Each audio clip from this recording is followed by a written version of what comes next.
Chapter 181, Bartering for Things. With a smile on his face, Greene Kleb said, "Princess Marcella Baratheon." Tyrion Lannister covered his face. "7 gods," he muttered. After a pause, he leaned back in his chair and said weakly, "Greene, how did you guess it?"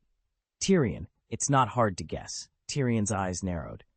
"Everyone knows that the Prince of Dorne is an emotional person, and the Dornish people have not forgotten their hatred of the Lannisters."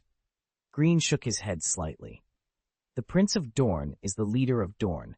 Personal feelings will not override Dorne's interests. Everyone knows that the current situation in the Seven Kingdoms is very beneficial to them." Tyrion straightened up. "Greene, the Prince of Dorne is arrogant and proud. How could he easily abandon his deep hatred?" He seemed to be asking and answering himself. "First, use the head of the mountain to appease the Dornish people's pride." Greene shrugged. "Isn't it easy to guess?" Tyrion said nothing. He picked up the wine flask, filled the empty glass with wine, and pushed it to Greene. He stared at Greene and said seriously, "Greene, will you help me?" Greene raised an eyebrow. "Tyrion, your words sound like you want me to betray Queen Cersei." Tyrion picked up the wine glass and shook it gently. "My good sister Cersei. She is as gentle as the cruel Maegor, as selfless as the mediocre King Aegon, and she has the wisdom of the mad King Aerys. She will retaliate, whether it is someone else's real mistake or something she imagined. Her judgment comes from her own wisdom. She still can't tell the difference between caution and cowardice and can't listen to unfavorable advice. The most terrifying thing is, she is extremely greedy for power and glory." He stared at Greene and added, "She will appoint you as the commander-in-chief of the Goldcloaks because of her trust in you, but it is also easy to shake her trust in you because you are the commander-in-chief of the Goldcloaks."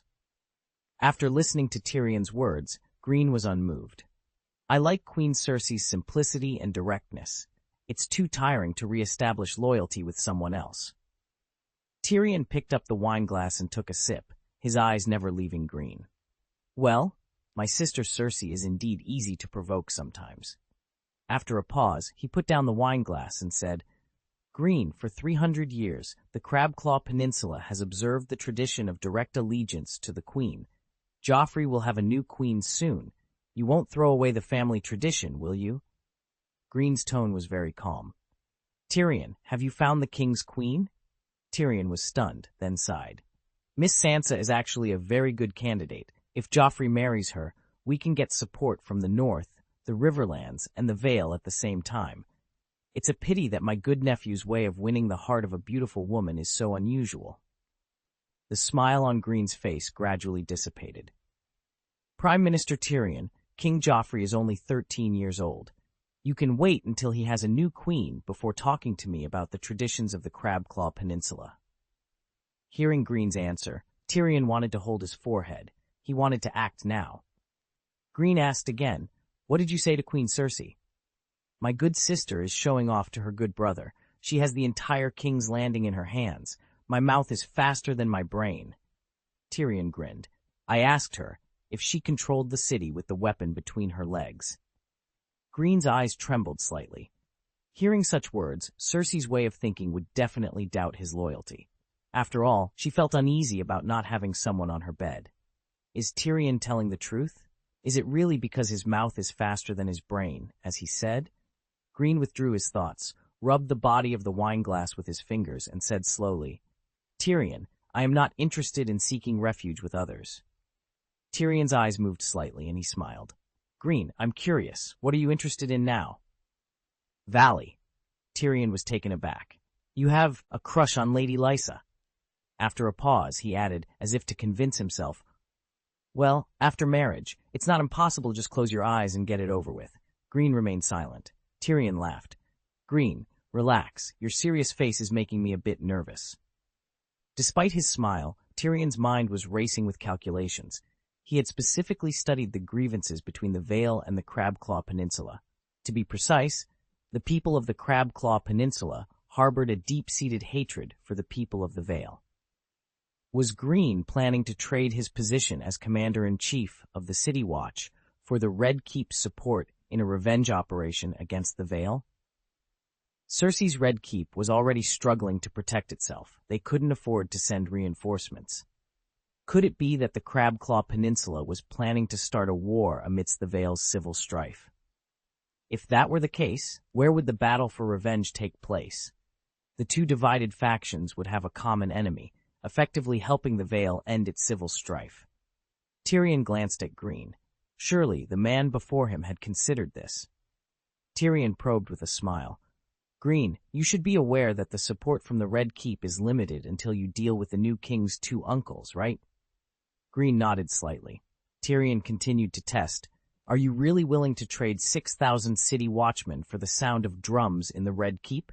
My sister also enjoys such schemes. Greene stopped what he was doing and looked directly at Tyrion with his brown eyes. That's the second option, he said with a slight smile. Tyrion, I believe your wisdom can resolve the current crisis. After a pause, he added, the premise is that you can surpass Queen Cersei and control King's Landing yourself. Tyrion stared at Greene for a moment before asking, Earl Greene, can you help me command the 6,000 swords of the City Watch? Greene pointed at Tyrion's hand. Instead of just the City Watch, I can deliver King's Landing to you. Ha! Tyrion laughed to mask his inner excitement and distrust of Greene. He raised his glass and gestured towards Greene. He appreciated Greene's praise and found his proposal very attractive, but he doubted Greene's true intentions. Tyrion took a sip, letting the delicious red wine slowly slide down his throat. Would Greene harm him? Could Greene's actions today be influenced by his sister, who loved him deeply? If Greene truly had a way to help him control King's Landing, the thought was too tempting for Tyrion to ignore. He scratched his cheek, imagining the look on his sister's face if she were thwarted. It would be priceless. Greene stood up. Prime Minister Tyrion, please take your time to consider. He paused next to Tyrion's chair and patted his small shoulder. If you don't want to end up in a dark prison, I suggest you contact the Duke of Casterly Rock as soon as possible. At the very least, make Queen Cersei believe that Prime Minister Tyrion is just a dutiful son running errands for his father. Tyrion stopped Greene. Hey, my friend, stay a while longer. Let's talk. Greene was almost at the door. He tilted his head and said, I refuse insincere invitations. With that, he flicked his blue cloak embroidered with swamp marigolds and left the tavern. After finishing my work, I felt utterly exhausted, as if I had been cooked. I was in a terrible state, writing and deleting, deleting and writing again. I tortured myself until I was no longer human before I could hold back a little bit. I'll go to bed early today and try to make up for it as soon as possible. Chapter 182, Bartering 2. Outside the tavern, Greene Kleb mounted his horse and glanced towards a nearby corner where a group of golden robes were still conducting their interrogation. The subjects under scrutiny were a boy, 10 red robes, and 12 horses. Let's go, Greene said, looking away and lightly kicking his horse's belly.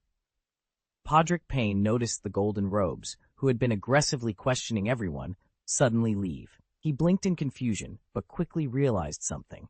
His pupils shrank, and he immediately ran towards the tavern. Podrick met Tyrion just as he was walking out of the tavern.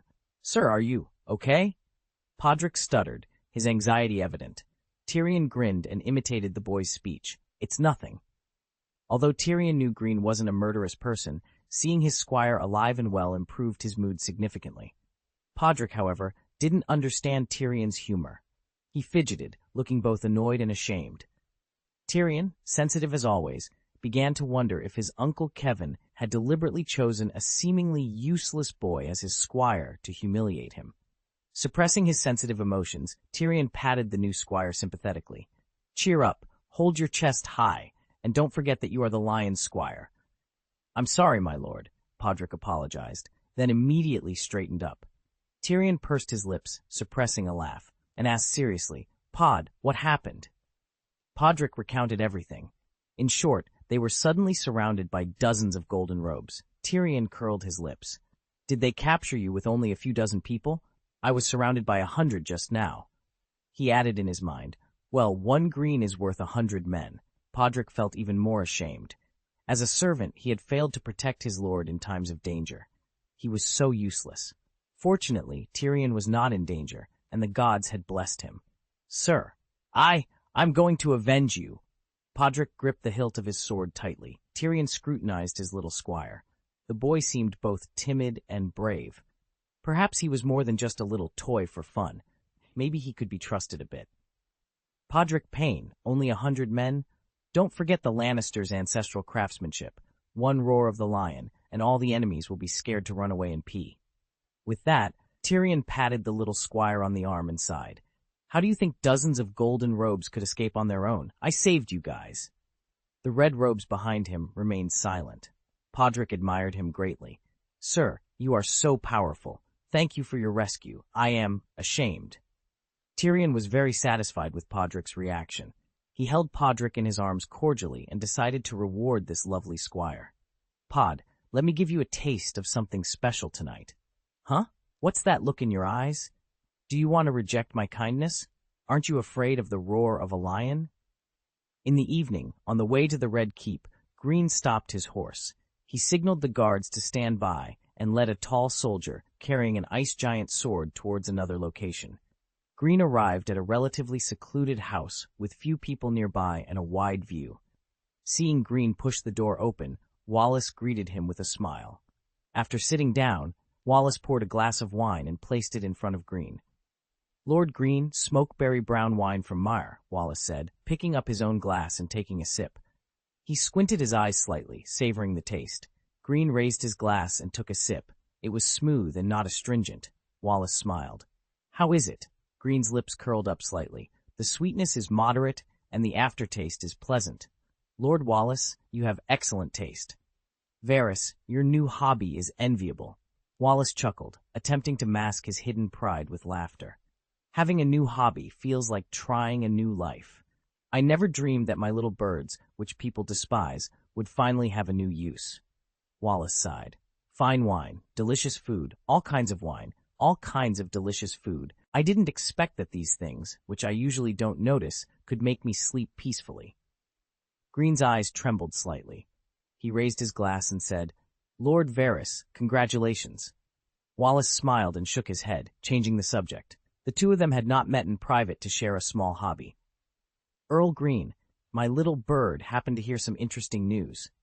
Greene raised his eyebrows, put down his wineglass, and looked at Varys. Illegitimate child. After saying that, Varys looked at Greene motionlessly, and the smile on his fat face gradually deepened. Greene murmured, illegitimate son. After a pause, he whispered, Joffrey? After Greene's words fell, Wallace was stunned for a moment. The next moment, the smile on his face disappeared. He glanced left and right, leaned forward, and whispered, You know? Greene shrugged slightly. Lord Varys, this is groundless. Wallace breathed a sigh of relief and said, Count Greene, rumors are just rumors after all. Don't take them seriously. It's too dangerous. I understand. We are our own people, so I did not hide my suspicion from you, Lord Varys. Wallace nodded slightly, showing a kind expression. After a pause, he suddenly said, I'm talking about the illegitimate child from the north. Greene frowned and said, Duke Ned's illegitimate son, Jon Snow? Wallace's eyes sparkled. Greene, with your wisdom, have you never doubted the illegitimate child? Greene wondered, It's just an illegitimate child. What's the point? After a moment of pause, his eyes moved slightly, and his voice became more serious. Did you hear something? The two looked at each other for a while, and Varys smiled slightly. The child left King's Landing early this morning. His destination is Essos across the narrow sea. Greene nodded. I also know about this matter. It was Duke Ned's arrangement. He thought it would be safer there. He sighed and continued, Jon's sword skills are very good. I originally wanted to accept him as my squire, but it's a pity. Varys held his wide cuff with one hand and picked up the golden wine bottle with the other. As he poured the wine, he said, They are here to protect you. Greene took the wine bottle from Varys and asked, Lord Varys, why do you say that? Wallace made a gesture of invitation and said slowly, That child did something very strange before he left. He took a sip of wine and continued, That kid kept asking about old stories in various taverns. He is very smart, but a little inexperienced. My little bird soon discovered his abnormality. Greene stopped talking and denied this possibility. He looked at Varys. If that were the case, you wouldn't call it abnormal. Varys smiled. Earl Greene, you are very smart. Of course, my little bird will not be attracted to this kind of thing. After a pause, his voice seemed to be mixed with emotion, and then he continued. He specifically looked for older people who drank too much, and he generously paid for the drinks. The child seemed to be looking for someone who had been separated since childhood. Parents, it's really heartbreaking. Greene's eyes moved. Is John looking for his biological mother? He thought for a while and then said, could it be which family his mother is from? Wallace's eyes observed Greene's every expression and movement. That kid is very smart. The person he really wants to inquire about is hidden among the many names, but the names of two of them are really too conspicuous. Whose name? One is Lyanna Stark. The other is... Varys met Greene's gaze and said word by word, Rhaegar Targaryen. After Wallace finished speaking, Greene seemed to suddenly think of something and whispered to himself, how is it possible? Greene withdrew his gaze from Varys and stared at the wine in his glass, sighing, yeah, it's really unexpected. Greene looked at the round window in the house, where the afterglow of the setting sun cast a light golden hue. He said, Lyanna Rhaegar, bastard! Varys responded, the wrong spring, Dorne's Tower of Bliss, an illegitimate child. Greene turned his eyes to Varys. Without your prompting, even if you put these clues in front of me, I would probably not be able to think of anything else. Your wisdom is truly admirable. He stroked his chest. And thank you very much for being honest with me, Lord Varys. It's just a little trick in intelligence collection. Varys nodded slightly and showed a kind smile. We are allies, so naturally we should help each other. Outside the door, Greene looked at the sky. The clouds on the horizon were dyed in rich, warm colors, golden, orange, deep purple, like a delicate canvas. Greene tapped his chin at the sword-bearing soldiers standing aside, then took steps forward. Since the last riot in King's Landing, Varys had developed a hobby of tasting fine wines from all over the world. When Varys met with him privately, he was happy to share new wines from his collection, each time different. Not counting today, Greene had already tasted 3 kinds of wine from Essos at Varys's. The first time was the yellow wine of Giscari, the second time was the apricot wine of Marine, and the third time was Varentis liqueur.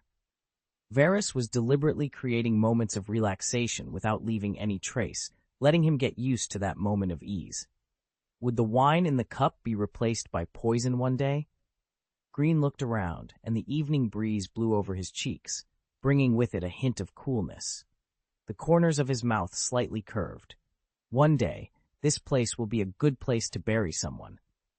When Greene returned to the team and mounted his horse, the sky had gradually darkened, and the dark blue night was dotted with stars.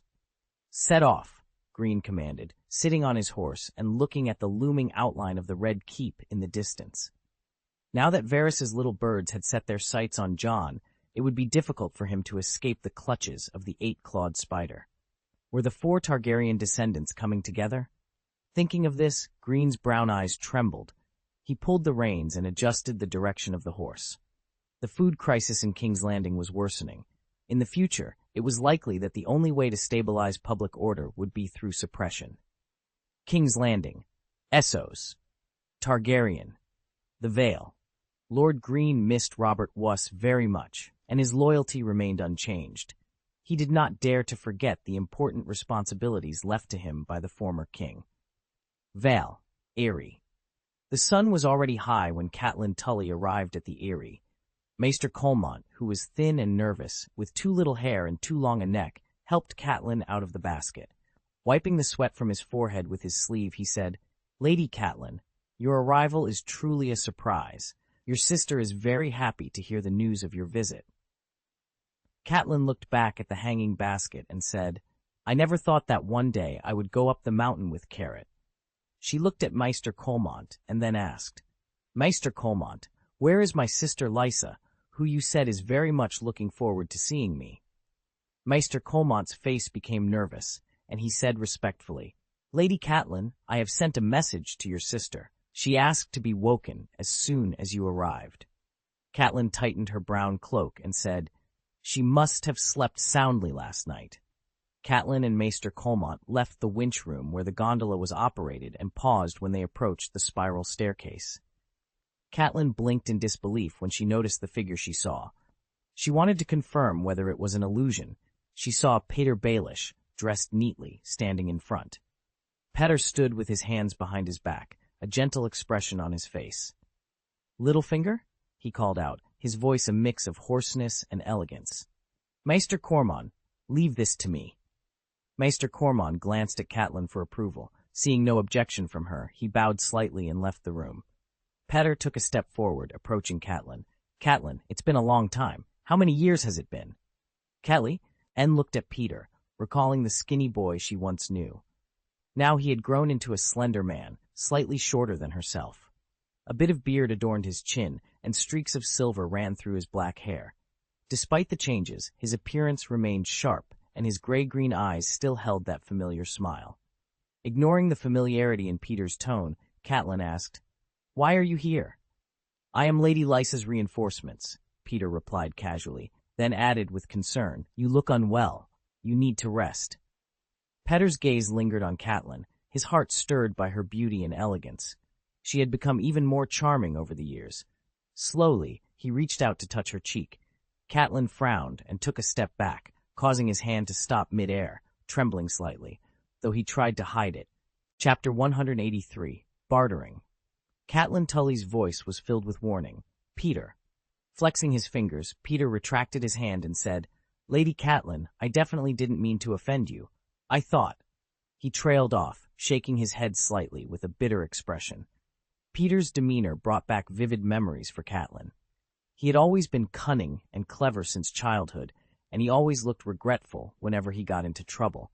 It was his natural ability. Seeing that Catelyn was momentarily distracted, Peter spoke warmly.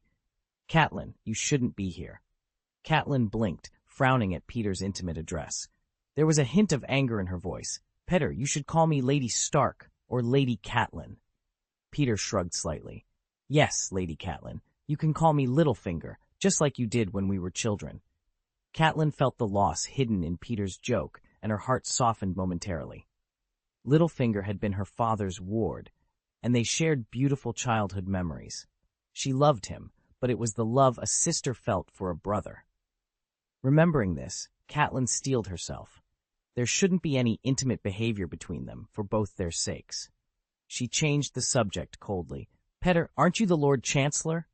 Why are you in the Eyrie?" Petter sighed softly. "Lady Catelyn, didn't you hear about the Alliance of the Righteous on your way here?" After a pause, he continued, "It's a nice name, but I think it's more realistic to call it the Rebel Alliance." With that, Peter turned sideways, extended a hand, and made a gesture of invitation. Catelyn nodded and began walking. As they walked, she glanced at Peter beside her. "I heard some unbelievable news from Uncle Brynden." Peter's eyes flickered. "It's truly unbelievable." He looked sideways at Catelyn, a bitter smile on his face. "So, you should know why I'm here now, right?" She, Lysa, Littlefinger. If that sudden duel hadn't happened, maybe he and I wouldn't have to get along like strangers. After a moment of silence, Catelyn asked, "Peter, what do you think? Why would my sister, Lysa, do such a thing?" Catelyn looked straight ahead, her voice no longer as cold. The corners of Peter's lips raised slightly. "Lady Catelyn, you are a good wife. You choose to believe in your husband, but my choice is to believe in Lady Lysa."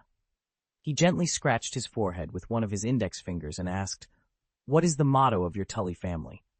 Catelyn's throat dried up, and she said stiffly, "Family, duty, honor."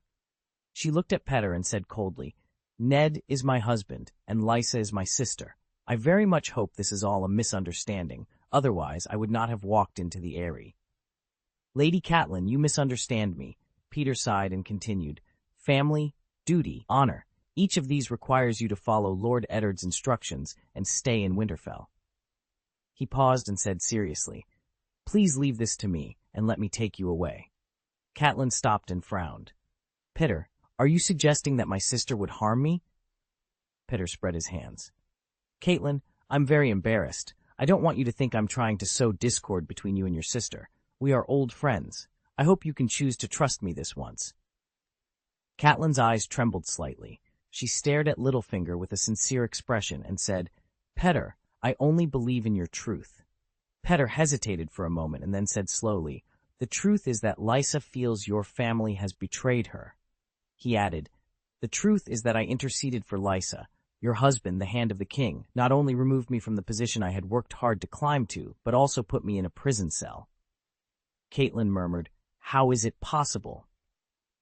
She opened her eyes wide and said firmly, "Peter, I believe in Ned. He has a fair heart." Peter shrugged. "Lady Catelyn and Lady Lysa can't accept it either." He showed a helpless look and continued, "You believe that your husband is right. Lysa is right to be angry. What about me? We both have the same Jew, all, which is to resolve this misunderstanding. There should be a relationship between old friends. Let's do our best to help. Of course, I reserve my own opinions on Duke Ed's treatment, but this will not affect the friendship between you, Lysa, and me."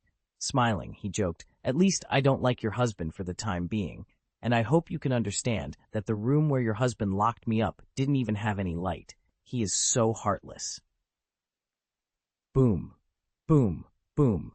With his left hand behind his back, Petter raised his right hand and knocked on the door, his movements very graceful. Without waiting for a response, Petter opened the door. He turned his head and looked at Catelyn, with a smile on his lips. "Mrs. Catelyn, please come in." His eyes moved slightly, and he added, "Lysa specifically told me that I can't let you wait outside the door." Catelyn nodded slightly and took steps inside. In front of the dressing table, Lysa was draped in a nightgown. Her long auburn hair was unarranged, hanging over her bare shoulders and covering her back. A maid stood behind Lysa, combing her hair that was tangled due to sleep. "Oh, Kate, it's so good to see you." As soon as Catelyn's figure appeared, Lysa immediately stood up with a smile. She ran across the room and hugged her sister tightly. "My dear sister, we haven't seen each other for a long time." Lysa hugged Catelyn and murmured, "Oh, it's been a long, long time." The two had not seen each other for 5 years. Catelyn felt that for Lysa, those 5 years were cruel, and the years had left traces on her body. Her sister was 2 years younger than her, but now she looked older. Lysa was originally shorter than Catelyn, but now she had gained weight, and her face looked pale and bloated. Catelyn hugged Lysa and remembered the slender figure standing next to her at the Sept wedding in River Run. Now, all that was left of her sister's beauty was her fluffy, soft, long reddish-brown hair that flowed down to her waist. The corners of Catelyn's eyes turned red, and she whispered, "Lysa, it's great to see you." Lady Lysa looked at Petter, who was watching the sisters' reunion with a gentle expression, and said, "Earl Petter, thank you for bringing my sister here." Petter stared into Lysa's eyes and nodded slightly. "It was no trouble at all. I won't disturb you any longer. Take care." After saying that, he nodded towards Catelyn, who was looking over, then softly greeted the maid in the room and left. As soon as the door closed, Lysa's expression changed, and she immediately threw Catelyn's hand away. Lysa's face turned dark, and she scolded, "Kate, what conspiracy do you and your husband have? Why did you frame me?" Catelyn couldn't believe her ears. She was shocked and said, "Conspiracy? Framing?" She wanted to grab her sister's hand, but Lysa dodged. "Lysa, how could I hurt you? I'm here to help you." The fire was blazing in the fireplace, but there was no warmth in Lysa's voice. "I wrote to you specifically to warn you to stay away from the Lannisters, but your husband framed me as a murderer. By the gods, Kate, are you here to trick me into confessing to a crime your husband made up?" After saying that, Lysa stretched out her hands and grabbed Catelyn's wrist tightly. Lysa was very strong, and her tug caused Catelyn to stumble and almost fall. "Kate, you are dreaming. You can't succeed. The veil belongs to my son. You can't take it away from me." Catelyn was furious. She didn't know what had happened to her sisterly love. With a strong effort, she threw away Lysa's fat hand and said angrily, "Lysa, do you know what you are talking about? What you said is a false accusation. The North has plenty of land. Who would care about your veil?" Lysa mocked. "Oh, didn't you complain to me every time in your letters that there is only white snow in the North?" "In the North?" Catelyn countered. "The Northern Territory starts from the Great Wall and reaches the neck in the south. It's equivalent to the combined area of the other 6 kingdoms. Oh, no wonder you complained about the snow everywhere." "You. Admit it, you're just interested in the fertile land in the valley." "Absolutely not, I swear to you." "Oh, my husband also swore that he would always protect our mother and son, but did he do it? Gods above, Please don't forgive those who make promises easily but fail to keep them. You, Catelyn raised her voice, but Lysa almost shouted. The two of them were glaring at each other, clearly exhausted from their argument. The room fell into an eerie silence. Mother. A small voice suddenly broke the tension, drawing the attention of both women. Robert Arryn, Duke of the Eyrie, stood by the door of the inner room. He clutched a tattered stuffed animal and looked at them with wide eyes. Little Robert was pitifully thin, smaller than other children his age, with a sickly complexion and a tendency to tremble. "What game are you playing?" "Baby," Lysa exclaimed, spinning around in her thick robe and quickly running over to hug her son. She looked at young Robert with tenderness, then pointed at Catelyn, who was still glaring at her sister. "This is your Aunt Catelyn. She is my sister, the Lady of Winterfell. Do you remember?" Little Robert looked out at Catelyn blankly for a moment, then blinked and said, "I think I remember." Catelyn, still recovering from her previous anger, tried her best to smile gently. The last time she had seen little Robert, he was not yet 1 year old, so how could he remember her? She couldn't help but glance at her sister again. Something about Lysa seemed strange. They had quarreled often, but today's argument felt rehearsed. Her sister's words had been unusually fluent. Chapter 184, The Real Dragon's New Plan. Lysa Tully first took little Robert and sat down by the fire, then looked at her sister. "Do you think he is beautiful? In fact, he is also very strong. Don't listen to the rumors outside. Jon knew very well. He told me personally that his caste is strong." These were his last words. He kept talking about little Robert's name. He grabbed my hand hard until there were blood marks. He wanted me to tell them that the race is strong, and this is his seed. He wanted everyone to know that my little baby will grow up to be a strong man. Catelyn Tully glanced at little Robert, who was stretching out his little hand to take off Lysa's pajamas, and advised, "Lysa, I am your sister. I want to help you, and I want to know the truth." After a pause, she said firmly, "No matter what the facts are, I will definitely help you." Lysa suddenly scolded, "Shut up!" Little Robert was so frightened that he dropped his doll on the carpet and hugged his mother tightly. "You scared my son, my dear sister." After scolding, Lysa softly coaxed the trembling little Robert. "My dear little baby, don't be afraid. Mom is here. Nothing will happen to you." Is this still her sister? What about her upbringing? She was just like... Lady Catelyn had a hard time holding back her anger. Lysa deftly lifted her nightgown, and little Robert sucked eagerly. Catelyn was really speechless. This is actually Jon Arryn's son? She thought of her little son. Rickon was only 3 years old. He was only half the age of little Robert, but several times more energetic than him. She sincerely hoped that little Robert would grow up healthily, but now she was worried about little Robert's future. Lysa gently stroked her son's hair and said proudly, "Kate, little Robert is the Duke of the Eyrie and the Guardian of the Vale." Catelyn still wanted to persuade. "Lysa, with the current situation, a war is very likely to happen." Lysa's tenderness immediately dissipated, and she glanced at her son in her arms. She lowered her voice filled with anger. "Isn't it your husband's conspiracy?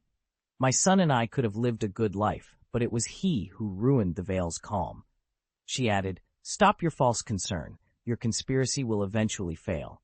My son and I will be fine because no one can attack here." Catelyn had the urge to slap her sister in the face and said, "Lysa, there is no unbreakable castle in the world. Let me help you." "No one can conquer my son's eyrie," Lysa retorted first, and then said, "Of course you have to help me. No." She looked at her sister bitterly and continued, "Now I have to deal with you and give you a chance to atone for your sins." Catelyn said in disbelief, "Are you crazy, Lysa?" Lysa ignored Catelyn, looked down at her son, and said softly, "Baby, if you like your aunt very much, just let her stay here, okay?" Little Robert hesitated and said, "Stay, here, here." Lysa touched little Robert's head. She looked at Catelyn, and a strange smile gradually appeared on her face.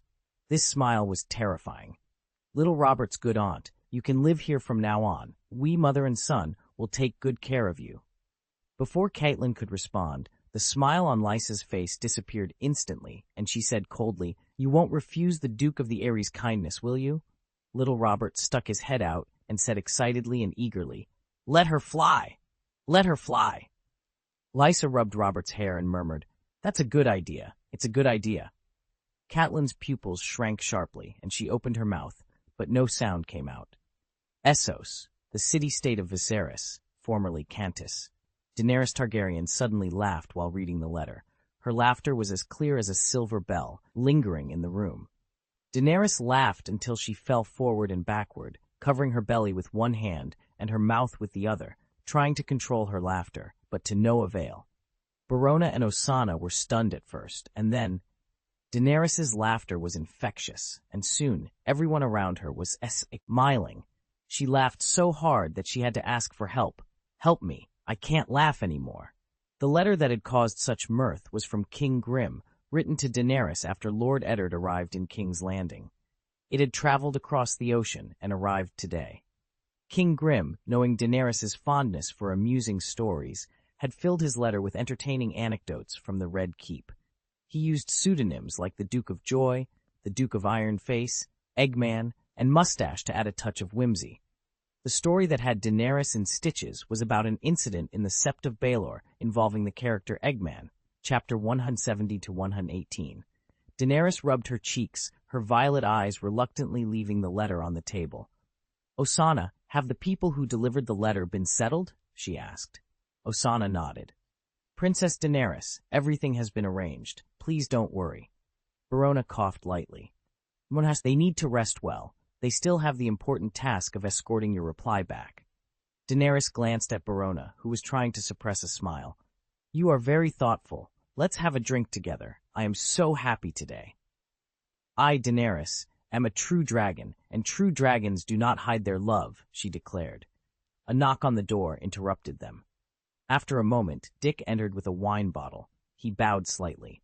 "Your Highness, please forgive my presumption. I heard laughter as I passed by and thought you might need some wine." Dick was still very thin, speaking with a trade gang accent and moving with deliberate elegance. Daenerys's silver hair highlighted her porcelain-white skin, and her smile was gentle. "Dick, you are always thoughtful. Thank you." Dick's eyes moved habitually. Hearing the princess's praise, he couldn't help but feel excited. "Your Highness, thank you for your compliment. It is my honor to serve you. I will serve you more wholeheartedly. I have the confidence to do everything you ask of me because I am." Osanna interrupted, expressionless. "Clever Dick." Barona laughed, and Daenerys's eyes narrowed into crescent moons as she tried to maintain her dignity. Dick was angry, but after glancing at Osanna's strong arms, he held his tongue. Osanna's short black hair was neatly trimmed, and her dark eyes were bright and sharp. She was taller than most women, with clearly defined muscles that exuded power. Osanna felt Dick's gaze and looked back at him. She had recently lost a sword battle to Jorah Mormont, which had left her simmering with anger. She still remembered Dick laughing at her defeat. Seeing his eyes dodge, she raised an eyebrow and then looked away. Daenerys pursed her lips, paused, and said, "Clever Dick, I look forward to your performance." She then turned to Osanna. "Osanna, it's just a defeat. I asked Sir Jorah for advice. He told me that you are not used to fighting in iron armor. This can be remedied through training. He is actually looking forward to the next battle with you." Although Osanna's exterior remained stoic, Daenerys knew she was still angry about her loss to Sir Jorah. The corners of Daenerys's lips curved slightly. She appreciated Barona's cheerfulness and Osanna's purity. Having them by her side made her feel at ease. Despite her busy schedule, Daenerys was very satisfied with the current situation. She looked at the map of Westeros hanging on the wall, her eyes fixed on it. Throne, he will become a wise and just ruler. Osanna, who rarely blushed, said, "Princess Daenerys, I will definitely defeat Sir Jorah next time." Daenerys smiled and tapped her chin thoughtfully. Barona took the silver flask from Dick's hand and poured a glass of wine for everyone present. Daenerys took a sip of summer red, her favorite flavor, a taste filled with wonderful memories of simpler times. Daenerys's eyes moved slightly, and she suddenly asked, "Dick, where is Viserys?" As a close minister to Viserys, Dick usually stayed by his side. Seeing Dick here, joking with Barona, she couldn't help but voice her curiosity. Dick stopped smiling and replied, "Your Highness, your Majesty, Viserys is sleeping. He is drunk." Daenerys looked out the window. the sunlight outside bright and dazzling. She frowned and said, "Did he drink too much before noon?" After a pause, she asked, "What's the reason?" Dick hesitated for a moment before saying, "Your Highness, Your Majesty Viserys is angry because of the name of the Legion. The official name is the True Dragon Legion, but privately, everyone likes to call it the Princess Legion, or Dany's Legion." He added, "He heard a lot of people saying it, and he also said, and." Daenerys raised an eyebrow. "What else did he say?" Dick glanced at Daenerys, who looked calm, and said cautiously, "The drunken majesty asked me to call him the Puppet King. He said he was his sister's puppet toy." Daenerys took a deep breath and said calmly, "Dick, can you please find a way to prevent my brother from getting drunk every day? I know he doesn't like advice that he doesn't want to hear, but at least don't let him get drunk during the day." Dick opened his mouth, wanting to agree, but he lacked the confidence to handle the matter well. His Majesty Viserys didn't take kindly to interference, just like with anything else. "I hurt my brother last time. As long as I say something, he refuses to listen now. Brother trusts you very much. I'm not giving an order. This is just a request. Dick, can you?"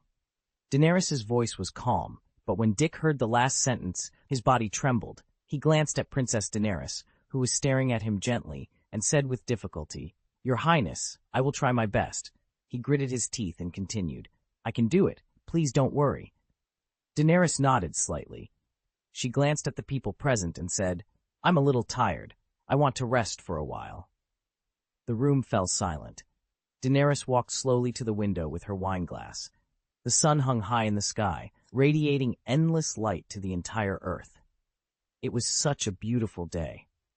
After standing for a while, Daenerys wiped the tears from the corners of her eyes with the back of her hand. Why doesn't her brother trust her? Why can't he be more patient with her? Daenerys was even secretly jealous of Dick because her brother treated him better than his own sister. Much better. She never dared to forget the agreement she made with her brother, and no matter how tired she was, she never forgot it. After going south, as her knowledge increased, Daenerys found more ways to help her brother. Almost everyone told her that her brother would not be a good king, and his usual words and deeds confirmed it.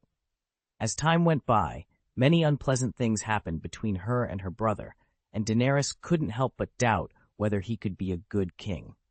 But she never wavered in her confidence in him. Daenerys believed that her brother was filled with hatred for the Reavers because he witnessed the destruction of the Targaryen dynasty. She believed that it was this strong hatred that made her brother what he was now. She believed that when he killed his enemies and sat on the Iron Throne, he would become a wise and just ruler. He will become a good and loved king. The hot tears wouldn't stop, and Daenerys' vision became blurry. Cruelty. With power, Viserys would become cruel, both fair and cruel internally and externally. Daenerys was certain of this outcome, so she dared not relinquish power. Moreover, the most important thing was that she needed time to fulfill her promise to her brother, instead of falling into a strange power struggle. If she made concessions for her brother's happiness now, what else could she do to help him regain the Iron Throne? Soldiers and horses. Neither she nor her brother could afford to lose. She didn't understand why her brother was so. Daenerys wiped her tears. Viserys was her only relative in the world, and she was terrified of losing him. The sun was very dazzling, and Daenerys squinted her eyes slightly. Ser Jorah's advice indeed aroused Daenerys' vigilance. She was worried that even with 10,000 troops, Viserys might die during the journey, and the murderer could very well be one of their own. What kind of soldier would remain loyal and protect Viserys to the death, no matter what happened before his revenge?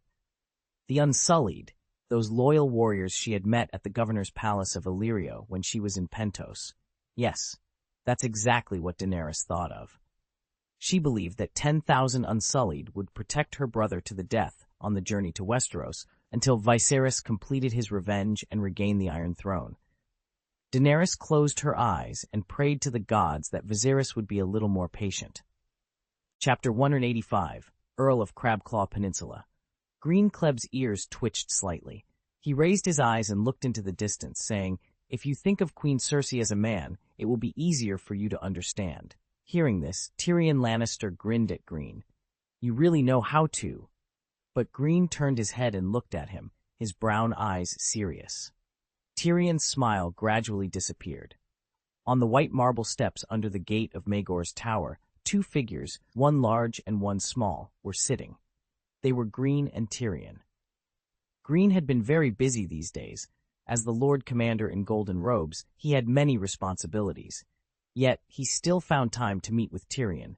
He had first taken Lancel Lannister to meet King Joffrey, and then checked on Grandmaster Pycelle's recent situation before discussing plans with Tyrion. On the stairs behind them, Cersei Lannister had just walked out of the door. When she first saw the two of them, she was momentarily confused, thinking Jaime had returned. She had seen similar scenes many times in her memories. Normally, the lioness disdained eavesdropping on others' conversations, but today she was suddenly interested and wanted to listen. Queen Cersei motioned for her attendants to stay back and walked down the stairs alone. The wind direction was just right, allowing her to hear clearly without getting too close. Tyrion pondered for a moment and said, "So, the men in the Red Keep are all delicate and beautiful in my sister's eyes?" Greene smiled slightly. "Lord Tyrion, you underestimate Queen Cersei. In her eyes, the men here are at best bastards." "Ha, the more I think about it, the more I am right." Tyrion's laughter seemed to be a sigh. He added, "My good sister is indeed the lioness of the Lannister family. It's surprising. I didn't expect that the person who knows Cersei best would be you. I think you understand her better than the seven gods." Greene smiled and shook his head. Tyrion sighed, paused, and said, "No one thinks like you do. Most people are more willing to believe their own eyes. Whether it is facts or rumors, it will eventually be detrimental to her rule." Greene asked, "Do you think Queen Cersei is afraid of other people's tongues?" Tyrion was stunned for a moment and then smiled. "My good sister is more willing to pull out other people's tongues." Greene reached out and patted Tyrion's small shoulder. "So, the Prime Minister's task is to pull out the tongue of whomever Queen Cersei wants to pull out." Tyrion couldn't help but tremble. "They will hate me to death, and I will die," Greene said directly. "You are a Lannister. You can't hide." Tyrion scratched his hair. "I should have known why the old lion could give me such a good job. He hates me more than Cersei." He added, "Earl Greene, do I still have time to lick the Queen Regent's shoes?" Greene shrugged slightly. "May the gods bless you." Tyrion reached out and grabbed Greene's arm. "Is it too late?" Greene was silent for a while. "You are a Lannister after all. I think Queen Cersei might give you a chance, provided she can see your loyalty." "I was just joking with you." Tyrion coughed lightly and continued, "Greene, you shouldn't believe your eyes too much. In fact, the relationship between our siblings is very deep. We just joke in a way that is different from other families. We love each other." He rolled his eyes and whispered, "Hey, I'll tell you a secret about my sister. Please listen." "What secret?" Queen Cersei's cold voice suddenly sounded. Tyrion jumped up, then turned around and stood up awkwardly. Tyrion blinked and forced a smile. "My beautiful and charming Queen Regent, please allow me to pay tribute to you." He knelt on one knee towards Queen Cersei and lowered his head. Queen Cersei's green eyes stared at the humble dwarf Prime Minister. The minister paused for a moment, then snorted coldly and said, "Watch your tongue, Tyrion." Tyrion caressed his chest and replied, "I will definitely remember this, noble Queen Regent." Queen Cersei's eyes shifted, glancing at Greene, who stood beside her. She slowly descended the stairs. The burgundy boots first appeared in Tyrion's sight, followed by the burgundy skirt. Tyrion, with his head bowed, let out a breath. Fortunately, he really couldn't do it. Queen Cersei's voice came from above Tyrion. "I have something to attend to at the moment. Today, I leave the task of inspecting the defense of Riverside Gate, what the people in King's Landing like to call Mudgate, to you, Prime Minister Tyrion." After saying that, she glanced at Greene again. Tyrion responded respectfully, "My kind Queen Regent, it is my honor. I will inspect every corner carefully." "Lord Greene, follow me," Queen Cersei commanded as she turned and ascended the stairs. "As you command, Queen Cersei." Before stepping onto the stairs, Greene looked back at Tyrion expressionlessly. Tyrion happened to raise his head, their eyes met, and they nodded subtly at each other. Greene followed Queen Cersei silently, passing through the gate and hall of Maegor's tower, and then through 3 wooden doors. For the first time, he entered the private garden behind Maegor's tower. Greene looked around. The garden was full of exotic flowers and plants, displaying vibrant colors under the sunlight. The fragrance of flowers permeated the air, fresh and pleasant. Greene's eyes moved slightly, noticing a swing that bore traces of time. Queen Cersei stopped after entering a small pavilion. After a moment of silence, she said softly, "I moved this garden from Casterly Rock." Greene detected the scent of a golden dragon amidst the floral fragrance.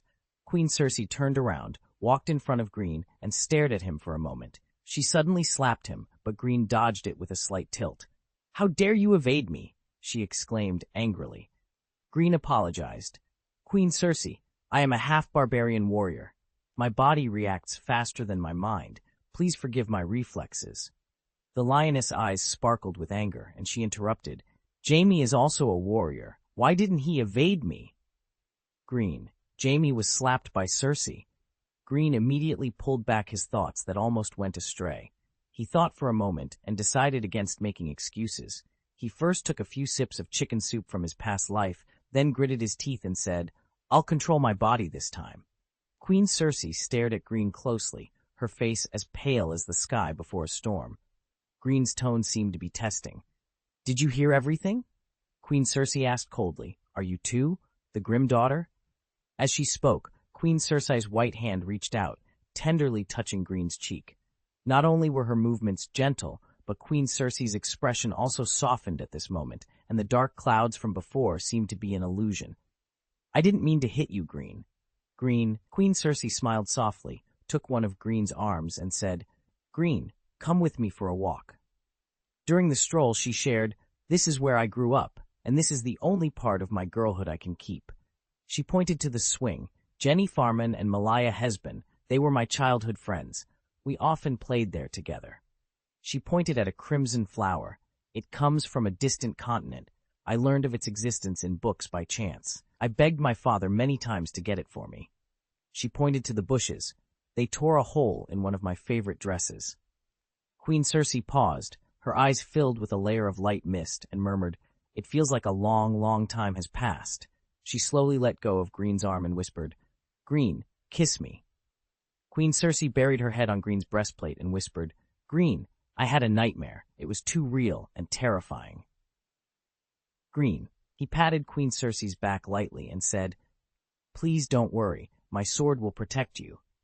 "But it felt so real, like it was going to happen right now," Queen Cersei said after a pause. "Stannis is a demon. He broke through King's Landing and killed everyone." She moved away from Greene's breastplate, looking up at him and reaching out to touch his cheek. "You are so young, and Stannis would not even spare you. He is truly a devil. This may be a warning from the gods. We must not sit still and wait for death. We should cut off the nightmare in advance," she continued. "Greene, for me, for us, I want your sword to be unsheathed. Can you do it?" Without hesitation, Greene took a step back and knelt on one knee. "Queen Cersei, there is no greater honor than serving your majesty. The Whispering Keep is at your disposal." Queen Cersei raised her chin slightly and lowered her eyes to scrutinize Greene. After a pause, she raised her voice and declared, "I, Cersei of the Lannister family, in the name of Queen Regent and Protector of the Realm, consecrate Greene Kleb as Earl of Crabclaw Peninsula and Warden of Crabclaw Peninsula. As Governor of Crabclaw Peninsula, I grant all fiefdoms and taxes to the Crabclaw Peninsula. All lords of the Crabclaw Peninsula must be crowned lords by the Crab family, and their heirs will inherit this honor for generations to come." Greene's voice trembled with suppressed excitement. "Queen Regent, thank you for your kindness. Crabclaw Peninsula is at your disposal." Queen Cersei's lips curled into a slight smile. "Rise, my Earl of Crabclaw Peninsula." Greene's eyes trembled slightly. Although he didn't know exactly what Lord Stannis had done, it must have been something that Queen Cersei despised deeply. He stood up and said in a deep voice, "Queen Cersei, in your name, tens of thousands of soldiers and horses from the Crabclaw Peninsula will destroy Stannis' Dragonstone Island." Queen Cersei reached out and grabbed one of Greene's hands, placing his palm on her chest. She hinted gently, "Earl Greene, I am waiting for your triumph. On the day of your triumph, I will reward you personally in this place, in my maiden's garden." Greene walked out of Maegor's tower, contemplating the support he could garner from the Red Keep. He raised his eyes to the sky. The clouds were thick, blocking the sunlight and casting a dark, hazy shadow. The previous scene replayed in Greene's mind. He felt that after Jaime left, Cersei's beauty trap had become more potent. It was no wonder so many heroes had fallen to honey traps. They were indeed difficult to resist. Lord Greene himself had a strong resistance to such traps. Additionally, he was familiar with Daenerys's inhuman beauty in Pentos, which had greatly improved his physical resistance when facing Queen Cersei. Thinking of Daenerys, Greene thought of dragons. Without Daenerys' unfortunate encounter, would Targaryen dragons still appear? The breeze blew, carrying a moist atmosphere, seemingly preparing for the coming rain. Greene took a step forward. It was clear that he would leave King's Landing under the pretense of capturing the remnants of the Targaryens. However, upon returning to Crabclaw Peninsula, he would follow Queen Cersei's orders to immediately summon an army to conquer Dragonstone and bring Stannis to justice, delivering the Duke's head to her. What had Stannis done? Greene had almost guessed the answer. As he walked, a smile crept onto his lips. He saw Varys' figure in the distance. The eight-clawed spider was indeed everywhere. "Good day, Lord Varys." "Good day, Lord Greene."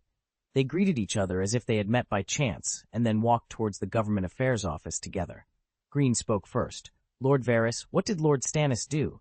Varys smiled and said, "Earl Greene, have you been affected by the anger of the Queen Regent?" Greene shrugged. "Absolutely. Queen Cersei is very angry today." Varys took out a letter from his sleeve and handed it to Greene. Many messenger crows flew to the Red Keep early this morning, each carrying a personal letter from Lord Stannis.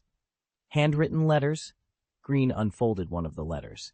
He glanced at its contents, then put it away and handed it back to Varys. After a moment of silence, he remarked, "Duke Stannis is indeed a diligent man." Varys chuckled. "My little birds tell me that, barring any accidents, all the nobles of the Seven Kingdoms will receive a personal letter from Lord Stannis."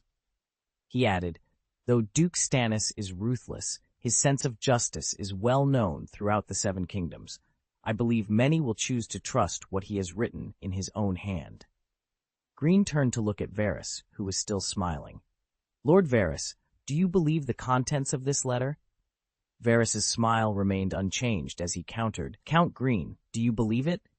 Greene shook his head slightly. "My heart is conflicted.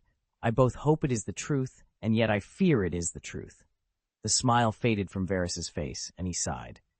"The war from over 10 years ago is not truly over. This time there will be even greater turmoil." After a pause, he asked gently, "Earl Greene, Lord Stannis is working so hard. What do you think his purpose is? Is it really for the so-called justice?" Chapter 186, Greene's Proposal. Jinlin Lingate Mudgate, Jacelyn Bywater, captain of the gold-robed Riverside Guard, saluted Tyrion Lannister, who had come to inspect the defenses. "Your Majesty the Prime Minister." Tyrion looked Sir Jacelyn up and down, then smiled. "I like your simple and clear greeting." Sir Jacelyn hailed from the last branch of the Bywater family, a noble house loyal to the crown. He had fought in the siege of Pike during Balon Greyjoy's rebellion, where he lost his right hand. For his valor, Robert Baratheon had knighted him, and he later rose to become an officer in the City Watch. Sir Jacelyn seemed unfazed by Tyrion's friendly jest. He simply turned sideways and gestured forward, inviting Tyrion to proceed. Sir Jacelyn was very tall. Tyrion reached out and patted his thigh. "I like you even more, sir." On the city wall, Tyrion gazed out at Blackwater Bay for a while, his small hands clasped behind his back.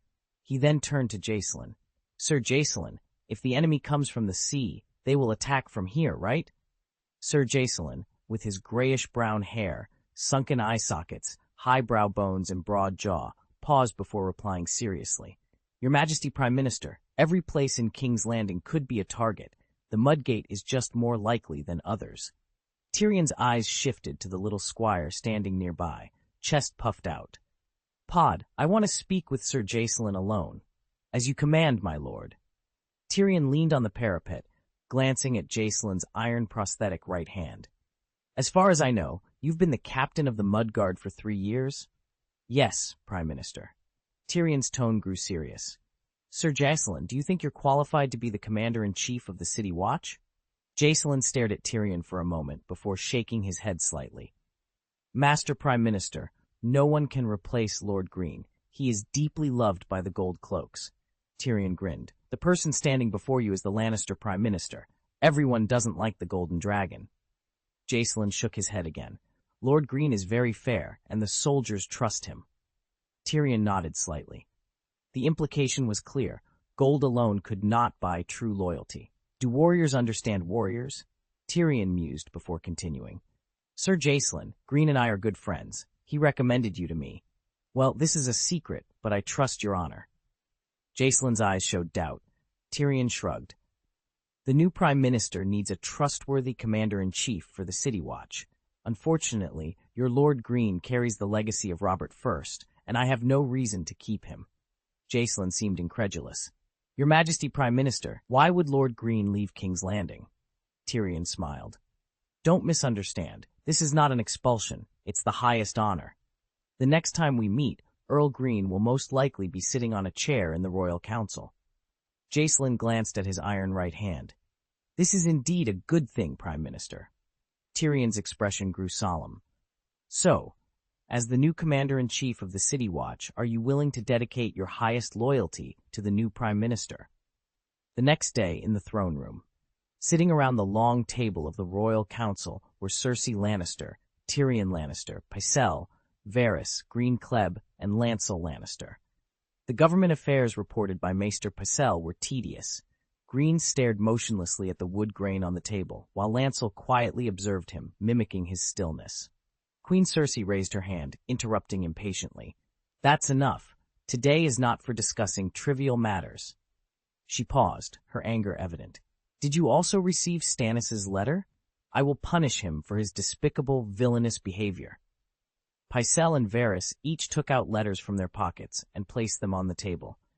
Tyrion leaned forward, almost lying on the table, and pulled out one of the letters, reading it with interest. As he read, he chuckled. Haha, the content is the same as the ones I saw yesterday. Except for the name, I didn't expect him to be quite clever. Pycelle's sleepy eyes opened slightly. Your Majesty the Queen Mother, everyone in the Red Keep has received one. Tyrion touched his chin thoughtfully. Could it be that every noble family in the kingdom has received one as well? Varys glanced at Queen Cersei and said respectfully, Queen Cersei, my little birds tell me that Prime Minister Tyrion's speculation is very likely to be true. Queen Cersei's body trembled slightly with anger. I will burn all these letters. I will not keep any of them. I will never let any news reach the ears of my son or my father. Tyrion sighed. Sister, I think Stannis has already sent birds to Casterly Rock. As for burning the letters, what's the point? You can't take back the water you throw out. Those letters sent out can no longer be collected. He spread his hands and added, Besides, to be honest, what was written in the letter is actually not that bad. Cersei turned around, glaring at Tyrion with her wide green eyes. Tyrion, do you have any brains? Have you read what Stannis wrote? He called my son a boy and accused me of promiscuity and adultery. Tyrion almost blurted out, he is telling the truth. But at the critical moment, for the sake of his own life, he shut his mouth tightly. Cersei knew that Stannis' accusation was completely true, but she still acted outraged, which opened Tyrion's eyes. He saw the shining light of wisdom in his sister's beautiful golden hair. Well, at least she wasn't exactly a moron. Tyrion looked at Greene. Was she always this powerful? Greene stared back. The lioness roared. Boss Cersei was very talented in acting, and Greene had a lot of personal experience, so he was not surprised at all. Lancel felt it was time for him to show off. Your Majesty the Queen Mother, how do you want to deal with it? His excited voice gradually weakened under Queen Cersei's cold gaze, and his straight upper body shrank back. Tyrion pursed his lips, paused, and coughed lightly. Queen Cersei, Stannis needs an excuse to accuse Joffrey of illegally holding the Iron Throne. We already know what he is planning to do. Do we still expect him to write something that will make us feel comfortable after reading it? Queen Cersei said bitterly, I will never allow others to call me a daughter-in-law. Good sister, Stannis didn't say Jaime paid you. Tyrion pursed his lips tightly. It was very hard for him to bear it. He wanted to slap himself in the mouth. To be honest, I haven't finished the golden robes yet. Tyrion lowered his head and gestured to read the letter. His eyes suddenly trembled slightly, and he murmured, "Flatter the Lord of Light and shine brightly." He raised his head, glanced at everyone, and said, "What a strange and unfamiliar wording." Varys smiled faintly and explained aloud, "Prime Minister Tyrion, this sentence often appears in the letters and documents of the free cities. It means something similar to what we often use, under the witness of the gods. The light here refers to the god worshipped by the red-robed monks, also known as the Heart of Holy Flame, the god of shadow and fire." After pausing for a moment, he continued with a smile. "As far as I know, several years ago, Lord Stannis's wife, Lady Selyse Florent, seemed to have fallen under the influence of the Red Monk." "Aha," Tyrion laughed, flicking the letter. "Lord Varys, I'm starting to like your little birds. Well, it seems that her husband has also followed suit. We can use this to our advantage. Let's ask the High Septon to expose the horror of Stannis's betrayal of the Seven." "Gods in public," Queen Cersei interrupted impatiently. "That's enough. We must first stop this vile rumor from spreading." Lancel's morale surged. "Queen Regent, please issue an order. Anyone who dares to spread rumors will have his tongue pulled out." Maester Pycelle stroked his white beard and added, "If you act quickly, you can kill the rumors before they spread." Greene's brown eyes flickered as he glanced at Maester Pycelle. "Are you forcing me to take drastic measures again?" Given the number of letters Stannis sent out, rumors would soon engulf the city. How many tongues would he have to pull out before leaving King's Landing? Just as Greene was about to speak, Tyrion interjected. "Sister, pulling out tongues will only silence them temporarily. It won't change their thoughts, and will make everyone see how afraid you are of these ridiculous rumors." Queen Cersei sneered. "Then I'd like to hear your brilliant idea." Tyrion smiled. "Anyone with a bit of common sense would see this as a desperate ploy by Stannis to seize power and usurp the throne. Do nothing. Let them talk. The rumors will die out on their own."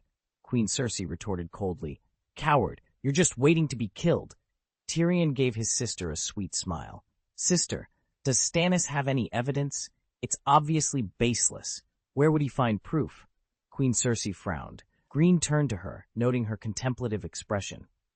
"Queen Cersei, your concerns are valid. Most people won't bother to verify the truth of rumors, no matter how absurd they are." Queen Cersei's expression softened. "My Earl Greene, continue."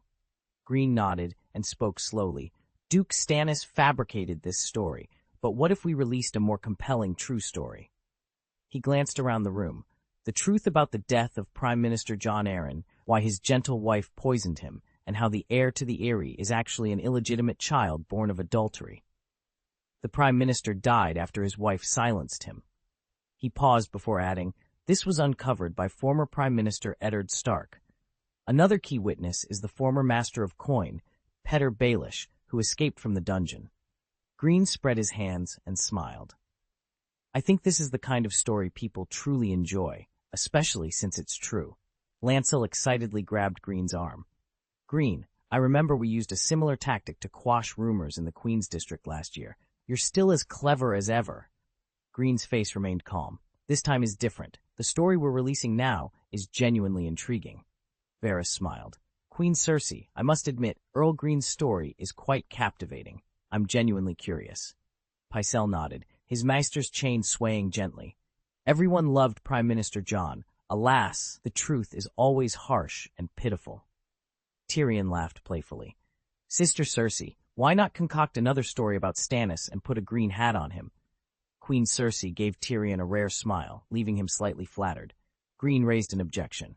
"Prime Minister Tyrion, the story of the Arryn family is sufficient to suppress the rumors for now.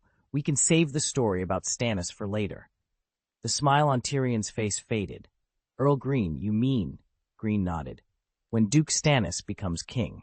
Chapter 187, Greene's Proposal. After Greene Kleb finished speaking, a heavy silence settled over the hall. It was Lancel Lannister who finally broke it, his voice filled with disbelief. "Greene, are you saying Stannis will become king? By the seven gods!" The others ignored Lancel's outburst, but Greene remained patient. He pointed to the letter on Tyrion Lannister's desk. This is evidence of Stannis' hidden ambitions. Why else would he go to such lengths to slander our lord? As Greene spoke, he felt several pairs of eyes scrutinizing him. He responded with a slight smile and a calm gaze. Varys' eyes flickered, Pycelle averted his gaze, and Tyrion grinned. Cersei Lannister, however, was very pleased with Greene's words. She smiled happily. Stannis is a hypocritical, despicable, and shameless man. No wonder my husband despised him so much.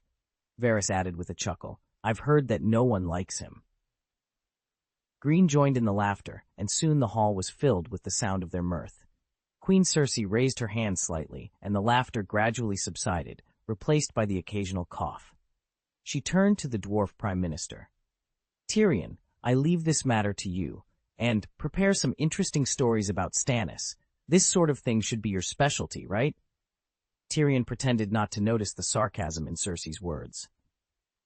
He replied humbly, Queen Regent, please forgive my ignorance. Regarding Stannis, could you provide some guidance? Tyrion's humble demeanor seemed to please Queen Cersei. A look of pride appeared on her face. Designate Selyse Florent's lover, her uncle Sir Axel Florent, as Stannis' acting castellan.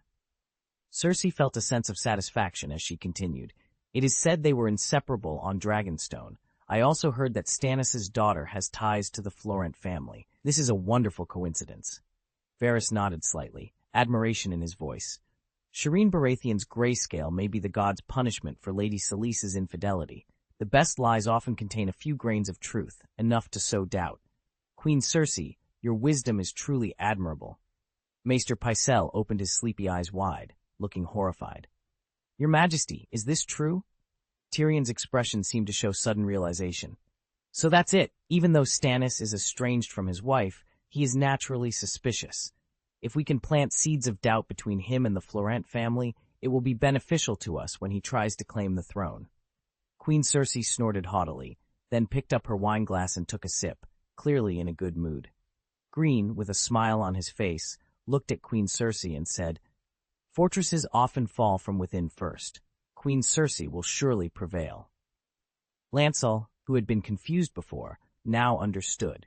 He immediately echoed, The Queen Mother will prevail. The others exchanged glances before finally saying in unison, The Queen Mother will prevail. The atmosphere became slightly awkward.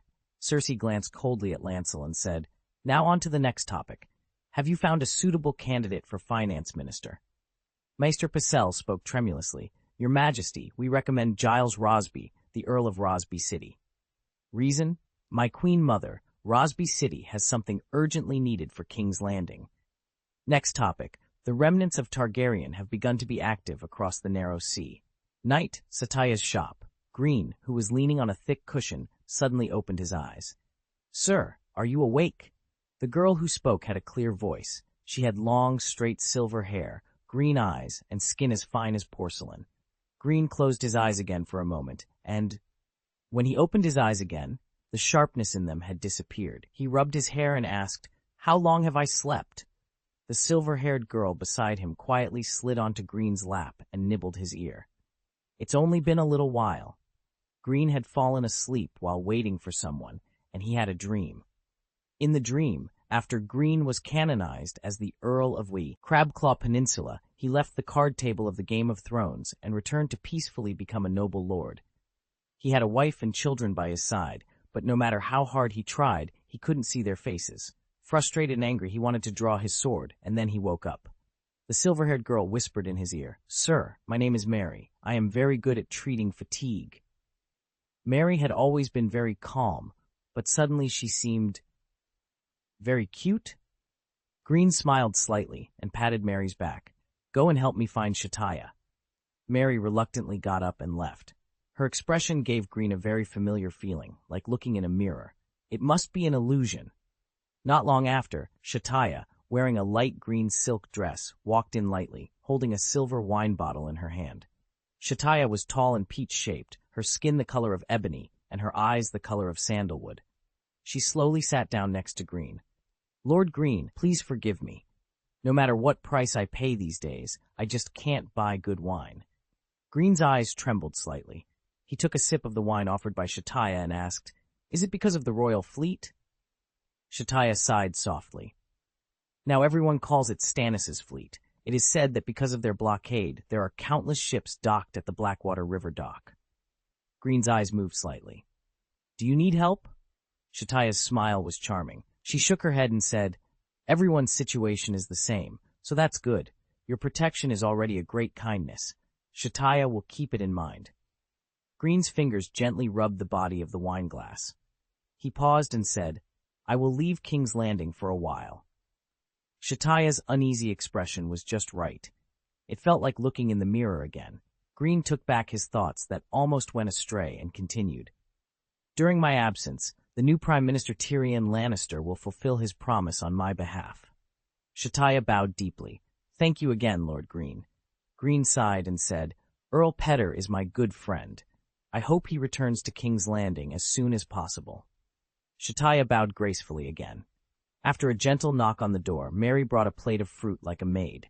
Before she left, she turned her head and looked at Greene, her eyes moist. Sir, Mary will be waiting for you. Shataya chuckled.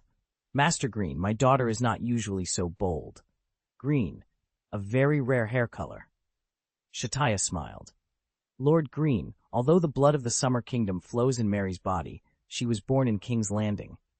Seeing Greene looking at her, she continued. Mary was raised by me, so she was influenced by me. I come from the Summer Islands. We believe that it is not shameful to show off in the women's branch, and we are good at bed. Skilled people are respected. Many noble men and women will enter the women's branch to serve for several years after the onset of spring to glorify the gods. Greene's eyebrows raised slightly. Gods? Shataya tapped her chin and said, Our bodies and souls are given by the gods. They gave us voices so that we can express our respect through singing. They gave us hands so that we can build temples through labor. They also give us desires so that we can honor God through our bodies. After a moment of silence, Greene said, Shataya, the new Prime Minister, is a different and pious person. Shataya bowed slightly, poured wine, and said, As you command, Lord Greene. Just as Shataya was about to leave, the door was suddenly pushed open and Tyrion limped in. Ha, you finally Oh, isn't this Shataya? Shataya saluted. Welcome, Lord Lannister. After Shataya left, the room fell silent once more. Tyrion held his chin thoughtfully. Greene, have you noticed Shataya's behavior? Few women of her station can be so elegant and noble. She must see herself as some kind of priestess. Greene couldn't help but laugh. Tyrion, I have to admit, you have a keen eye. Tyrion chuckled. It's a pity they will never appreciate my greatest advantage. My greatest charm is my generosity. Well, everyone loves golden dragons. He pointed to his nose and grinned. When they worked hard to get the golden dragon from me, they could still leave me with a charming smile. But since I became a dwarf without a nose, they cry and take it. Greene smiled. Tyrion, I suggest you wear a prosthetic nose made of gold. Everyone will love you then. Tyrion laughed for a while, then picked up the jug and poured himself a glass of wine. Greene, your proposal is truly exciting. I'll find the best craftsman to arrange it tomorrow. He took a sip of the wine and frowned. This tastes really bad. Chapter 188, Greene's Proposal. Greene Kleb smiled and said, Once you try the sour red wine from Crabclaw Peninsula, you'll like it right away. He picked up his wineglass and took a sip. Tyrion Lannister's eyes twinkled with amusement. He chuckled and said, Stannis has taken away the royal fleet, and Blackwater Bay has become his back garden. He can attack King's Landing at any time. Ha ha! Does King's Landing look like a lying obediently on the bed waiting to be fucked by him? Greene joked. Then you have to be nice and use all your skills to please him. Puff! Tyrion couldn't help but spit out the wine in his mouth, coughing and laughing. I'll give him a taste of what a Lannister giant is. Tyrion laughed for a while longer, rubbed his belly, and then suddenly turned serious. Greene, did Cersei send you out for Stannis? Greene paused, swirling his wineglass, and looked at Tyrion with his brown eyes. Tyrion was staring at him intently. How do you know? Greene asked. Tyrion waved his hand dismissively. Don't get me wrong, no one snitched. He pointed to his head and continued. My dear sister is used to getting things first and then rewarding others based on her mood. Greene, Cersei's canonization of you was quite sudden. I tried to guess, and it seems I guessed right. Greene tapped his chin thoughtfully. Tyrion, this is a secret. Tyrion nodded solemnly, pinching his chin in thought. Can horses from Crabclaw Peninsula run on the sea? Greene put down his wineglass and said seriously, Our deal can begin, Tyrion. Starting with Cersei's foolish military orders? Exactly. I need a good excuse to go out to the valley. Greene, I've discovered that my sister is not a complete idiot, and to be honest, it's hard. I don't want to break my promise to you. Tyrion, you should know who the only person Queen Cersei cannot stop is. My kind father? No, he is not in King's Landing. My good nephew? Greene nodded slightly. He picked up the jug and poured wine into Tyrion's glass. When Robert I named Jaime the Guardian of the East, King Joffrey was very dissatisfied with the arrogance of the valley. He wanted to reward the young Duke of the Eyrie with a chance to compete fairly with his sword skills. Tyrion's wineglass was filled. Greene put down the flagon and continued, With the secrets of the Arryn family we are going to reveal, he will have even more reasons to be angry. Aha! Tyrion's voice was full of sarcasm. My good nephew is really good at picking opponents. Greene shrugged. Tyrion, Joffrey has always wanted to show off his martial prowess in front of everyone after sitting on the Iron Throne. This is also a good opportunity to ease the relationship between your nephew and uncle. While raising his glass to drink, Tyrion glanced at Greene quietly, a trace of caution flashing in his eyes. After a pause, he said casually, With your wisdom, it would be easier to ask Cersei for help with this kind of thing. Greene glanced at Tyrion, who was testing him, and said calmly, Tyrion, you should know Queen Cersei's character very well. She doesn't like anyone to escape her control. Tyrion grinned. Greene, you can actually speak so nicely of my sister's selfishness. After taking a sip of wine, he added, That's right.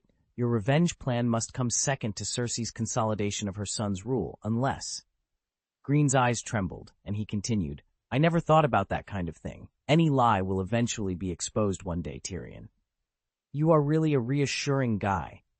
Tyrion first sighed with emotion, then he raised his glass and gestured to Greene, saying, The deal is done, Earl Greene. Greene also raised his glass. Happy cooperation, Prime Minister Tyrion. Tyrion grinned happily. I will have a good communication with my nephew, the king, at the right time. My nephew doesn't like his uncle, but his uncle still loves him. After a pause, he suddenly said, It feels like the older he gets, the more he looks like Cersei. I think Joffrey is more suitable to be called. Cersei, Sect, the seven gods have a sense of humor, Greene remarked with a smile. After all, they are mother and son, so it makes sense. Tyrion leaned closer to Greene, lowering his voice. Do you think revenge can be achieved with just the soldiers and horses of the Crabclaw Peninsula? You know the Arryn family's motto, right? Under their influence, the nobles of the Vale strive to become knights who represent honor. Think about how long the Arryn family has ruled the Vale, thousands of years. I've heard that all qualified families in the Vale, whether noble or not, prepare horses and knight armor. Even if they can't be knighted, they must at least look the part. It's all about glory. Tyrion murmured, almost to himself, Tens of thousands of armored cavalry. It's terrifying to think about. Greene listened quietly, then smiled. Tyrion, thank you for your concern, but... His tone shifted to one of calm seriousness. You can't take revenge if you're too rational, and I may never have such a good opportunity again. Tyrion nodded in agreement. In the past, there would have been no chance for one-on-one competition.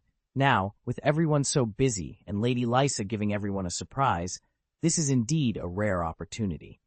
He reached out and patted Greene. Be flexible when the time comes. Don't imitate my brother Jaime. His knightly glory sometimes gives me a headache. They discussed more details before moving on to the topic of the commander-in-chief of the Gold Cloaks. Greene asked, Tyrion, what do you think of Sir Jacelyn Bywater? Tyrion spread his hands. Greene, I have to say you have a keen eye. He's a reliable man. I like Sir Jacelyn. He scratched his head. I haven't figured out how to make my sister like him as much as I do. Greene pointed to his wineglass. Tyrion, you could ask Sir Lancel for help. Tyrion shook his head. Since Lancel was knighted, he's been imitating Cersei's arrogance. My well-behaved cousin is long gone. Greene tapped his temple. Tyrion, think again.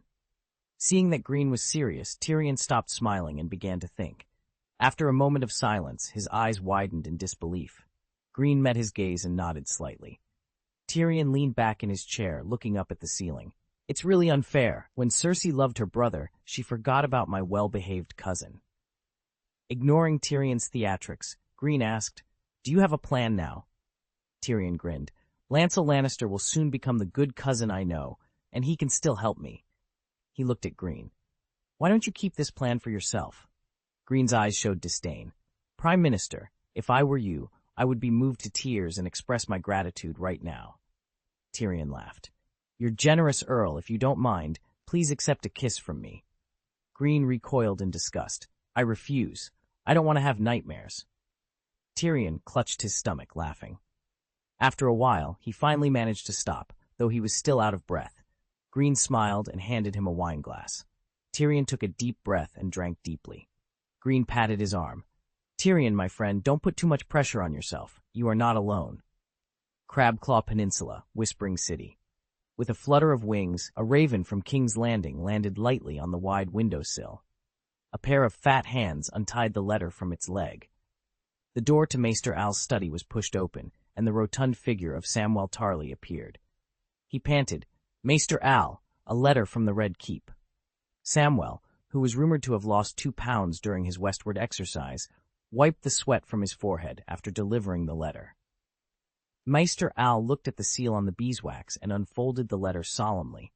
Seeing that Maester Al had been staring at the letter without moving, Samwell asked carefully, "Maester Al, are you okay?"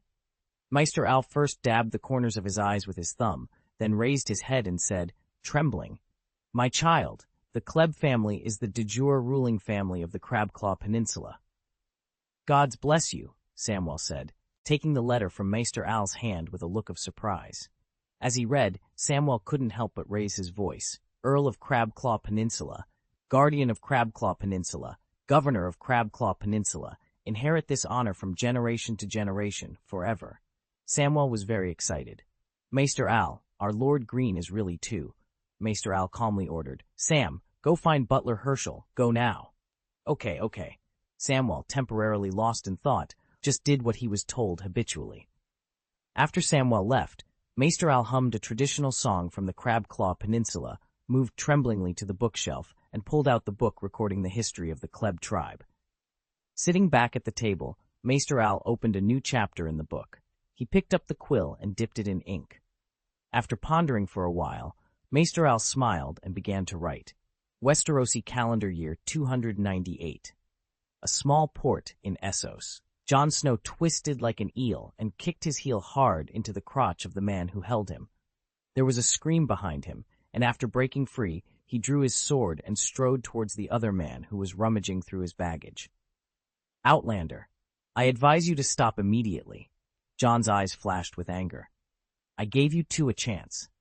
What are you going to do?" With a swift motion, Jon's sword swiped across the man's hand, blood spraying out. Then he turned sideways to dodge an attack from behind and plunged the sword into the attacker's body. Jon frowned and glanced at the 2 villains entangled behind the boat, then raised his eyes to the sky. Towards evening, the sun began to set, and the clouds were dyed pink and orange, like a blooming flower. Jon had heard others talking about the true dragon in the tavern at the port. There were rumors of a city-state called Cantus going south, now ruled by the Targaryen true dragon. Viserys Targaryen, Daenerys Targaryen, were they the 2 who survived the war more than 10 years ago? Father's brother and sister. Is he going to meet his people? No, he is still an illegitimate child, and no one will regard a despicable illegitimate child as their relative. Perhaps he is destined to be alone. Jon closed his eyes and took a slow breath.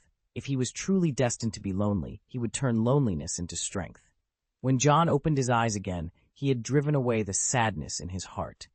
He picked up the bag that had fallen on the ground and slung it over his shoulder. His eyes looked westward. On a strange continent, he would abandon his past self and start a new life. Jon took a step forward, wondering as he walked. Does he need a new name? What should he call himself? "You're pretty good at it, stranger." A young man's voice suddenly came, and Jon paused.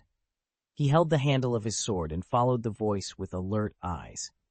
Two figures appeared in John's sight, one slender and the other tall and strong.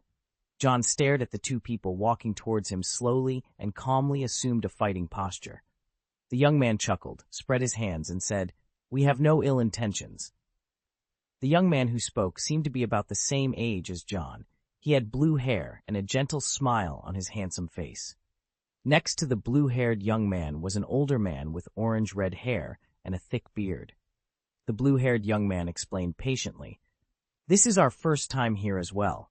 We noticed you were being followed by two suspicious individuals, so we decided to check it out," the blue-haired young man said, glancing into the distance with a smile.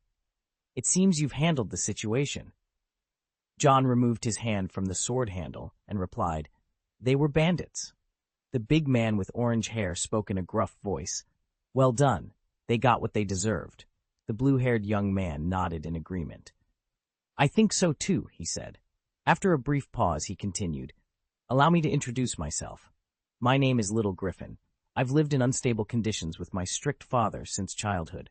Recently, I've been traveling to gain knowledge and experience as per my father's wishes."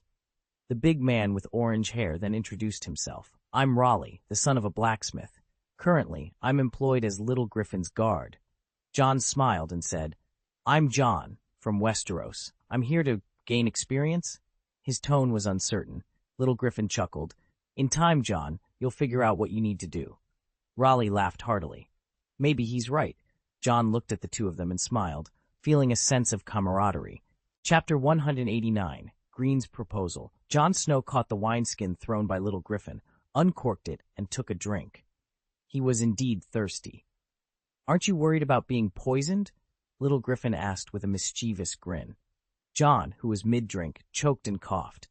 Little Griffin laughed heartily and said, "John, you must be fine after drinking, but I have to remind you, be careful about poison on this continent." John glanced at the wineskin in his hand, feeling a bit embarrassed. He took another sip and then recorked it. "I'll be careful," he said, handing the wineskin back. As he did, he noticed that Little Griffin's eyelashes were as long as his sister Sansa's, and his features bore a resemblance to Lord Greene's handsomeness, though less rugged. John suddenly remembered the time he was beaten by Greene, a period in his life that made him question the correlation between appearance and strength. He felt embarrassed again. Little Griffin took the wineskin and hung it back on his belt. "John, cheer up. You'll soon come to like it here," he said with a smile. John smiled back, shaking his head. "I was just remembering some things from the past, Little Griffin." Raleigh laughed loudly. "It's always like that when you first leave home. Tonight, I'll take you to a good place. You'll be so happy you won't miss home anymore." John thought of the women's branch and remembered Uncle Ned's teachings. He was prepared to politely refuse Raleigh's offer. However, Little Griffin seemed to read John's thoughts from his expression. "John, don't get me wrong," Little Griffin explained. "It's not what you're thinking. Raleigh is talking about the bonfire party in the port town. They hold it every 7 days. We sing and dance together, and it's lively all night long. Everyone can join, and no one will ask where you're from. We're lucky. Tonight is one of those nights." Raleigh grinned. "What are we waiting for?" That night, men and women danced joyfully around the bonfire. The happy laughter and cheerful steps made the place very lively. Little Griffin and Raleigh had already joined the dance floor, while John, who had declined several invitations to join, sat in a corner, drinking alone. John watched the lively crowd with a smile. He wanted to join, but couldn't muster the courage. "Hey, do you need a drink to feel brave?" a girl's voice suddenly asked. John, startled, coughed to cover his embarrassment. He looked up to see a girl with beautiful red curly hair and vibrant wheat-colored skin. She exuded a lively energy. The northern man, not one for clever words, admitted, "You're right, I want to join, but I lack the courage." The red-haired girl laughed. "If you keep drinking like this, you'll just fall asleep here." "Come on, I am your courage, shy boy." John murmured to himself, "I'm not shy." The red-haired girl grabbed his hand, and John, dazed, stood up and let her lead him to the dance floor. On the dance floor, the red-haired girl let go of John's hand and spun around nimbly. Her long skirt fluttered like a blooming flower. The people around them smiled and made space for them. The red-haired girl glanced at Jon, her eyes bright as stars. She danced gracefully, her movements lively and agile, like a bird in flight. The crowd cheered for her, and her enthusiasm and vitality were infectious, even to Jon. She grabbed Jon's hand again. "My boy, have you found the courage?" she asked, her smile pure and bright. Jon felt the warmth of her smile like the summer sun. He grasped her hand tightly and nodded with a smile. "I found it." With the summer-like girl by his side, Jon danced. Jon awkwardly mingled with the crowd. He saw the little griffin, trapped by a throng of girls, and the girls fleeing from the imposing figure of Raleigh. Jon laughed heartily, feeling a joy he had never experienced before. In the tent, Jon lay alone on the bed, hands behind his head, a smile playing on his lips. The bonfire party had ended, and the night was deep, but Jon couldn't sleep. The red-haired girl had stirred something in his heart. Suddenly, the door curtain was pulled aside, and a petite figure entered the tent. Jon relaxed his grip on his sword's hilt and murmured, "Is that you?" The red-haired girl sat on Jon's body, leaning over to face him. Jon stiffened and said, "Your father." The girl laughed, her voice like a silver bell. "He went fishing tonight and didn't tell me on purpose," she said. "My name is Rhaenell, the fisherman's daughter." Jon felt Rhaenell's warm breath and moved his lips. "My name is Jon, the illegitimate son from Westeros." "Aren't you a noble?" she asked. "I'm sorry." "No, I'm so happy. Sorry, I thought. I want to find a good-looking husband. Since you are not a noble, will you marry me?" Rhaenell's face disappeared from Jon's sight. "Tell me. Phew, I like you." "Really? Jon, well, I'm sure I'm in love with you." That night, the tent was filled with joy. A week later, early in the morning, the Greene's mermaid, escorted by the royal fleet, slowly docked at Dragonstone Island. In the stern cabin, Greene looked at Brother Zari, who appeared slightly uneasy. "Brother Zari, please do not leave the cabin," Greene said, inspecting the equipment. Brother Zari whispered, "Earl Greene, Dragonstone is filled with danger. I am willing to refuse their invitation on your behalf." Greene turned and smiled at Brother Zari. "Please don't worry. Wait patiently." "May the gods bless you," Brother Zari said as Greene walked towards the cabin door. Outside the stern cabin, Greene glanced at Menton's new plate armor. "Menton, can you use the new armor now?" he asked. The blue armor shone in the morning light. Menton smiled and said, "Lord Greene, I am already familiar with it. I can fight as well as before." "Looking forward to your performance," Greene said, patting Menton before stepping off the ship. With a crunch, Greene disembarked from the mermaid with his clan soldiers and Menton Weishai, who carried the ice giant sword on his back. They were greeted by Sir Davos Seaworth and others. Davos smiled and greeted him. "Good day, Earl Greene." Greene stared at Davos for a moment before replying, "Good day, Sir Davos." Davos gestured towards Dragonstone Castle. "Please, Lord Stannis is happy to have your visit." Greene did not move. "Sir Davos, I am deeply impressed by the royal fleet's friendly invitation." Davos was silent for a moment. "Lord Greene, they are shy, so they may seem different. I assure you, Lord Stannis is looking forward to meeting you." Greene began to walk. "I need bread and salt," he said. Greene was referring to the traditional guest rites in Westeros. When a guest accepts bread and salt from the host, neither party is allowed to harm the other during the guest period. Violating this sacred law is forbidden by both the old gods and the seven gods. Greene wanted to remind Lord Stannis that he was not his vassal and deserved respect. Froze on Greene, trying to decipher the deeper meaning behind his words. He took a deep breath and replied, "Earl Greene, Lord Stannis is a man of principle. He believes in justice and the rule of law. That is why he deserves the Iron Throne." Greene's expression softened slightly, but his eyes remained skeptical. "Principles are important, Sir Davos, but so is the support of the people. Without it, even the most just ruler can find himself isolated and vulnerable." Davos nodded, understanding the weight of Greene's words. "You are right, Earl Greene. That is why we need allies like you. Together, we can show the people that there is a better alternative to the Lannisters' tyranny." Greene sighed, his resolve wavering. "I will consider your words, Sir Davos. But remember, actions speak louder than words. Show me that Lord Stannis is truly committed to justice and the well-being of the realm, and you will have my support." Davos bowed his head in gratitude. "Thank you, Earl Greene. I will convey your message to Lord Stannis. I am confident that he will prove himself worthy of your trust." As they continued their walk towards the castle, the tension in the air began to dissipate. Davos felt a glimmer of hope. He knew that winning over Greene was crucial for their cause, and he was determined to do whatever it took to secure his allegiance. When they finally reached the castle gates, Davos turned to Greene and said, "Earl Greene, before we enter, let me fulfill your request." He gestured to a servant, who brought forth a tray with bread and salt. "Please, partake in our hospitality." Greene took a piece of bread and dipped it in the salt, a traditional gesture of trust and goodwill. He nodded in approval. "Thank you, Sir Davos. Let us proceed." Inside the castle, the atmosphere was more welcoming. The grand hall was adorned with banners bearing the sigil of House Baratheon, and the scent of roasted meat filled the air. Servants bustled about, preparing for the evening feast. Davos led Greene to a private chamber where Lord Stannis awaited. The stern-faced lord rose from his seat as they entered, his piercing gaze fixed on Greene. "Earl Greene," Stannis greeted him with a nod. "I appreciate your willingness to meet with me." Greene returned the nod, his expression guarded. "Lord Stannis, I am here to discuss the future of the realm. I hope you understand the gravity of the situation." Stannis's eyes narrowed. "I do, Earl Greene.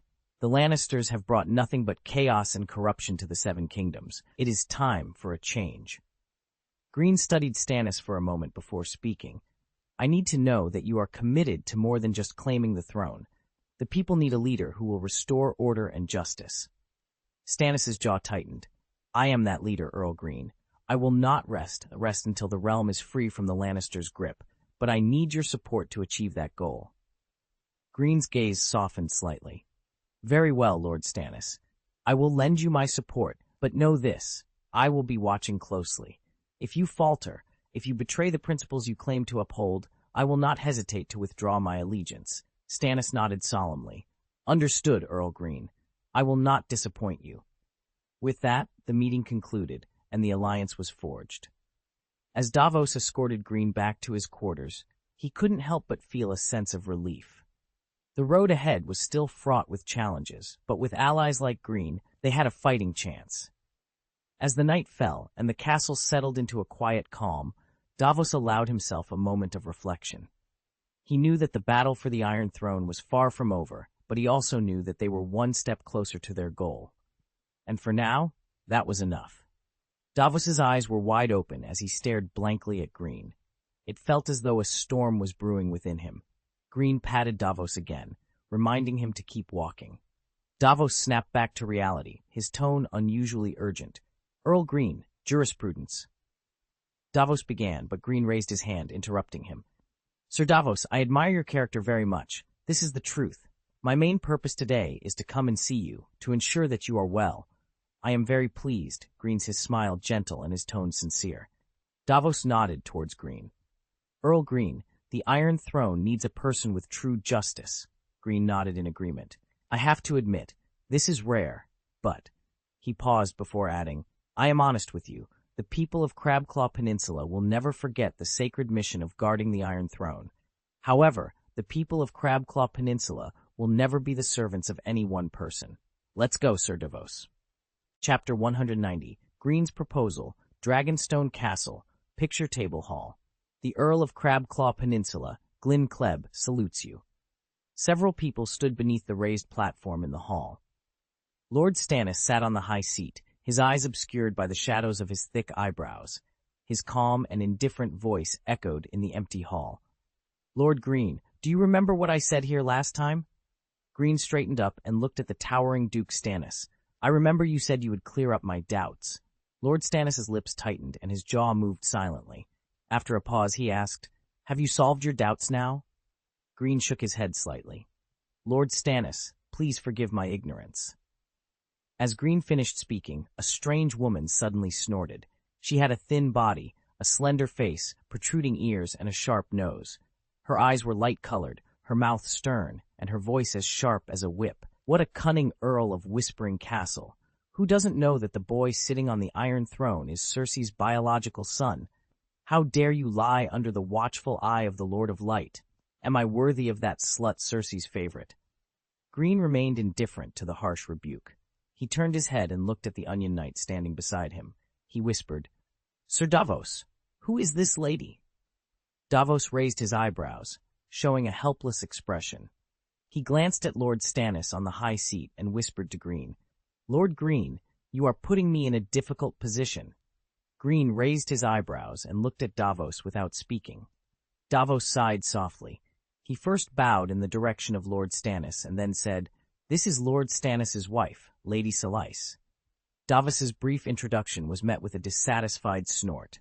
A middle-aged man stood up and said in a loud voice, "Earl of Whispering Castle, standing before you is the wife of Duke Stannis Baratheon, Lady of Dragonstone, descendant of Garth Greenhand, Lady Selyse of House Florent." Garth, also known as Greenhand Garth or Greengarth, is a legendary ancestor king and is considered the ancestor of many families in the Reach.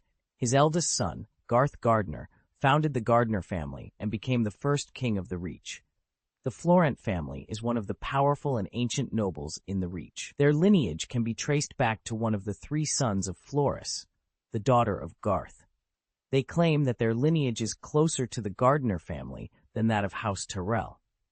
House Florent firmly believes it has priority over other houses and the right to inherit Highgarden, often questioning House Tyrell's right to rule the Reach. Davos shrugged his shoulders, and Greene turned towards the high platform. His eyes swept across a red figure, and he caressed his chest and said, "I've met Lady Selyse. Greene Kleb greets you." Lady Selyse sneered and said, "Answer my question, Earl of Whispering Castle." Greene glanced at Lady Selyse calmly, his voice steady. "According to the laws of the kingdom, I reserve my opinions on all those accused until a formal trial is conducted." Lady Selyse's tone was sharp. A small half-savage family also learned, "Selyse, be quiet." Lord Stannis' voice interrupted her words. Lady Selyse said sharply, "Your Majesty, you should not interrupt me. According to the law, the nobles of the Crabclaw Peninsula are my vassals." "Your Majesty?" Lord Stannis' voice was filled with resentment as he repeated. He continued, "It's such a sarcastic title. What kind of king am I? Dragonstone Island and a few stones in the narrow sea, is this my kingdom?" Lady Selyse quickly responded, "Your Majesty, according to the will of the Lord of Light, you are the only king of the Iron Throne." Stannis was not as fanatical about the Lord of Light as his wife. He frowned and said, "Please make it clear to me. What I want is an army, not a blessing." Mrs. Selyse was about to speak, but was interrupted by Greene's voice. He said leisurely, "Mrs. Selyse, please forgive my presumptuousness, but I must correct you. Loyalty to the Queen is a tradition on the Crabclaw Peninsula, not a legal principle." After speaking, Greene felt everyone's eyes focus on him again. "You," Mrs. Selyse began, but Greene shrugged calmly and added, "As far as I know, Duke Stannis has not yet declared himself king, Lady Selyse." "You," she repeated, but Greene placed one hand on his chest and said, "I think it was the sound of the wind and waves outside that caused me to hallucinate." Whether intentional or not, Lord Greene acted as if he did not hear anything the people present said about the king. "The Lord of Light cherishes chastity and punishes corruption," a red figure said, as she walked lightly towards Greene. She stood in front of him and introduced herself. "Count Kleb, I am Melisandre, the priestess of R'hllor, the King of Light." Melisandre's figure was elegant and slender, her long silk dress as bright as a flame. The sleeves were long, with cuts revealing a darker blood-red shirt underneath. Her dark red copper hair framed a heart-shaped face, with red eyes and skin as white and smooth as fresh cream, without blemish. "Good day, Mrs. Melisandre," Greene greeted, glancing at the red gold necklace with a large ruby embedded around her neck. He flexed his fingers. "Don't worry about the title. To me, it is just a tool for walking in the world."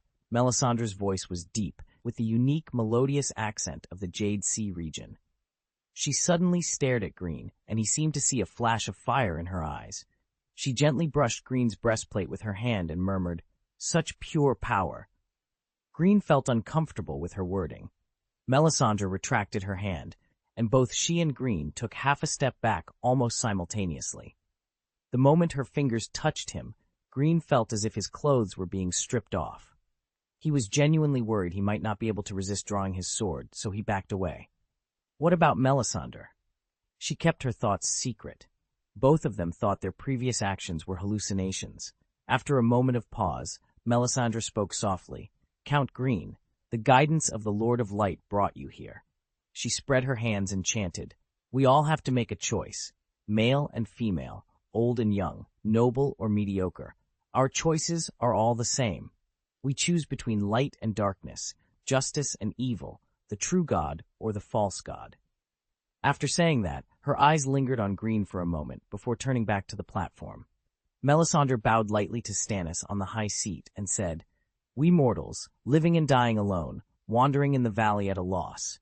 Fortunately, our compatriots gather together to travel, and fortunately, we have the true God to support us." Lord Stannis nodded slightly. He stood up from his chair, walked down the steps, and stood in front of the map table. The 7 kingdoms of Aegon the Conqueror's era were engraved on the map table, including all the rivers and mountains, fortresses, cities, lakes, and forests in every detail, glowing with the luster of lacquer accumulated for nearly 300 years. Lord Stannis stood in front of the table and thought for a while, then waved Davos and Greene over. Greene and Davos looked at each other, took steps forward, and stood on either side of Lord Stannis, on the left and right respectively. Lord Stannis frowned and said, "The only people my brother left me were Celtigar, Valerion, and Baal Aemon, but none of them are capable characters. Besides this, Salador San, the pirate, brings me accounts of my recent debts, and Morosh the merman talks of the tides and the autumnal winds, urging caution. Lord Sanglas of Wonderhaven devoutly chants blessings in the name of the 7 gods, while Lord Celtigar of Crab Island asks me to explain which, to serve my brother faithfully, but my efforts were never acknowledged. Now I am left with Dragonstone, a barren rock, while Renly enjoys the wealth and power of Storm's End. It is an injustice I cannot overlook." Davos listened intently, understanding the depth of Lord Stannis' resentment. He knew that Stannis' sense of duty and justice was unwavering, but it also made him inflexible. "My lord," Davos began cautiously, "I understand your grievances, but we must be pragmatic. The Lannisters are a formidable enemy, and we cannot face them alone. An alliance with Robb Stark could be beneficial. He has the North behind him, and if we support his cause, we might gain a powerful ally." Stannis' eyes narrowed as he considered Davos's words. "And what of Renly? He is gathering support in the Stormlands. If he declares himself king, it will divide our forces further." Davos nodded. "Renly's ambition is indeed a problem, but if we can secure an alliance with the North and Riverrun, we might have enough strength to deal with him. We need to play the long game, my lord. Secure our position first, then deal with Renly." Stannis was silent for a moment, his gaze fixed on the map before him. "Very well," he said finally. "You will go to Storm's End and speak with Renly. Try to persuade him to join our cause. If he refuses, we will deal with him when the time comes. As for Robb Stark, send a raven to Winterfell. Offer our support in his fight against the Lannisters." Davos bowed his head. "As you command, my lord." Greene, who had been silent throughout the exchange, finally spoke up. "Lord Stannis, if I may, I believe it would also be wise to seek the support of the Free Cities. They have resources and mercenaries that could bolster our forces." Stannis considered this. "A good suggestion, Greene. We will send envoys to the Free Cities as well. We need all the allies we can get." With the plan set, the meeting concluded. Davos left the hall, his mind racing with the tasks ahead. He knew the road would be difficult, but he was determined to see Stannis on the Iron Throne. For all his faults, Stannis was a just man, and Davos believed he was the leader Westeros needed. As he prepared to leave for Storm's End, Davos couldn't help but think of the challenges that lay ahead. Renly's ambition, the Lannisters' power, and the uncertainty of the North's support all weighed heavily on his mind. But he was resolved to do his duty, just as Stannis had always done his. In the end, it was not just about loyalty to a lord, but about the future of the realm. And for that, Davos would do whatever it took. "I did my best to assist Jon Arryn in running the kingdom, allowing Robert to indulge in eating, drinking, and gambling every day. After Jon died, did my brother appoint me as hand? No, he completely ignored my self-recommendation and the recommendations of the nobles. Instead, he offered this honor to Eddard Stark, who was far away in Winterfell. As a result, these 2 men were manipulated by a mere Lannister, It's a disgrace to be played by a woman in such a manner. Davos glanced worriedly at the tense face of Lord Stannis, his voice respectful. Duke Stannis, I must sincerely advise you, despite the injustices you have suffered in the past, the deceased are gone. If Stark can work together with you, as great as you are, you will undoubtedly be the ultimate victor. The kingdom, now in chaos, will be reborn in your hands. Davos placed his hand over his chest and nodded, concluding, For your kingdom, Lord Stannis. Lord Stannis stared sharply at Davos, who had a downcast expression for a moment, and then said, I will consider it. Stannis frowned, deep in thought, then turned his sharp gaze to the silent Greene. Melisandre walked over slowly and placed her hand on Greene's arm. The Lord of Light will guide Lord Stannis to the pinnacle of glory. Earl Greene assisting the king is the will of the Lord of Light. Please heed Arlor's guidance. Chapter 191, Greene's Proposal. Greene Kleb lowered his eyes, observing Melisandre's hands. They were slender and elegant, with well-defined joints. Her fingertips resembled beautiful strings, exuding a captivating luster. Greene raised his gaze, his brown eyes meeting the red eyes of the priestess.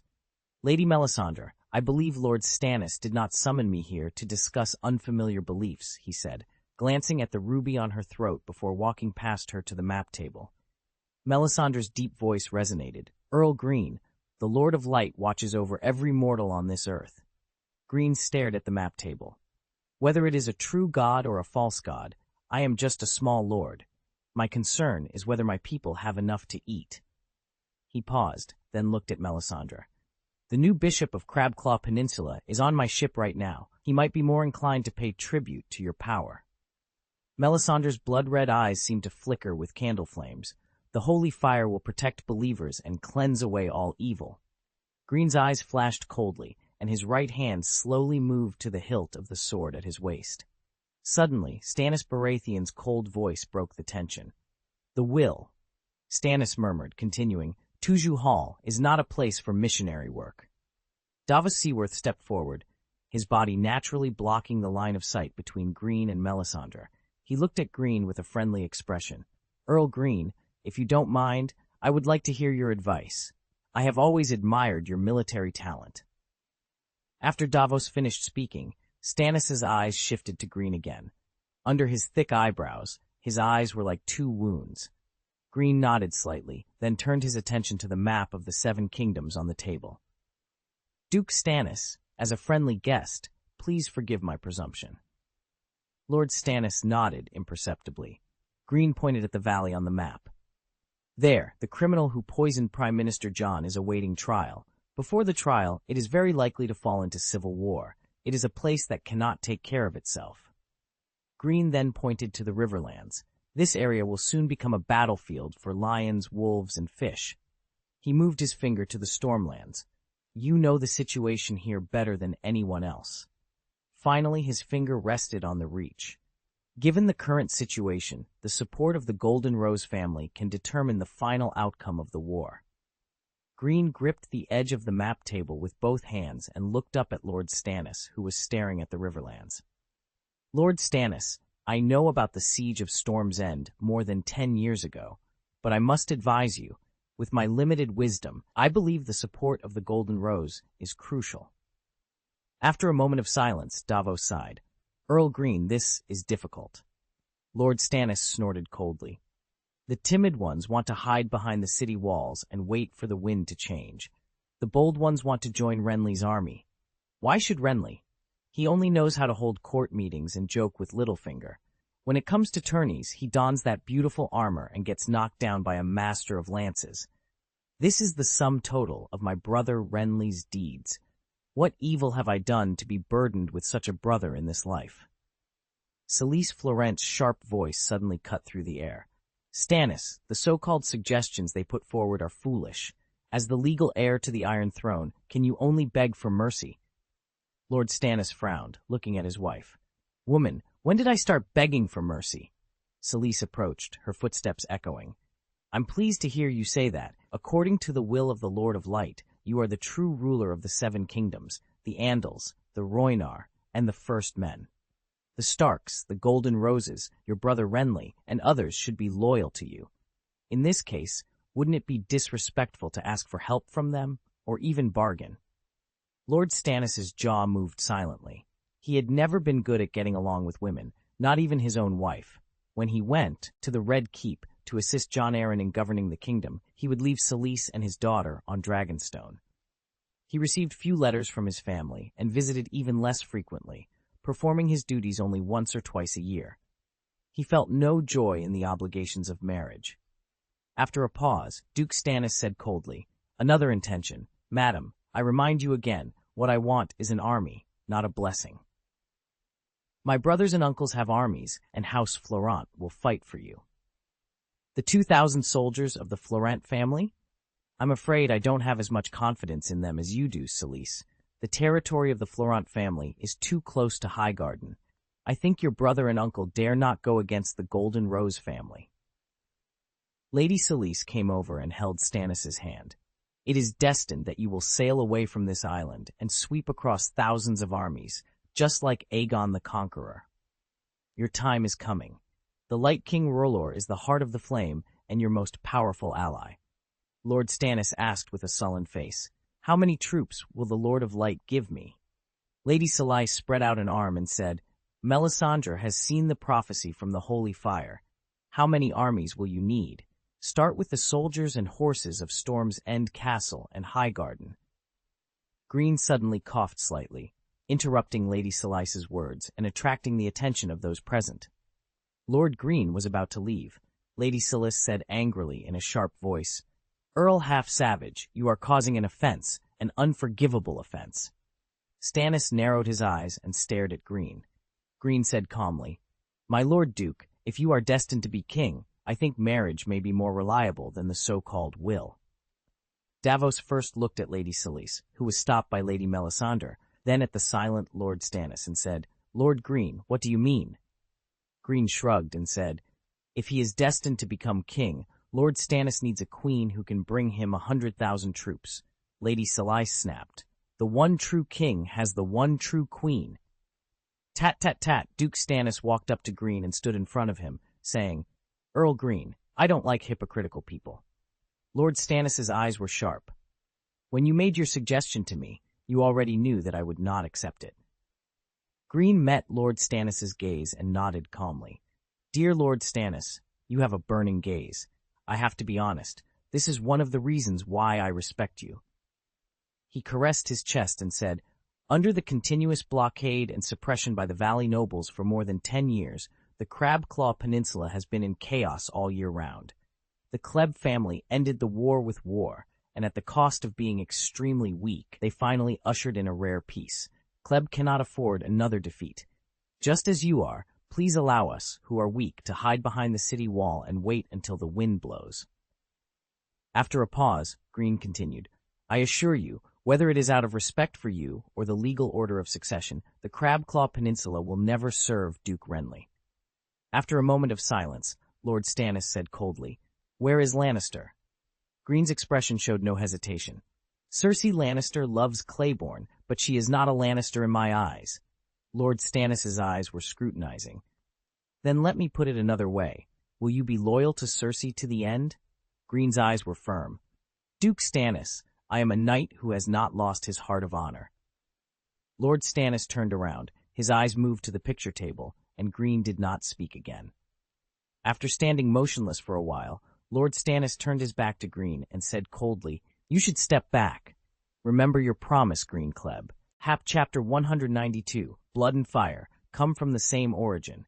At the Dragonstone Pier, the raging waves relentlessly crashed against the embankment, sending sprays of water into the air. Greene Kleb joked, "Mr. Sir, cheer up. Your frown can easily make people panic." Davos Seaworth forced a smile and replied, "I'm sorry, I haven't yet learned to keep my face straight." Greene smiled and shook his head. Davos hesitated for a moment before saying, "Earl Greene, the Duke Stannis I know makes wise decisions every time. I hope you will choose as soon as possible." "Sir Davos, we are friends." Greene's brown eyes flickered slightly as he continued, "I'll be honest with you, I feel that Lord Stannis is more interested in the Holy Fire prophecy." He pointed at the flaming red heart flag fluttering on the pier, the wind from the sea creating endless ripples. "When I saw this on the ship, I understood Lord Stannis's determination, Greene added. Davos stared at the red banner for a while, recalling the time when he was knighted. Back then, Stannis led a small number of garrison soldiers and held Storm's End for nearly a year under heavy siege by the combined forces of House Tyrell and House Redwyne. Even the sea route was blocked by the Redwyne fleet from the Arbor.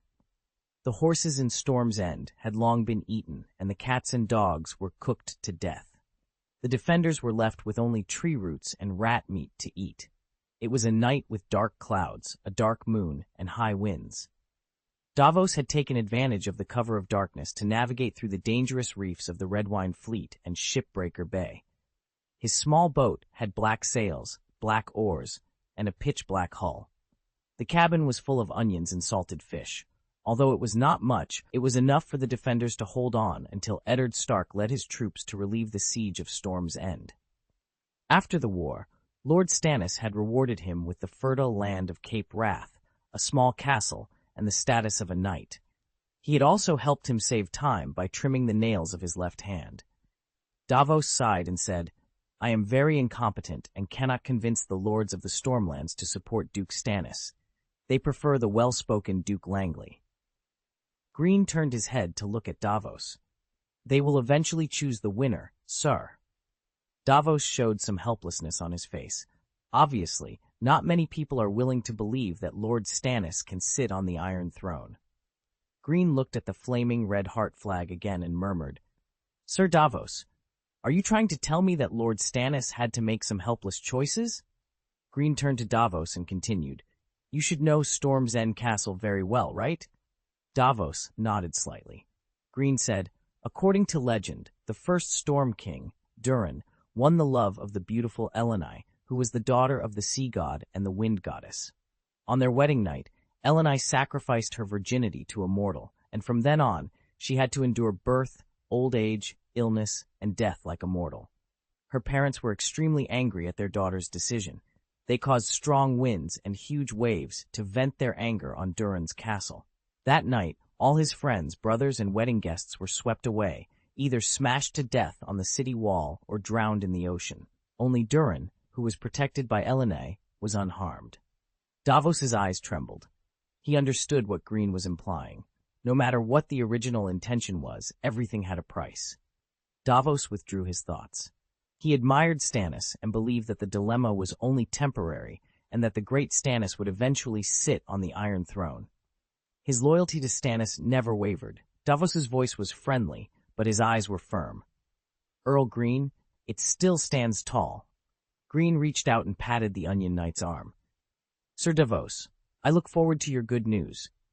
Greene left an ambiguous word, then swung his cloak and stepped onto the plank connected to the mermaid. The mermaid slowly left the port. Greene stood on the stern day, CK of the mermaid, gazing at the Dragonstone castle carved into the shape of a dragon. His mind wandered to thoughts of the Dragon Crystal Mine, the White Walkers, Melisandre, and the dragon. As evening approached, the mermaid docked at Mermaid Port. King Greene, accompanied by butler Herschel, immediately began to patrol. Mermaid Port serves as the face of Kleb's territory to the outside world. Although Greene's investment in golden dragons is far less than his expenditure on armaments, it has never ceased. Mermaid Harbor is dominated by white tones. The streets are clean and wide, with lush trees planted on both sides. The buildings along the roadside are well proportioned, with shops and residences lined up in neat rows. Under the strict laws of Lord Crab, Mermaid Harbor boasts excellent security and cleanliness, a rarity in Westeros. However, due to the blockade of Blackwater Bay by Stannis' royal fleet, there are almost no merchants from King's Landing, making Mermaid Harbor much quieter than before. In the afterglow of the setting sun, the sea sparkled, reflecting golden light and contrasting with the white port, creating a picturesque scene. Herschel, visibly upset, said, My lord, if a large leather merchant from Lys hadn't happened to come here, the goods we originally prepared for the merchants in King's Landing would have become food for rats. He continued excitedly, The furs that Steward Roselle went to White Harbor to purchase have also been reserved by the Lys merchants. When the Black Pearl returns from the north, I will find a way to contact Roselle directly and have the Black Pearl head straight to Lys. Under Stannis' order, no ship can pass through Blackwater Bay to the Blackwater River dock in King's Landing, and King's Landing's merchant ships cannot leave their posts, including the merchants of Dragonstone. He treats everyone equally and is very fair. Greene pulled the reins and turned his horse's direction.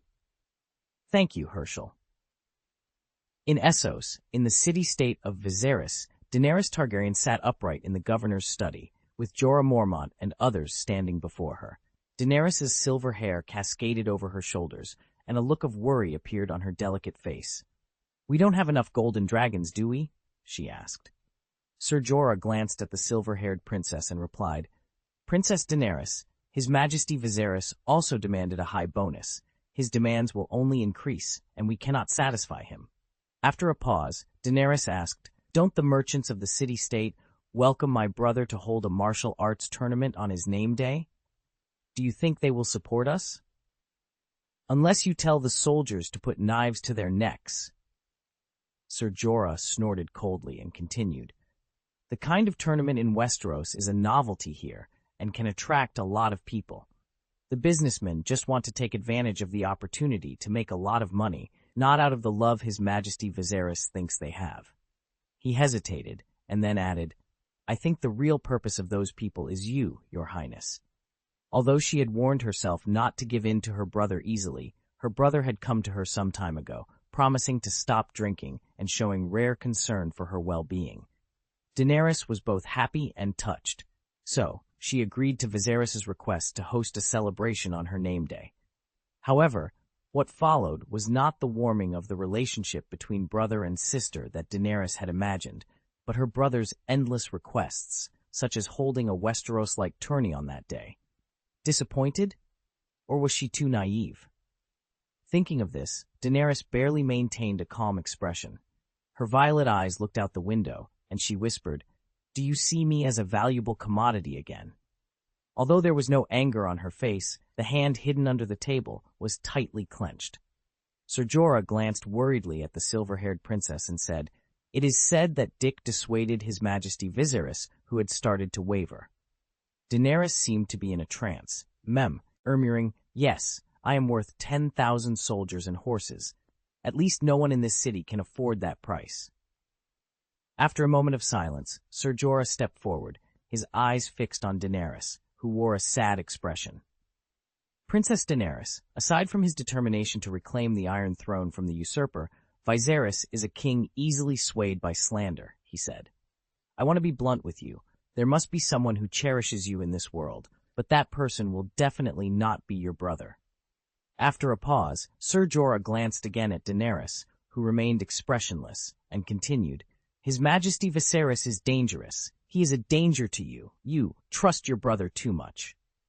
Daenerys quietly wiped away the tears that had not yet fallen from the corners of her eyes as she stroked her hair. Ser Jorah looked at her, trying to remain calm, and felt a pang in his heart. His voice was like the cold winter wind. "Princess Daenerys, His Majesty Viserys needs to wake up, and I am willing to do it for you. Sir, I appreciate your loyalty, but I hope you can remember that Viserys is my relative, and I will never take the initiative to hurt my brother," Daenerys said, looking out the window with a calm voice. After a while, Daenerys' eyes moved to Ser Jorah, and her face softened. "I promise." She glanced at the few people present and continued, "I will not let you down again. This is the last time." Everyone bowed their heads to Daenerys. Essos, near a small port, the rising sun cast a soft glow on the sky. In the crystal-clear lake, Rhaenys swam like a fish, her red hair floating in the water like a ball of flame. By the lake, Jon Snow couldn't help but peek at the beautiful scenery in the water again. Rhaenys came here every morning. This was truly a good habit. Jon took a few steps and picked up the clothes that Rhaenys had thrown carelessly on the grass. The ice boy from the north couldn't hide his joy at this moment. Beside the bonfire, Rhaenys took over the long skirt. She didn't rush to put it on and looked straight at Jon with her bright eyes. "Does it look good?" Hearing this, Jon turned his head to one side. The red-haired girl let out a crisp laugh. "Do you like it?" Jon's voice seemed helpless. "I'm sure." The red-haired girl was a little angry and threw her clothes on the grass. Jon felt the warmth passively. When Jon's breathing became heavier, The red-haired girl suddenly laughed, pushed him away, and picked up the clothes again. Rennell said while putting on her skirt, "My father is waiting for me to make breakfast. If we come back late, he will come to us with a harpoon." Jon rubbed his face with his hands and said, "Okay." After a while, Rennell sat down next to Jon, gently leaned her head on his strong arm, and said, "Have you decided?" After a pause, Jon shook his head slightly. "There are people there that I don't know whether I should see or not. I haven't made a decision yet." Rennell looked up at Jon. "Go ahead. When you get there, maybe you can find the answer. I can take you with me. My father wouldn't approve of it." Jon put his arms around Rennell and said, "I'll be back soon." Rennell reached out and touched Jon's cheek. "Shy boy, I will wait for you to come back, but you can't wait too long. My father has always wanted to find me a fisherman husband." Jon smiled gently and said, "I've calculated the time, and I can come back in 3 months at most." Pike City in the Iron Islands is an ancient fortress. It was originally built on a cliff protruding from the sea. However, as the rocks supporting the cliff continued to be eroded by the sea, Pike City's towers were gradually isolated on fragile and crumbling structures. The rocks are surrounded by salty sea spray, making the fortress appear even more precarious.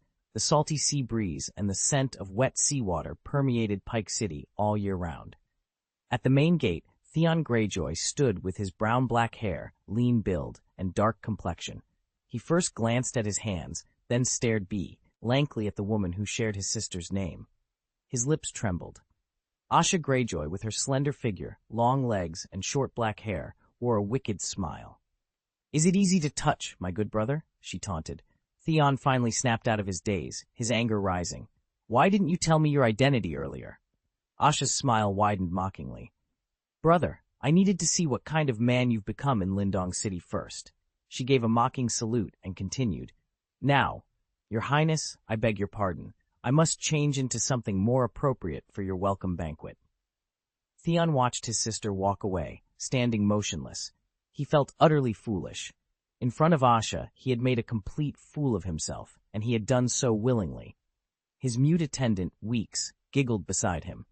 This laughter finally snapped Theon back to reality, giving him an outlet for his anger. He slapped Weeks hard across the face. "Why are you smiling?" he demanded, slapping him again. "Who told you not to tell me earlier? Who told you to have no tongue? In your next life, remember to have a tongue." Kind reminder, Chapter 191 is duplicated. Please do not subscribe again. Chapter 193, Blood and Fire Come from the Same Origin, Part 2. Pike City, Castle. In the smoke-filled long hall, Balon Greyjoy sat on a sea-stone throne carved from a dark boulder. His chiefs and captains were scattered around the room, while slaves ran back and forth, pouring wine. The hall echoed with the sounds of fiddles and leather drums. 3 burly men performed the traditional finger dance of the Iron Islands, tossing short-handled axes back and forth. The rules were simple. Participants had to catch or avoid the axes without moving even half a step. The game was called finger dance because it often ended with someone losing a finger, or if unlucky, more. King Balon, as thin as a stick, wore a moldy sealskin jumpsuit. His long, unkempt gray hair hung down past his shoulders. He raised his flint-like eyes and looked at his son, whose face had turned livid from being ignored upon his arrival. "You're late, Theon," Balon said. Theon apologized, his tone slightly dissatisfied. "Please forgive me, father." He glanced around the room. On his father's left sat his 2 uncles, and Asha Greyjoy was seated on his right. This position undoubtedly showed his father's favor for her. Theon took the empty seat next to Asha. Leaning forward, he whispered in her ear, "Didn't you say this was my welcome banquet, and you took my seat? It should be mine." Asha, dressed in a light green woolen sweater that accentuated her slender curves, looked at her brother with wide eyes, as if he were a fool. Theon felt a surge of anger. "Brother, you must be mistaken. Your banquet and seat are all in Winterfell," Asha said innocently. Theon gritted his teeth. "Are you kidding me again?" Asha, clearly enjoying her brother's frustration, asked, "Would you like wine or ale, Theon?" She leaned closer and whispered, "Or do you want something else?" Theon straightened up, moving away from Asha's approach. "Every word you say is a lie," he said coldly. After a pause, he couldn't help but ask, "You said you were married and pregnant with a child. Is that also a lie? This is real, Asha replied. She jumped up, stretched out a palm toward a big man performing the finger dance, and shouted, Raff, bring it! The burly man turned around, and an axe flew towards him. The sharp blade cut through the air, flashing with cold light. Theon almost suffocated. Asha caught the flying short-handled axe in midair and slammed it into the long table, splitting Theon's dinner plate in half and splattering grease everywhere. With a smirk, she said, Good brother, let me introduce you. He is my husband.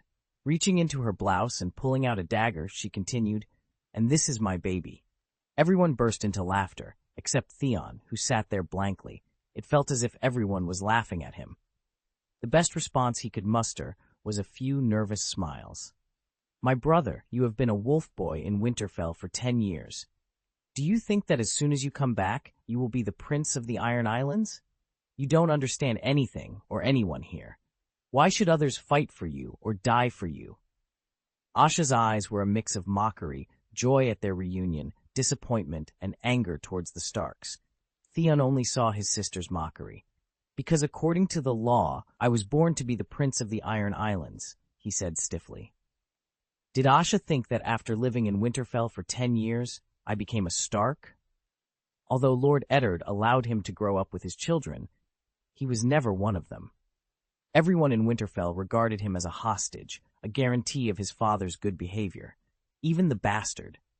Jon Snow was treated better than him. Duke Eddard often tried to play the role of a father, but Theon always reminded himself that this was the man who had brought bloodshed to Pike City and forced him to stay away from home. As a child, he had lived in the shadow of Stark's stern face and the ice sword. Eddard's wife was even more alienated and suspicious of him. Theon's blood surged, and he spoke again angrily. Winterfell is a prison that isons me, and the blood of sea salt and steel still flows in my veins. Asha leaned back in her chair, raised her horn cup, and took a sip of wine. She said leisurely, Did you only learn the laws of the Greenland in the cell of the Greenland? Have you forgotten our own rules? Theon grimaced and stared at the broken plate. Thousands of years ago, the Bloodhand King Urin of the Iron Islands said, The drowned god created man, and he created a crown. Every captain is the king on his own ship, so the Iron Islands are also called the Land of Kings. Once they have seen their king, shitting beside the ship's rail or turning blue in the storm, they will no longer ask the so-called king to kneel down, so he must be tough. Looking at Theon, who was sitting there motionless, Asha chuckled and said, I heard that you are running errands on behalf of the heir of Winterfell this time, brother messenger? Hearing this, Theon became furious. I'm not running errands. I'm the leader this time, and the conditions they offered were proposed by me. After hearing his explanation, Asha continued to smile, and Theon found her smile infuriating. Asha said with some exaggeration, It sounds like that little wolf is very good in front of you. Theon ignored Asha's tone and raised his head. Yes, he listens to me. I have won his trust. He regards me as his brother. Asha scoffed first, then laughed. You! Asha's laughter sounded extremely mocking to Theon, and his face turned green and red, like a chameleon. Asha's laughter didn't stop. She held her stomach with one hand and grabbed Theon's shoulder with the other. He shook his shoulder in annoyance, but his sister's grip was strong, and he failed. King Bullen smiled and glanced at his daughter, who seemed to be almost losing her temper with laughter, and then stood up from the sea stone. I'm going to announce the plan. After drinking, gather in my study. After saying that, he turned and left, followed by 2 personal guards, and his 2 younger brothers immediately got up and followed. Theon wanted to get up and follow, but he was firmly grasped by his sister's hand. He shouted angrily, Let me go! Asha let go of Theon and patted her brother on the shoulder. Oh, my father has been waiting for so many years, so why not wait a little longer? Not to mention, you have already helped him solve the problem. Although Theon didn't want to pay attention to Asha, he was still a little confused, so he couldn't help but ask, what problem was solved? Asha's smile turned wicked. Of course, little wolf boy, please obey your words and leave Winterfell to your father for safekeeping, my good brother. Crabclaw Peninsula, Whispering City. Today was the day when Captain Amparo of the Thorn Corps was to be awarded the title of knight. According to the ceremony, she had spent the night in front of the statue of the warrior of the faith of the 7 gods last night. After leaving the church, Amparo wore a white short coat and walked barefoot to the conferment site to show her humility. The Church of Whispering City was not far from the main castle. After walking for a while, she saw the wooden door of the main castle carved with swamp marigolds. Amparo suddenly remembered the scene when she first came here to meet the Lord and couldn't help but flex her toes. Amparo exhaled, raised her chin slightly, and took steps. In the hall, Greene Kleb's eyes swept across the beauty Brienne of Tarth among the spectators. He could feel that she was only an invited guest this time, and he secretly regretted it. Beauty values commitment.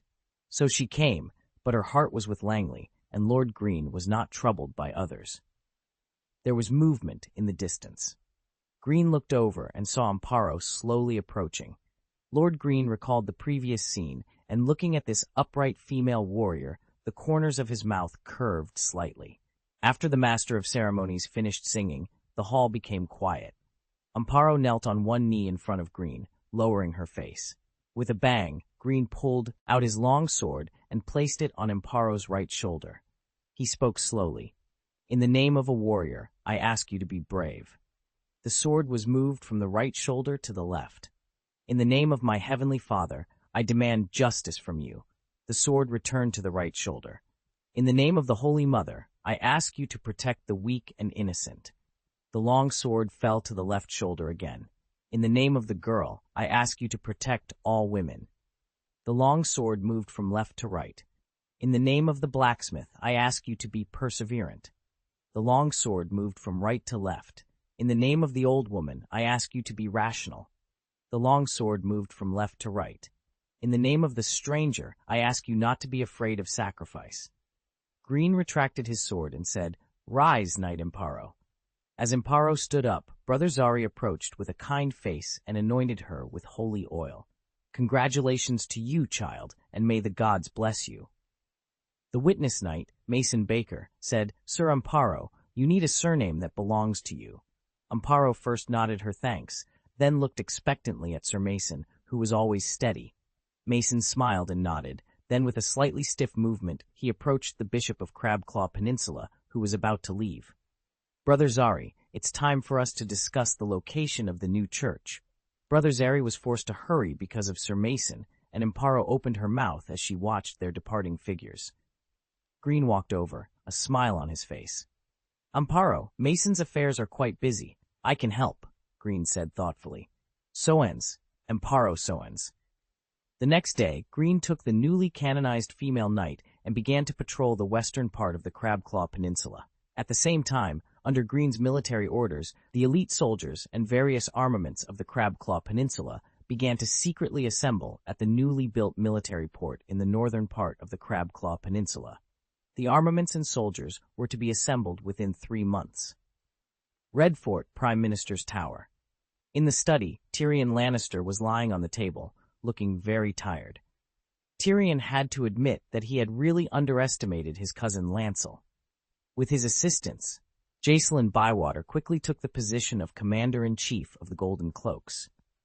As Tyrion's reward, Lancel Lannister was promoted to the rank of Lieutenant-in-Chief of the Golden Cloaks, equivalent to the Deputy Commander-in-Chief of the Golden Cloaks, which was a very good deal. Tyrion couldn't help but smile. His sister Cersei became easier to deal with once she found the right person. He was now very interested in the process of Lancel convincing her. Poor old Jaime, he thought again. Was his sister really naive enough to think that Greene and Lancel had the same shuriken? The next step, in addition to food, was war preparation and diplomacy. Greene was not here, and Tyrion missed him occasionally, but he became physically and mentally relaxed. Well, the valley is a good place to retire. Boom, boom, boom. There was a knock on the door, and after receiving a response, Varys in a lavender robe slid in lightly. "Good day, Lord Tyrion." Tyrion lazily left the table and leaned back in his chair, smelling the scent of lavender. He grinned. "Please sit down, Lord Varys." After Varys sat down, he pulled out a piece of parchment from the sleeve of his robe and said, "The first secret report is that the captain of the royal battleship White Hart plans to pull anchor and set sail in 3 days." Tyrion laughed and said, "Is it another poor child that Stannis forgot in King's Landing?" After a pause, he sighed, "We only have a few ships. To ensure the loyalty of the other captains, I have to be ruthless. I think they need to see Joffrey's justice." His eyes shifted slightly, and he added, "You have to give my good nephew something to do, otherwise the old man Chishan won't be able to stand it." Varys smiled and nodded slightly, then made a mark on the paper. He continued, "The second tip is that Horace and Sir Hopper of the Redwyne family bribed a gate guard and plan to sneak out of the city the night after tomorrow. The twin brothers will disguise themselves as oarsmen and board a ship to Pentos to leave." Tyrion pondered for a moment and then said, "Do my sister's guests want to slip away? She'll go mad if she loses these two rare guests she's kept here." He looked at Varys and said, "I will handle this myself. You need to keep it secret from the Queen Mother." Varys bowed slightly and said, "As you command, my Lord Hand." He made another mark on the paper and continued, "The third secret report. The fourth secret report. The fifth secret report. The last tip." After listening to Varys's secret reports, Tyrion climbed down from the chair and walked over to get the wine flask and an empty wine glass. He poured a glass of wine for Varys, who had been reading the secret reports for a while. "Lord Varys, I always feel that you are kind to me. I am very curious. Why are you so kind to me?" Tyrion handed the wine to Varys, scrutinizing him. Varys smiled slightly. "Lord Tyrion, you are the hand of the king. Aren't the people the Chamberlain serves the kingdom, the king, and you?" Tyrion grinned. "Did you also serve Jon Arryn and Eddard Stark so thoughtfully?" Chapter 194, Blood and Fire, come from the same origin. Wallace took a sip of wine and remarked, "Oh, it's as sweet as summer. The grapes are singing on the tip of my tongue." Tyrion Lannister watched Varys perform silently. Varys suppressed some of the smile on his face and said, "Prime Minister Tyrion, I promise that I served Prime Minister Arryn and Prime Minister Stark to the best of my ability." But he shook his head slightly, his face showing some grievance, and continued, "They had their own ways of doing things, and they were determined. As the intelligence chief that everyone hates, there was really nothing I could do." Tyrion swirled the wine in his glass and asked, "What about me?" Wallace smiled lightly and clasped his hands together as usual. "You are the wisest prime minister I have ever seen." Tyrion grinned. "But—" Wallace was stunned for a moment, then smiled and said, "You understand what power is, or what real power is, but—" He paused, then added, "The wisdom fountain of Casterly Rock loves you." He first complimented and then said, "Prime Minister Tyrion, your sword is very scary. Fear will make people want to resist, and the consequences will become unpredictable." Tyrion's two-colored eyes trembled slightly. He swirled his wineglass and said, "Sooner or later, the two Baratheon brothers will fight against King's Landing. I have to prepare for the war. I don't have time to play games." Wallace nodded, sighed, and said, "It's so difficult to understand each other's difficulties." Tyrion shrugged. "I have to." Wallace nodded slightly and said with a smile, "This is the firm will of the Prime Minister. You see, I still can't stop it." Tyrion laughed. "Lord Varys, I might follow in the footsteps of the previous Prime Ministers. Well, I think poisoning may be better than being swallowed alive. I am very curious about my end." Wallace smiled and said, "The fact that you are willing to say this shows that you are not worried about the future." Tyrion picked up the wineglass and took a sip. "To my kind father." Varys nodded in agreement. "Indeed, Lord Tywin will never allow others to harm a Lannister." Tyrion murmured to himself, "Lannister." Seeing that Tyrion was a little distracted, Varys added, "Master Prime Minister, I have to admit that you did a really good job this time. You sitting in this position makes me more confident in the future of the kingdom." Tyrion stretched out his hand to rub his temples. "You mean the golden robe?" Varys's voice seemed to be sighing. "Queen Cersei controls King's Landing with 2 swords. Only a few people don't know this." Tyrion grinned. "Among the few people, my good sister must be included." Hearing Tyrion's joke, Varys suddenly became nervous. "Your Majesty Prime Minister, the Queen Mother is your biological sister. I don't dare to make fun of her." Tyrion said nothing. "Lord Varys, this is just a private joke. This is because I am gradually trusting you. Continue." Varys bowed slightly before continuing.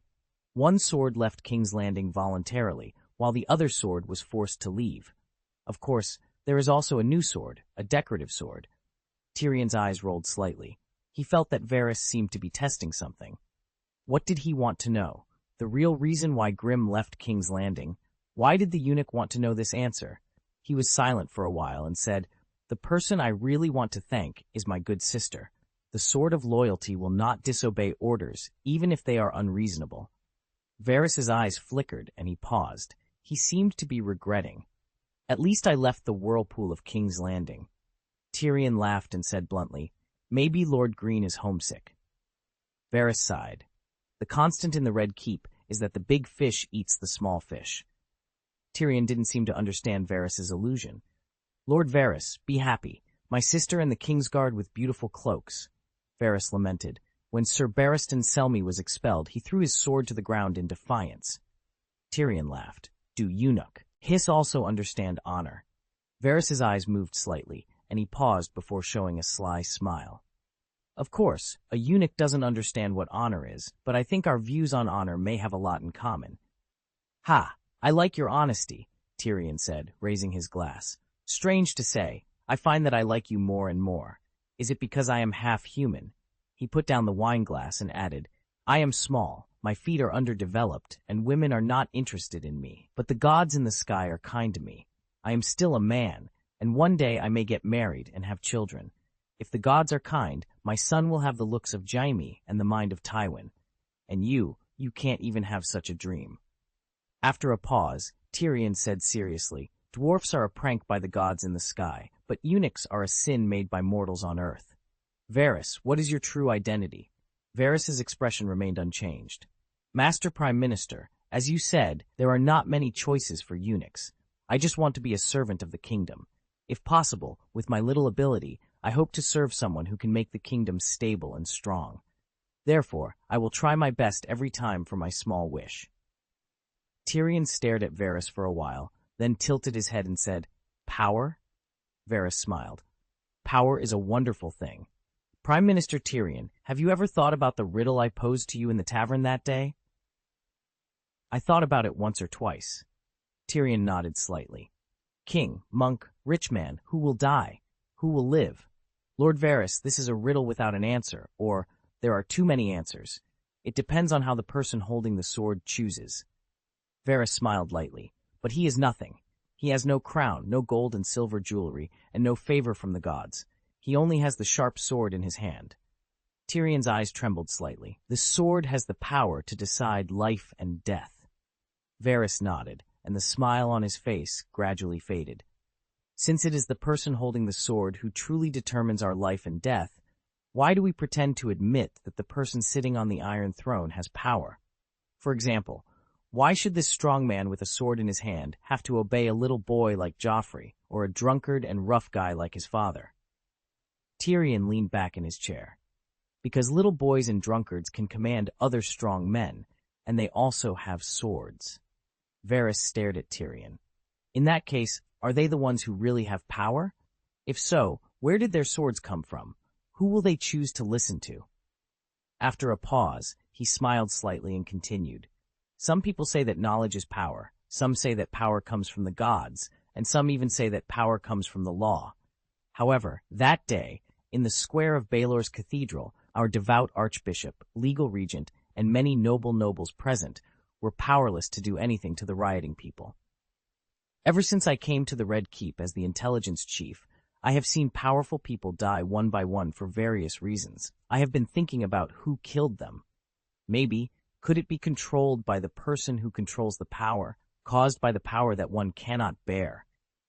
Tyrion said with great interest. "Lord Varys, it seems you have found the answer." Varys smiled and shook his head. "I dare not say it is the answer. The intelligence chief is an observer. A pair of ordinary eyes can see many things. What I see is that power exists in the human heart. What do people believe in power? Everything is strength, neither more nor less." Tyrion reached for the wineglass. "Sounds like power is a trick." Varys also picked up his wineglass. "Power is like a shadow on a wall. Even a short person can cast a huge shadow." Tyrion laughed. "I like you, Lord Varys." Crabclaw Peninsula, Lyanna Manor. Greene Kleb looked at housekeeper Solana and she shrugged. Greene tapped his chin thoughtfully, took a step forward, and said, "Solana, let's go together." As they walked, Serana spoke. "My lord, Miss Lyanna is not avoiding you, N purpose. She simply doesn't know how to face you." Greene raised an eyebrow and asked, "Does my cousin mistakenly think I would force her to drink moon tea?" After a few moments of silence, Solana replied slowly, "My lord, please forgive my presumption, but your laws in the Kleb territory are easily feared." Greene pondered for a moment, then clarified, "Serana, you mean I'm misunderstood, right?" Serana gave a rare smile and said respectfully, "I have experience. It's easy to overthink when you're pregnant, and you tend to imagine the worst." Greene glanced at Solana walking beside him and nodded. "That's understandable." In the small hall, Lyanna Kleb slowly sat down with Yulia's support. Greene glanced at her belly and said gently, "Cousin Lyanna, it's been a long time." Lyanna, slightly uneasy, began. Seeing her struggle to speak, Greene interjected, "Why do you want to keep this child?" After a pause, he added, "We are family. You can tell me the reason directly." A mist appeared in Lyanna's eyes as she whispered, "I don't want to get married, but I want to have a child of my own." Yulia and Solana both glanced at Greene, who remained silent. After a moment, Greene said, "I understand." He added, "This manor does need an heir." That night, candlelight flickered in the study. Greene's slender fingers tapped on the desk beside a letter received that evening. It reported that Renly Baratheon had been proclaimed King of the Seven Kingdoms at Bitterbridge in Howland Land, now known as Renly I, with Margaery Tyrell as his queen. Greene mused that Lord Stannis must have also learned the news. If Greene were not a time traveler, he would never have imagined that Stannis would lead a few thousand troops directly to Storm's End, intending to challenge Renly's tens of thousands of soldiers in a decisive battle. The law is both stubborn and tough. Greene's fingers paused as he reached for the map of Westeros, stood up, and unfolded it on the table. He first looked at the location of Storm's End, then pointed at Crab Island, a small island east of the Crabclaw Peninsula.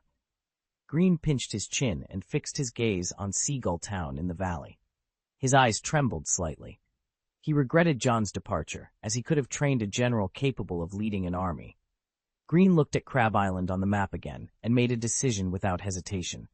The time had not yet come. He would wait for the fruit to ripen further before picking it. Greene picked up Varys's letter. The sworn knights of the Lannister family had left Casterly Rock with 2,000 free riders. Greene's eyes swept across Harrenhal and the twins in the Riverlands. He returned to his chair, contemplating the impending chaos in Westeros. The Vale and the Arryn family could not remain untouched. He needed a murderer. Iron Islands, Pike City. King Balon's study was as humid and drafty as usual. Asha Greyjoy's smile was mocking. "Good brother, your sister is a shy girl." Theon Greyjoy glanced at his father sitting by the brazier, blushed, and whispered, "Then you should never marry. When I become king, the first thing I will do is make you a silent nun." "What are you two talking about?" King Balon's voice interrupted, and Asha suddenly became serious. This was the sister Theon knew. "I plan to send you as the vanguard, Theon. You will lead 8 longships and sail north. Your mission is to raid the rocky coast, plunder the fishing villages along the shore, and sink every ship in sight. Maybe you can draw a few northern lords out of their stone fortresses.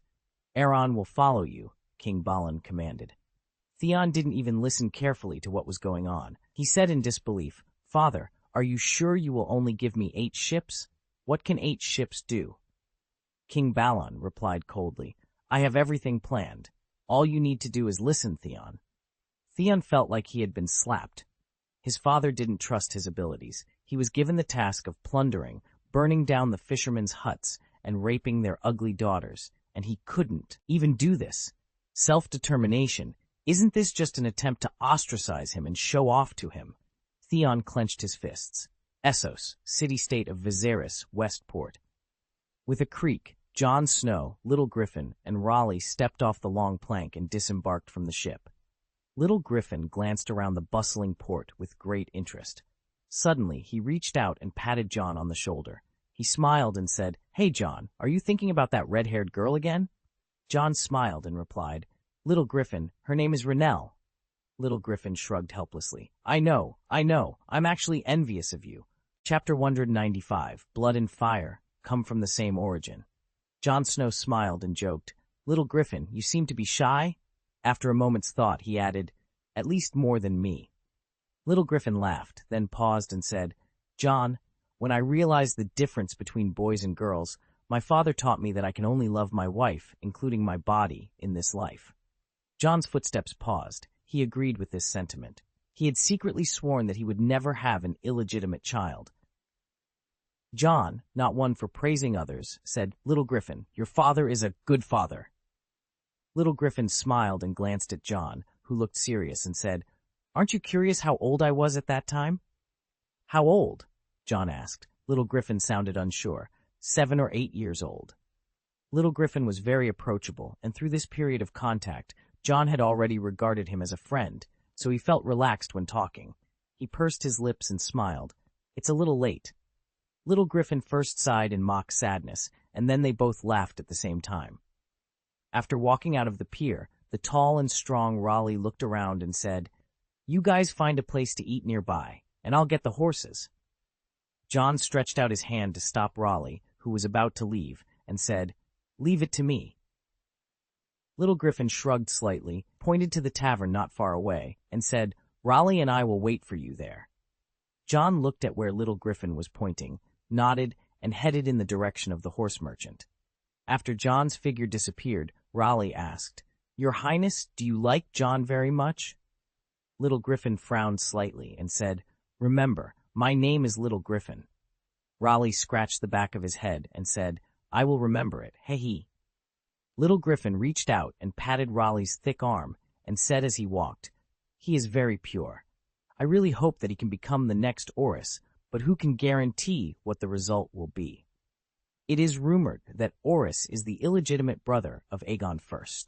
He was one of the most powerful generals under Aegon I, the founder of House Baratheon, and one of the few personal friends of Aegon himself.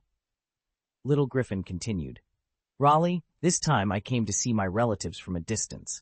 This time I came with only one pair of eyes.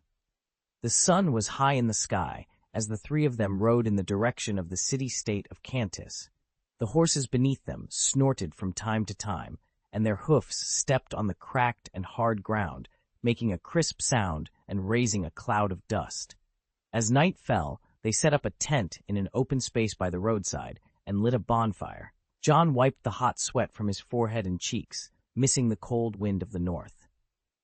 Jon took the wine bag that was thrown to him, took a big sip, exhaled happily, and looked at Little Griffin.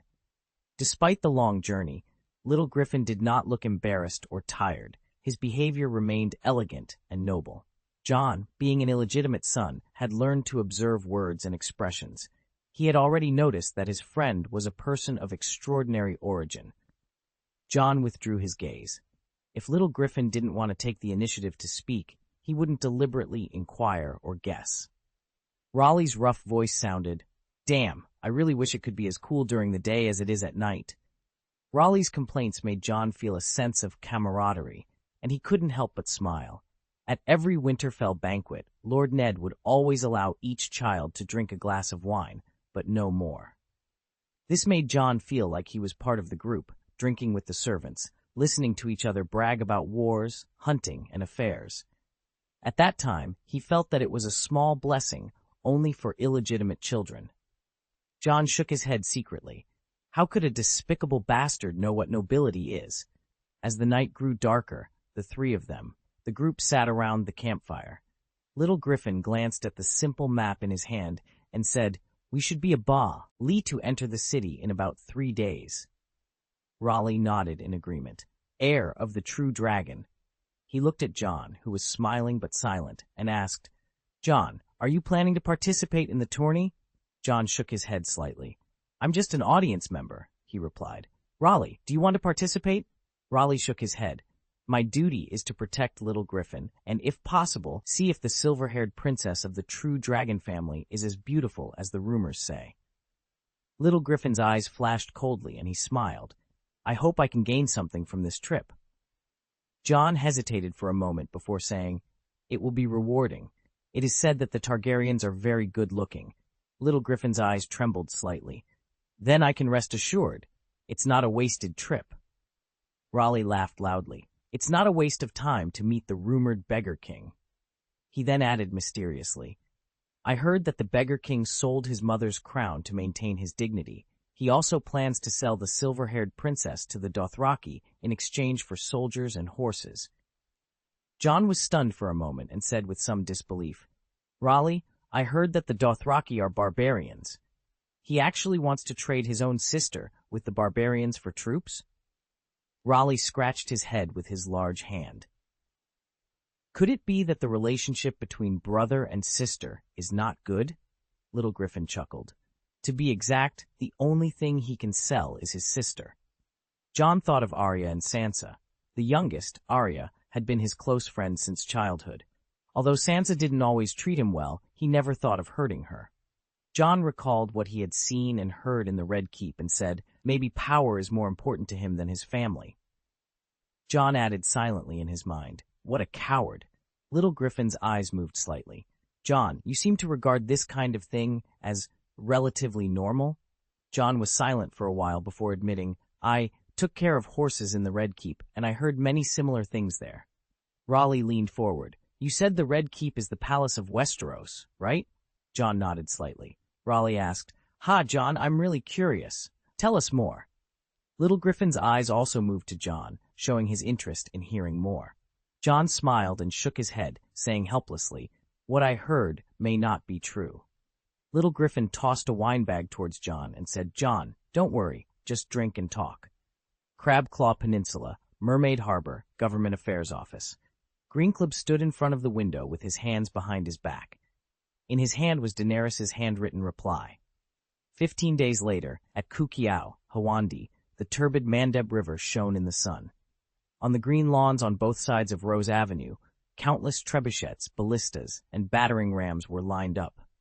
The tents of the lords of Hawan and Stormland were scattered across the land like silky mushrooms, and thousands of campfires filled the air with a pale mist. Under the bright sun, the tips of countless spears flashed red, as if they were weeping blood. Renly Baratheon's huge banner flew high in the camp, with a golden crown and a black-crowned stag embroidered on it. It was tall, soaring, and proud. Under the banner of the crowned stag, the venue for the tournament was cleared, filled with the screams of horses, the clang of weapons clashing, and the cheers of spectators. On the high platform, Renly and Margaery sat side by side, talking and laughing. The stag crown that Renly wore was delicately inlaid with a rosette. He was wearing a green velvet coat, and the coat of arms of Baratheon was embroidered on the chest with golden silk thread of golden roses. Renly had slender limbs, broad shoulders, smooth and straight charcoal black hair, blue eyes, and a familiar smile. He was simply the rebirth of a young king. Robert. Margaery Tyrell wore a green Highgarden dress, her long brown curls lazily draped over her shoulders. Her gentle eyes occasionally glanced at Renly, and her smile was both shy and sweet. Off the field, a loud crash echoed as two heavily armored horses collided violently. Steel and flesh became indistinguishable, causing the crowd to gasp in surprise. Margaery, seated on the high platform, was so frightened that she almost screamed. When she saw the two knights in full plate armor staggering to their feet, she exhaled the breath she had been holding. Noticing that Renly's gaze had been drawn to her, Margaery's slightly pale face turned, and a frightened yet charming smile appeared. Renly's handsome face softened with a gentle, comforting smile. The ladies observing their interaction couldn't help but cover their chests and whisper among themselves. Olenna Redwine, sitting not far away, looked away and muttered angrily, "What a king!" Mace Tyrell, who was beside her, stopped stroking his beard and asked in confusion, "Mother, what did you say?" Lady Olenna, irritated by her smiling son, snapped, "My Duke of Mace, when will my granddaughter be pregnant with the future king?" Duke Mace's smile froze momentarily, and he replied flatteringly, "Mother, King Renly has made a promise. You don't trust others, but surely you trust your granddaughter." He touched his beard and added, "Margaery has taken the position of queen, and the golden roses will continue to grow." Lady Olenna snorted coldly. "Other than kneeling and saluting every day, I haven't seen anything practical." Duke Mace tried to explain, Duke Tywin's troops are marching towards the Riverlands.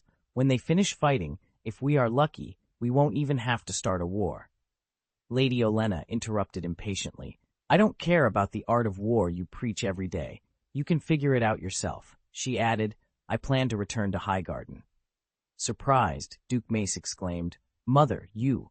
Lady Olenna patted her knees angrily. "Duke of Highgarden, have mercy on me, an old woman. If I continue to kneel here and there, I may never get up again." The tournament grounds were chaotic, muddy, and littered with broken armor and shattered spears. 116 knights participated in the Bitterbridge group tournament that lasted all day, and Brienne of House Tarth emerged victorious. King Renly called out, "Come forward, my champion."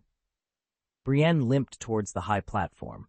Standing before Renly, she said, "Your Majesty Renly." Her blue armor was covered with wounds, including dents from warhammers and sword gouges. Pieces of enamel had fallen off her breastplate, and her cloak was in tatters. Renly looked at Brienne gently and praised, "Your noble father did not exaggerate. You are indeed an excellent swordsman." He added, "As a champion, you may ask me for anything you desire. If it is within my power, I will grant it." Without hesitation, Brienne replied, "Your Majesty Renly, I ask for the honorary position of Rainbow Guard. I wish to be one of your 7 guards, to sacrifice my life for you, to follow you to the ends of the world, and never leave your side, protecting you from all dangers." "I agree," Renly said. Brienne's face lit up with an innocent smile. Renly smiled as well. He removed Brienne's tattered cloak and personally tied a new rainbow cloak around her shoulders.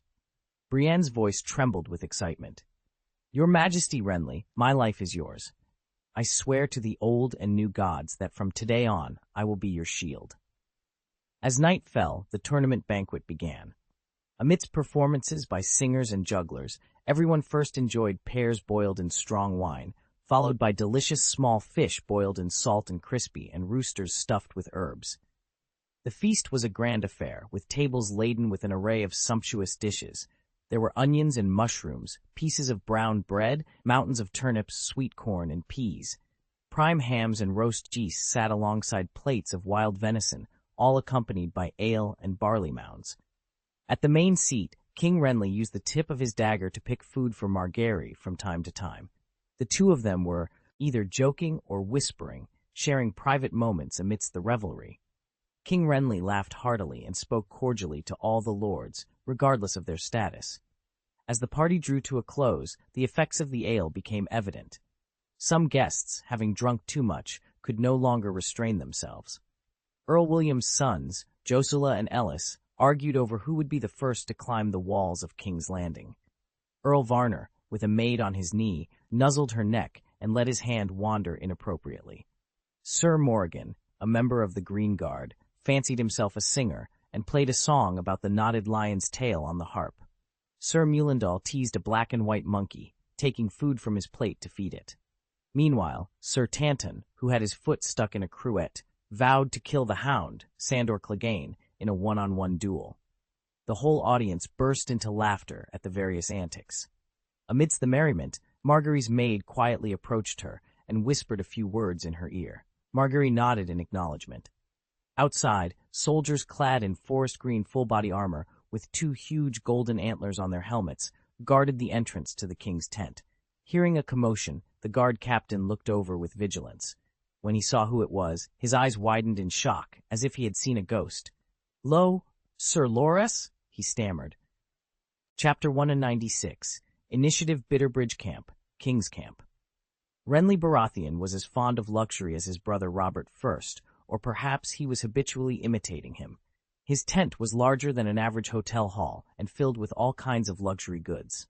Renly, standing in front of the table, turned his head. When he saw the person approaching, he couldn't help but be startled, and his pupils suddenly narrowed. He murmured, "Loras?" The Knight of Flowers remained silent as he slowly walked towards King Renly, who seemed to be standing there. The candlelight flickered, and the Knight of Flowers and Lord Renly faced each other, standing silently for a long time. King Renly reached out and gently stroked the Knight of Flowers' cheek, his expression gradually turning sad. His voice was gentle. "I miss Loras very much. Thank you, my queen," she whispered. "I would do anything for you, my king." King Renly stared at Margaery Tyrell, dressed as Loras. The two siblings looked alike. The joy that rose in his heart at the moment he saw her was indescribable, but she was not him after all. King Renly patted Margaery on the shoulder, his eyes filled with emotion as he looked at the other person through Margaery. After taking a deep look, Renly turned around, his back to Margaery, and said calmly, "Queen Margaery, I will keep my promise. You will always be my queen." Margaery's eyes trembled slightly, and her fingers bent slightly. Renly continued, "Sir Barristan Selmy left King's Landing and swore to continue serving the true king. I thought he would defect to me, but he seems to have disappeared, and no one knows his whereabouts. This cloak was originally intended for Sir Selmy. Margaery, do you think he went to Dragonstone?" Margaery put her arms around Renly and pressed her face against his broad back. Renly's body became very stiff, and Margaery quickly let go of him. "My lord, you need an heir."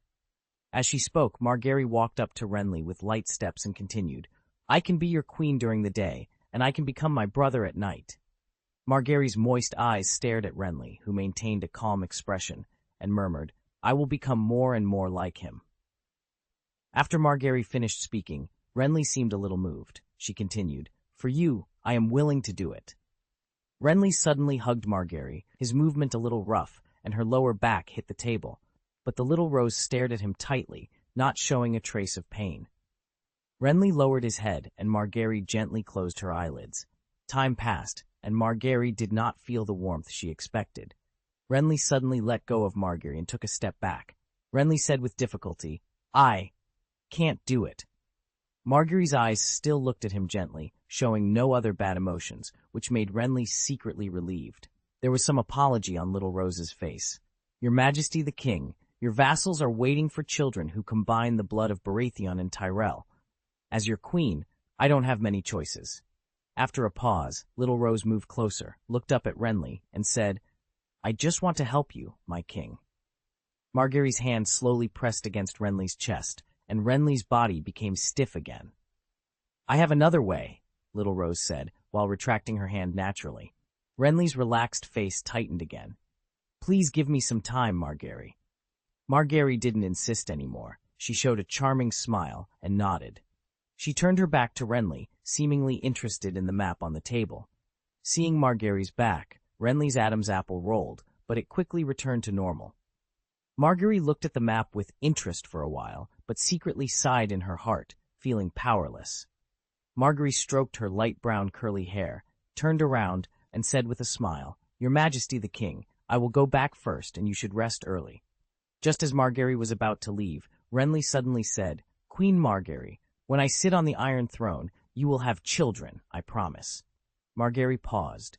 She smiled warmly and gave Renly a gentle curtsy. "I am looking forward to that day. Thank you, my king." Outside the tent, the moonlight bathed the camp in a silvery glow. Margaery raised her eyes to the night sky, where stars sparkled like bright pearls, their light faint but unwavering. After a moment, she lowered her gaze, gathered her skirt in her hands, and began to walk forward. Her maids and guards quickly surrounded her. Golden Rose Camp. Upon entering her tent, Margaery found Lady Olenna seated on a leather folding chair. "Grandma," Margaery greeted. Lady Olenna looked at her granddaughter with her wise, cloudy eyes and beckoned her closer. "My Margaery, come here quickly." Margaery hurried over, just as she had when she was a child, and her frail grandmother comforted her. "Sit, sit," Lady Olenna urged. Margaery took her grandmother's hand and sat down. Lady Olenna patted the back of Margaery's hand and said, "My Margaery, you know what you want. You are much smarter than I was at your age. When I was young, I was infatuated with my foolish husband, thinking I was the happiest woman alive and willing to support the Tyrells." Lady Olenna paused, lost in thought, before continuing. "Just like our boar duke now does for the beautiful king, seeing himself as a bride." Margaery, listening intently, couldn't help but purse her lips. Lady Olenna patted her hand again and said, "My foolish husband fell off a cliff while hunting falcons. When I asked why, they told me he was so busy staring at the sky that he didn't notice the horse beneath him. He just couldn't turn his head around." She sighed and continued, "My Margaery, you are just like me. You too have met a husband who can't turn around."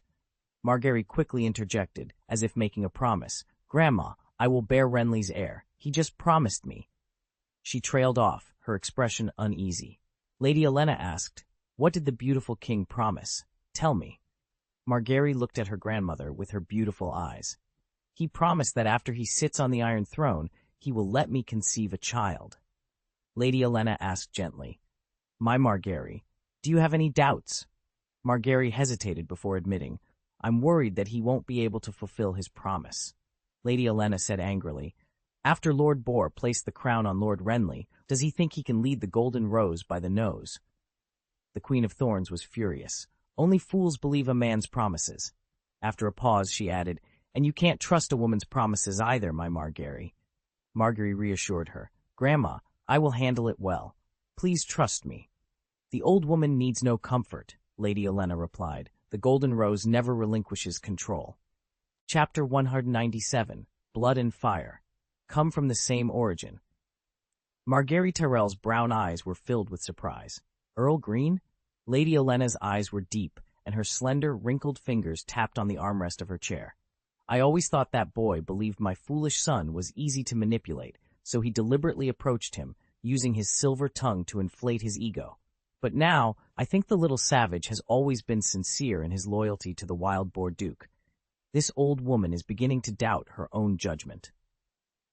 Lady Olenna looked at her granddaughter. "My Margaery, is your father favored by the gods? Otherwise, I can't find a suitable reason to explain why my foolish son always has helpers around him."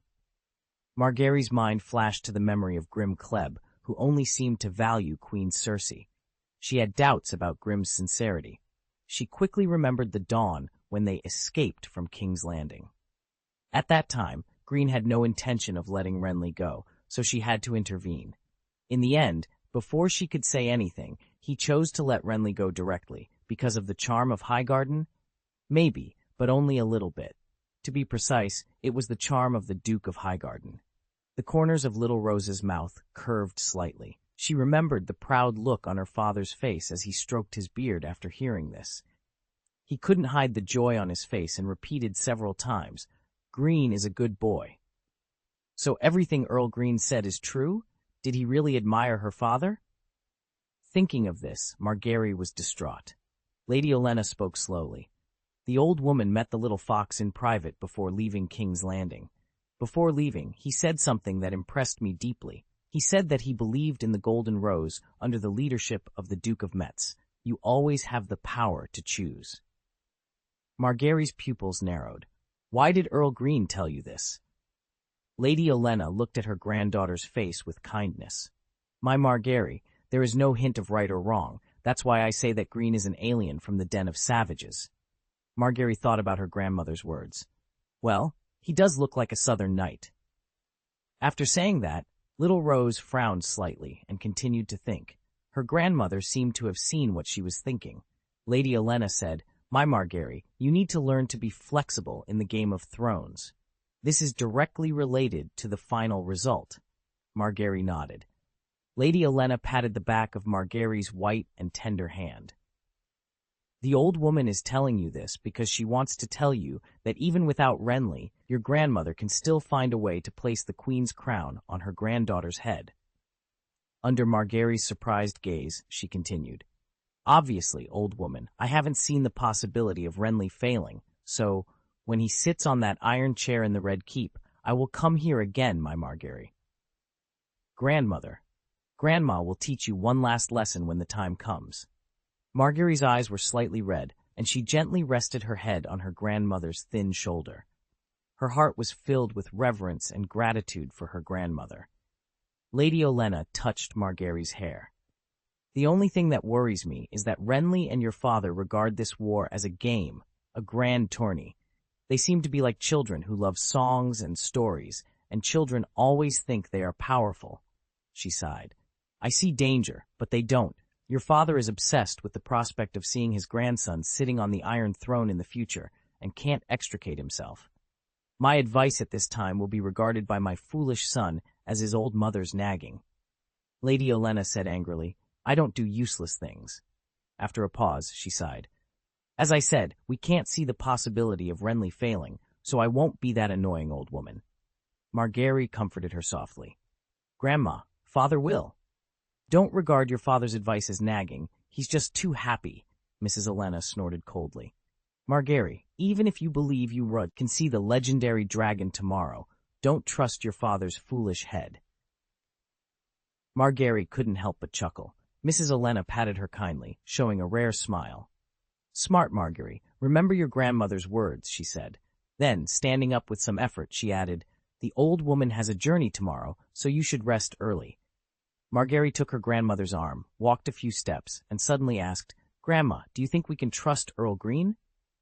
Mrs. Olenna replied as they walked, As long as you stay vigilant, you can trust anyone, my Margaery.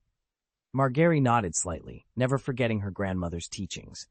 Mrs. Olenna pondered for a moment and murmured, It's beautiful to say and beautiful to do. He is an anomaly. Crab Claw Peninsula, Mermaid Harbor, Government Affairs Office. Earl Greene leaned back in his chair, picking up Daenerys's autographed letter once more. The words in the letter were filled with the purest love, the love between a man and a woman. Lord Greene, usually steady, tapped the armrests of his chair with his slender fingers, frowning and then relaxing his brows repeatedly. Lord Greene was focused on the Iron Throne's front station, the Vale. Under his management, which involved deftly navigating between major forces, the Crabclaw Peninsula finally had an opportunity to challenge the Vale. However, given the comprehensive strength of the Crabclaw Peninsula, it could be said that there was only one chance. If successful, Greene's power would grow significantly, but if defeated or stalemated, the Crabclaw Peninsula would be devastated, losing its strength and initiative to compete for hegemony. Greene had occasional feelings for beauties along the way, but never seriously considered such matters, as a lord's marriage was more than just a romantic love story. He dismissed the beautiful faces that kept appearing in his mind, allowing himself to think rationally about what changes the marriage of Kleb and Targaryen would bring to the chaotic situation in Westeros. What does Daenerys imagine the future to be? Greene assisted Viserys in sitting on the Iron Throne. After his success, he and the silver-haired princess would spend the rest of their lives happily in the rich valley. The picture was beautiful and heartwarming, but it was not Greene's dream. Could Viserys sit on the Iron Throne? What Dany's brother couldn't do. Greene stood up from the chair, took a few steps, and stood in front of the window. Outside, the sea view was magnificent. The blue water stretched as far as the eye could see, like a bright sapphire inlaid on the earth. Greene's eyes trembled slightly. There was only one Iron Throne. For Targaryen and Targaryen supporters, as long as the person sitting on the Iron Throne was not a Targaryen, that person was their enemy. Targaryen was originally the last link in Greene's path to the Iron Throne, but Daenerys' love had added a lot of uncertainty. Did this change bring more benefits than disadvantages, or did the disadvantages outweigh the benefits? Greene thought it was half and half. Time. Greene suddenly chuckled. How can people calculate accurately? The little girl's love comes and goes quickly. Maybe, by the time he received this letter, she already had a new love. This is a world of ice and fire. Greene retracted his wandering thoughts. Beauty would indeed affect the speed of drawing the sword. Boom, boom, boom. After receiving the response, Butler Herschel, who had grown a little bigger, happily walked in carrying a dinner plate. After placing the food on the table, Greene walked over and sat down, saying, Thank you, Herschel. Butler Herschel bowed slightly, his fat face full of smiles. My master, it is my honor. Greene picked up the wine glass and took a sip. Greene said, Herschel, the blockade of Blackwater Bay is expected to last for about half a year. I hope you are prepared. Butler Herschel sighed regretfully. Without this blockade, Mermaid Port would have had a surplus this year. I had planned to use the money to invest in the port's construction next year. Greene put down his wine glass. Duke Renly has declared himself king in the south with the support of Duke Highgarden. I think transport ships from the Reach will soon be banned from entering Blackwater Bay. Herschel's pupils shrank. My lord, our war reserves are still quite short. Herschel was referring to the food transported to Mermaid Harbor by merchant ships from the Reach. These were the war reserves hoarded by Crab's territory for the War of the Vale. Greene leaned back in his chair. Although it's not the best situation, our current reserves are enough. Herschel nodded slightly, placing a hand over his chest. My lord, I am at your command. Greene paused before continuing. Blackwater Bay has essentially entered a state of war. The royal fleet under Stannis will not defend against pirates as diligently as before, because they have a more important enemy now. He added, we must not neglect the port's defense. If we are not careful, the mermaid port we painstakingly built could be burned down. Stay vigilant, Herschel. Butler Herschel responded solemnly, My lord, rest assured, I will remember. In Essos, in the city-state of Viserys, Contes, at the governor's palace, Daenerys entered the steaming bathtub with the help of a maid. Feeling the comfort of the hot water, she reached out and touched the fossilized dragon egg placed next to her. Since receiving the 3 dragon eggs, green, white, and black, Daenerys had become enamored with various stories about dragons. She had heard that dragons originally came from the east, from the land of shadow and jade beyond Assai. She thought perhaps there were still some giant dragons living in that wild and strange land. Daenerys withdrew her hand from the dragon egg and asked the new maid, Do you think I will ever see a dragon? The new maid, knowledgeable about dragons, brushed Daenerys's back. Your Highness, I heard that dragons died a long, long time ago. They have become extinct. Daenerys was slightly disappointed. Are they all dead, even the dragons in the east? It was rumored that when the end came to Valyria and the land of Eversummer, magic also disappeared in the west. The magic-blessed swords, the weather singers, and the dragons were all lost. But Daenerys had heard that the situation was different in the east. It was said that manticores still haunted the Jade Sea Islands, and snake lizards still dominated the jungles of Yi Ti. She thought, in that case, why couldn't there be giant dragons surviving? The new maid moved to the side and held up the slender white arm of the silver-haired princess. Your Highness, every part of your body is so charming. She picked up a towel with her other hand and continued. The brave man slays the dragon because dragons are terrible monsters, so they are gone. She added, a Karth merchant told me that dragons came from the moon. Daenerys was curious and confused. The moon? The new maid nodded. He told me that the moon is an egg. There were originally 2 moons in the sky, but one of them got too close to the sun and couldn't withstand the heat, so it exploded. Thousands of dragons emerged from the exploding moon. They absorbed the fire of the sun, which is why dragons breathe fire. He said that one day the remaining moon would kiss the sun and explode, and dragons would return to the world. Barona, who was sitting by the fire drying towels, interjected, I've heard people say that the moon is a goddess and the wife of the sun. I can't believe the moon is an egg. Daenerys chuckled. It's possible. After saying that, she, violet eyes gazed at the dragon egg fossil, wishing it were a real dragon egg. Daenerys lay on her bed, clad in silk pajamas, playing with a dark green dragon egg.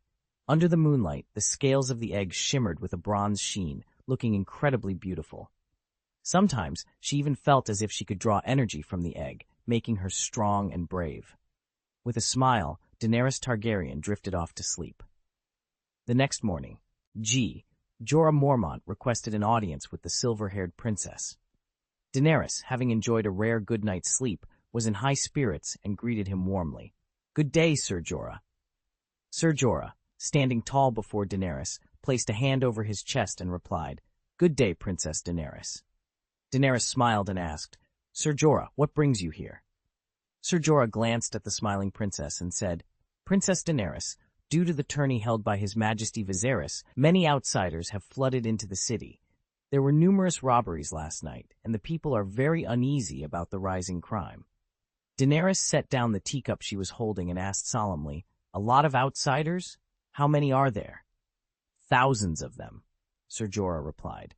He continued, Not only has public security become chaotic, but sanitation has also become a problem. The city is filled with stench, and people's dissatisfaction is growing day by day. This is very dangerous, my princess. Daenerys pondered for a moment, and then asked, Sir Jorah, don't we have enough soldiers to maintain law and order? Sir Jorah sighed and looked at Daenerys. Your Highness, we need to allocate some soldiers to act as guards to maintain the order of the tournament as well. Chapter 198, Blood and Fire, come from the same origin. Daenerys Targaryen rubbed her teacup with her fingers, pondered for a moment, and asked, Sir Jorah, how many more men do we need? Jorah Mormont replied respectfully, Princess Daenerys, we need at least 30 or 40 more men. Knowing the approximate number of additional manpower required, the silver-haired princess was decisive. Sir Jorah, I authorize you to hire 50 men directly. Please ensure you eliminate those who may have ill intentions. This city needs stability above all. Sir Jorah placed a hand on his chest and nodded. As you command, my princess. Daenerys nodded gently, her face serene. Just as she was about to inquire about the tourney, Dick hurriedly entered the room. Dick first saluted the silver-haired princess, then glanced at Sir Jorah, his eyes darting back and forth nervously. Daenerys noticed his uneasy behavior and smiled slightly. Clever Dick, where is my brother? Dick glanced again at the tall and imposing Jorah, hesitating to speak. Daenerys shook her head and reassured him. Dick, everyone here is someone I trust. Speak freely. Sir Jorah nodded slightly and stepped aside, his dark eyes fixed on Dick. Dick finally spoke. Your Royal Highness, His Majesty Viserys is meeting with several mercenary leaders. Daenerys raised an eyebrow. Mercenaries? She was surprised that her brother, the king, would deign to meet with lowly mercenaries in person. This move was both sudden and strange. Dick replied cautiously, Your Majesty plans to hire some mercenaries to serve as his personal bodyguards. Daenerys's violet eyes flickered. She looked at Sir Jorah and then back at Dick. Dick, the loyalty of mercenaries is bought with gold. Does my brother have enough golden dragons? The usurper in King's Landing had placed a large bounty on their heads, and mercenaries were known for their lack of honor. Didn't Viserys understand the danger? Dick stepped closer and whispered, Your Highness, His Majesty ordered me to find out where your 3 dragon eggs are. Sir Jorah scoffed. He asked me about this a few days ago as well. Daenerys was incredulous. What does my brother intend to do? Could it be? Sir Jorah's voice turned cold. I believe His Majesty wants to steal your eggs. Dick nodded heavily, confirming Sir Jorah's suspicion. Daenerys was so shocked she couldn't speak. After a pause, she said, Those are just stones. Why would my brother want to take them? Sir Jorah explained. Princess Daenerys, rubies, diamonds, and fire opals are just stones, but dragon egg fossils are much rarer. With 3 dragon eggs, His Majesty could hire many mercenaries. Daenerys had never considered the value of the dragon eggs. She remembered the scene when she received the gift. Who was that person? Why give her such an expensive gift? Viserys was the true heir to the Iron Throne. Daenerys's face showed her sadness. He is my brother. Viserys could have asked me directly. Why choose this method? I am his sister. Sir Jorah felt a pang of sorrow seeing Daenerys's sadness, but he had to speak for her safety. Princess Daenerys, forgive me, but if you give the eggs to His Majesty now, he will be furious. He will see your generosity as charity. Daenerys's good mood had vanished. She said tiredly, Even so, it is better than taking the dragon eggs without telling me. Sir Jorah taunted. Perhaps he can deceive himself by doing so. Her brother's distrust always stung Daenerys's sensitive heart. She had warned herself not to shed tears easily in front of others, but at this moment, she couldn't help but feel her eyes burning. After a while, Daenerys regained her composure. She had defeated herself once again. She told herself that she was a descendant of the true dragon and that she would never cry cowardly. Daenerys spoke slowly. Dick, find a suitable opportunity to tell our King Viserys. She paused before continuing. You heard those mercenaries discussing how much our heads would be worth to the usurper. Dick showed our serious expression and nodded. The corners of Sir Jorah's lips raised slightly as he bowed and said, Please allow me to praise your wisdom, Princess Daenerys. Daenerys forced a smile and waved Dick off. After he left, she slowly stood up. Her petite and well-proportioned figure walked to the window, and she raised her eyes to the sky outside. Sir Jorah stood silently behind her. After a moment of silence, Daenerys's eyes flashed slightly, and she whispered, He told me what the Game of Thrones is. I asked him why he told me this. He answered that by understanding it, I can better protect myself, or, when something bad happens to me, at least have a different choice. Sir Jorah stared at the charming back of the silver-haired princess and said, He is a wise man. Hearing this, Daenerys chuckled, He is a fake wild man. She murmured again, "He is a strong and kind-hearted person." As she spoke, Daenerys stretched out a hand toward the window. Her fair and smooth skin was dazzling in the sun. She continued, "He can make me sleep peacefully. He can make me laugh carefree. When I was most desperate, he gave me hope." The breeze blew gently, and the silver-haired princess's soft voice seemed to float in the wind. She loved him deeply. Ser Jorah's eyes trembled, and he clenched his fists unconsciously. The love buried deep in his heart suddenly surged out, and he knelt down on one knee. He didn't know why he did this. He couldn't think about anything else at the moment. Looking up at the silver-haired princess affectionately, he said sincerely, "Dany, please let me protect you. I will always protect you. I swear, I will do it until death." After Ser Jorah finished speaking, Daenerys's purple eyes, still full of longing, showed no fluctuation. She seemed to have ignored his affectionate confession. His face gradually turned gray with disappointment, loss, and sadness, but the deepest feeling was regret for his own impulse. Would he be deported? Ser Jorah became worried and scared. No matter what, he wanted to stay by Daenerys' side, knowing that he could no longer leave her. Daenerys' clear voice sounded, "You are my trusted warrior." She tilted her face slightly, and her unwavering purple eyes made Ser Jorah feel the majesty of the princess. She continued, "I have a lover. Please fulfill your duties, Ser Jorah Mormont." Ser Jorah lowered his face, his lips trembling several times, and said sadly, "As you command, my princess." Hearing Ser Jorah's answer, Daenerys turned around and said, "Rise, sir." Ser Jorah raised his eyes and looked at the silver-haired princess. Her expression was as gentle as usual, but he felt that there was a thick wall between them that he could not cross, and he felt even more regretful. When he stood up, Daenerys showed a slight smile and said, "Ser Jorah, my trust in you will not waver, and I will not forget my promise to you." Daenerys had promised Ser Jorah that she would help him restore his lost honor and fiefdom. Ser Jorah said respectfully, "Thank you for your kindness, my princess." Back in her dormitory, Daenerys' eyes moved to the 3 dragon eggs lying on the dark velvet. She walked slowly over and lightly brushed her fingers against the black dragon egg. Her movements paused, her pupils contracted. She felt a beating. When she touched the dragon egg carefully again, she felt nothing else. The previous beating seemed to be her hallucination. Was she feeling this way because she wanted to have the dragon so much? Daenerys frowned. It wasn't an illusion. She did feel it. The moon, the egg, exploded. Yes, exploded. Daenerys clung to the thought. She ordered the maid outside to bring the brazier. After lighting it, she sent the maid away. She wanted to implement her sudden idea without anyone watching. She guessed that it might be hidden in the blood of the true dragon, some kind of wisdom. Daenerys held the black dragon egg, walked to the brazier, and placed it among the burning coals. The black dragon's scales sparkled as if drinking in the high heat, and tiny tongues of red fire licked the surface of the stone. She quickly put the other 2 eggs into the brazier, placing them close together. Daenerys watched motionless, hoping to see the dragon eggs crack in flames and the dragons return to the world. What a beautiful sight it would be. But there were only ashes left in the charcoal fire, and the heat rippled and shone around the dragon eggs. The picture she imagined did not appear. Daenerys couldn't help but look sadly at the dragon eggs in the brazier. They were alive thousands of years ago, but now they were just beautiful stones. What on earth was she looking forward to? Daenerys shook her head, dispelling the ridiculous thoughts.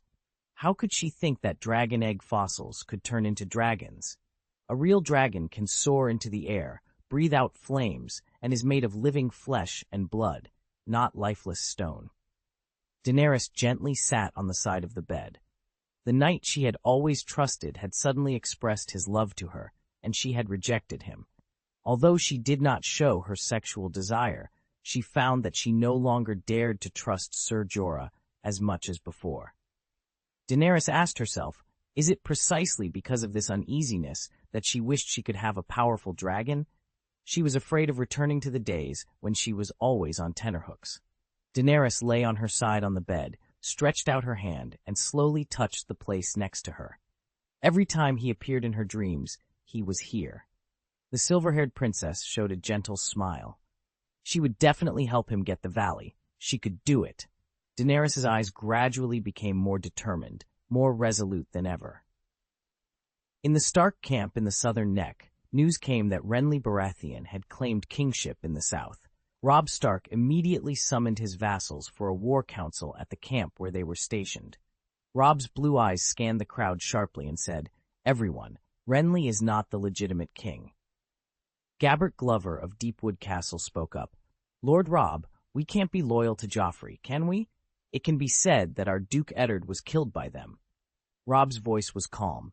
"This means that they are evil people, but it does not mean that Renly is the king. Joffrey is the legitimate son of Robert Wuss. According to the laws of the kingdom, the Iron Throne should belong to him if he dies."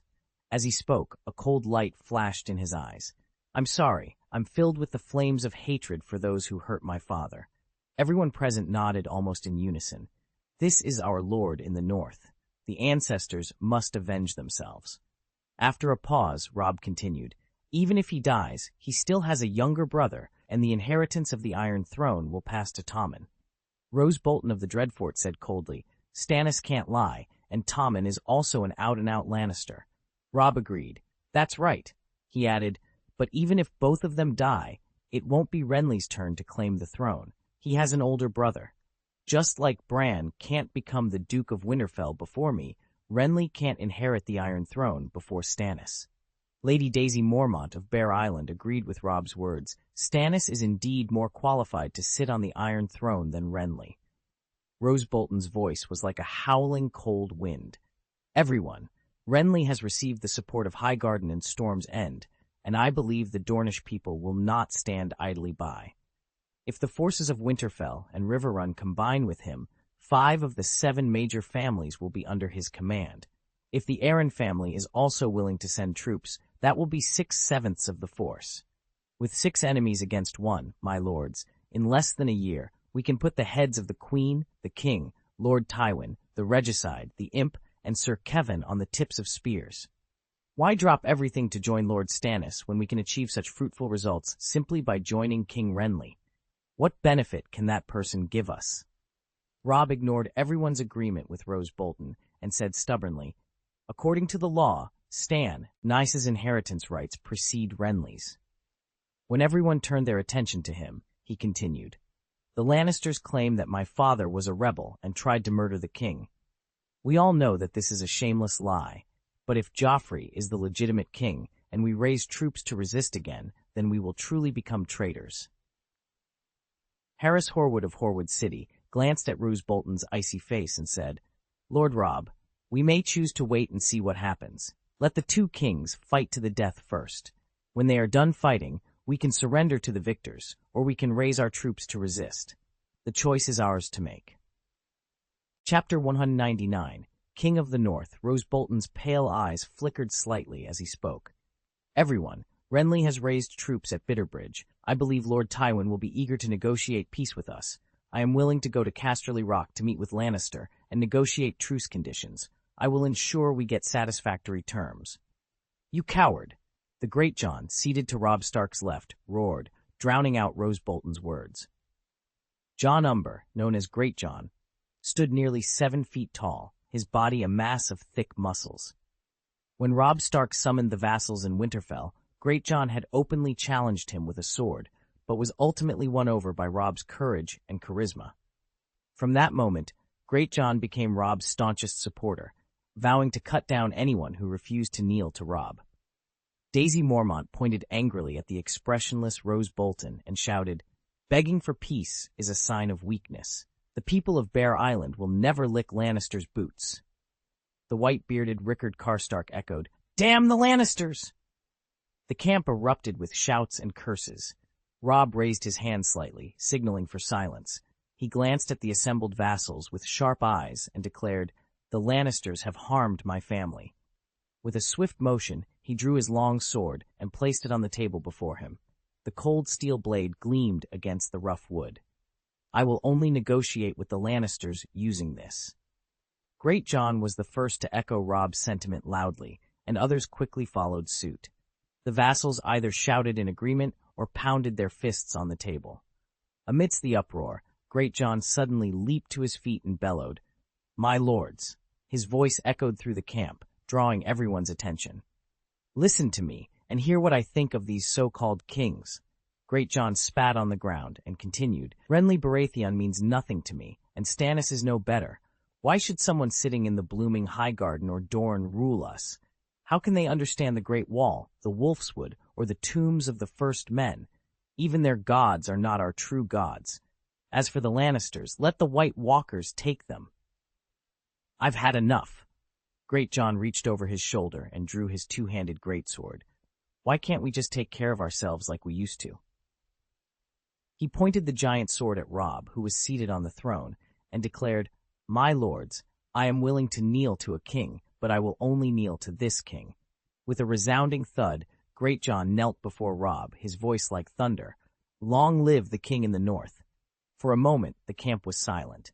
Then Rickard Karstark slowly stood and said, "In that case, let those fools continue to play with the Red Keep and the Iron Throne."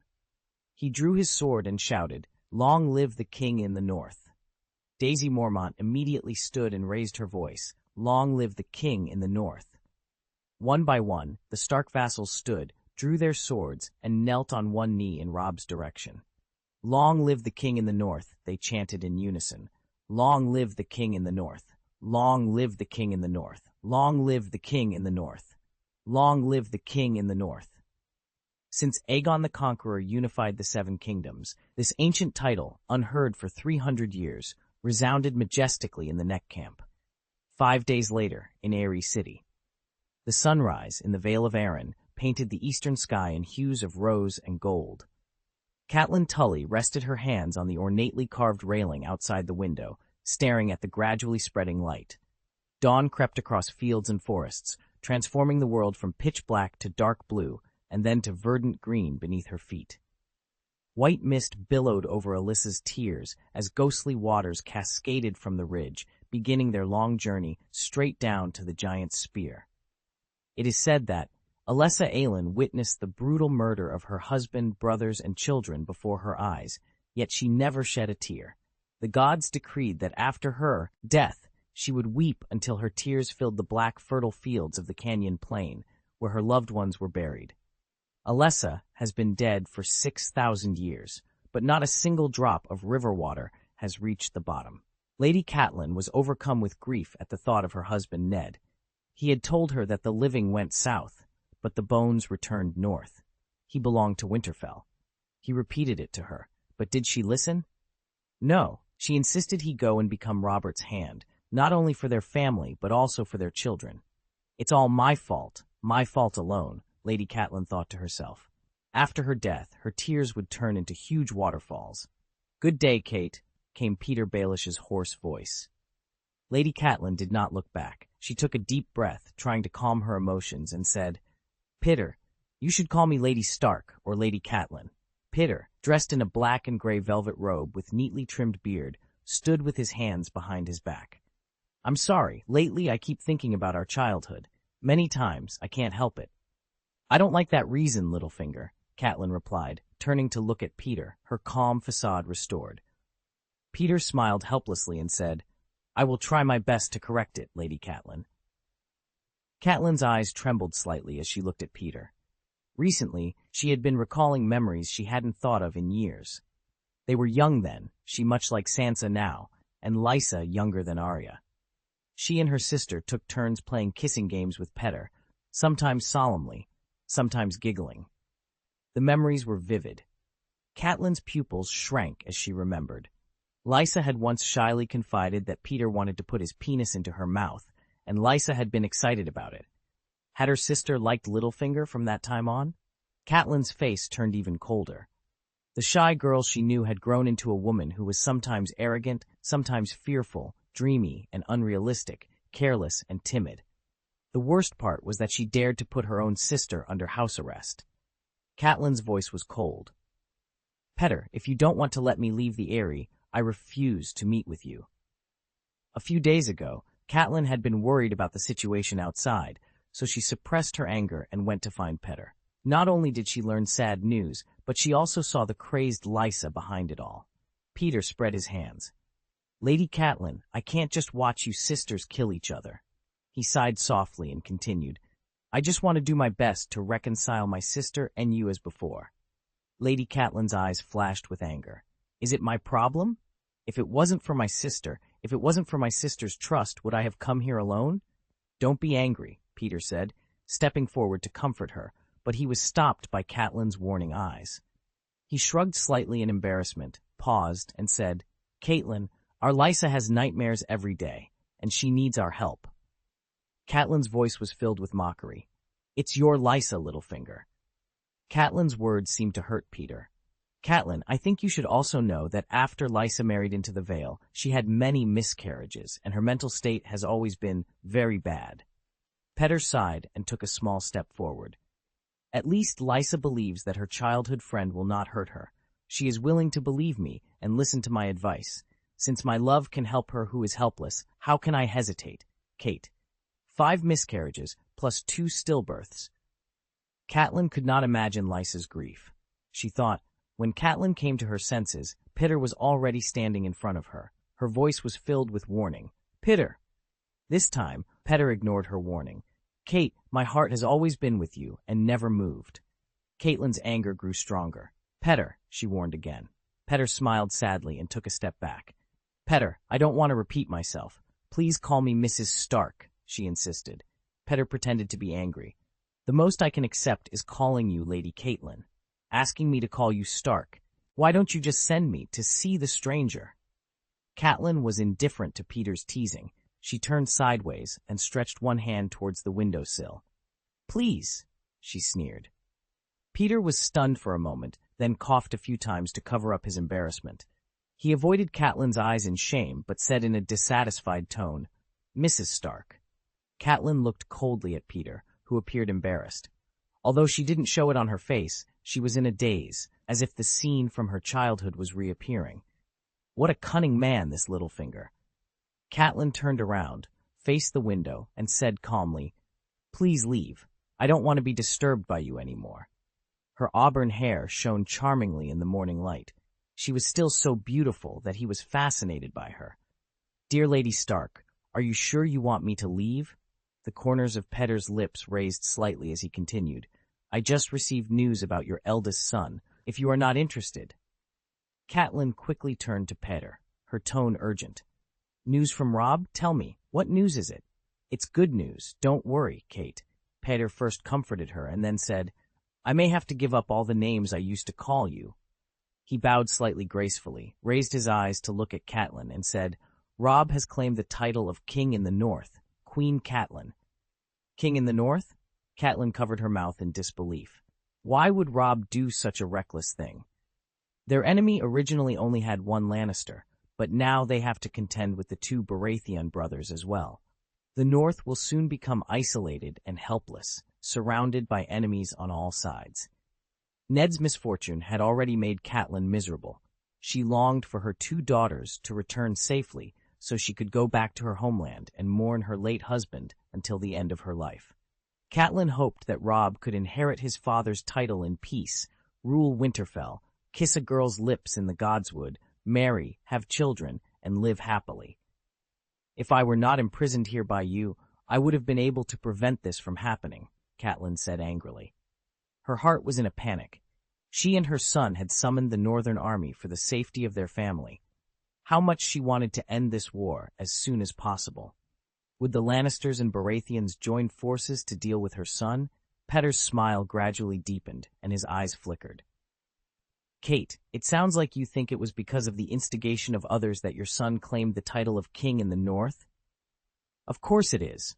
Not necessarily. You don't know my son. Petter maintained a smile on his face.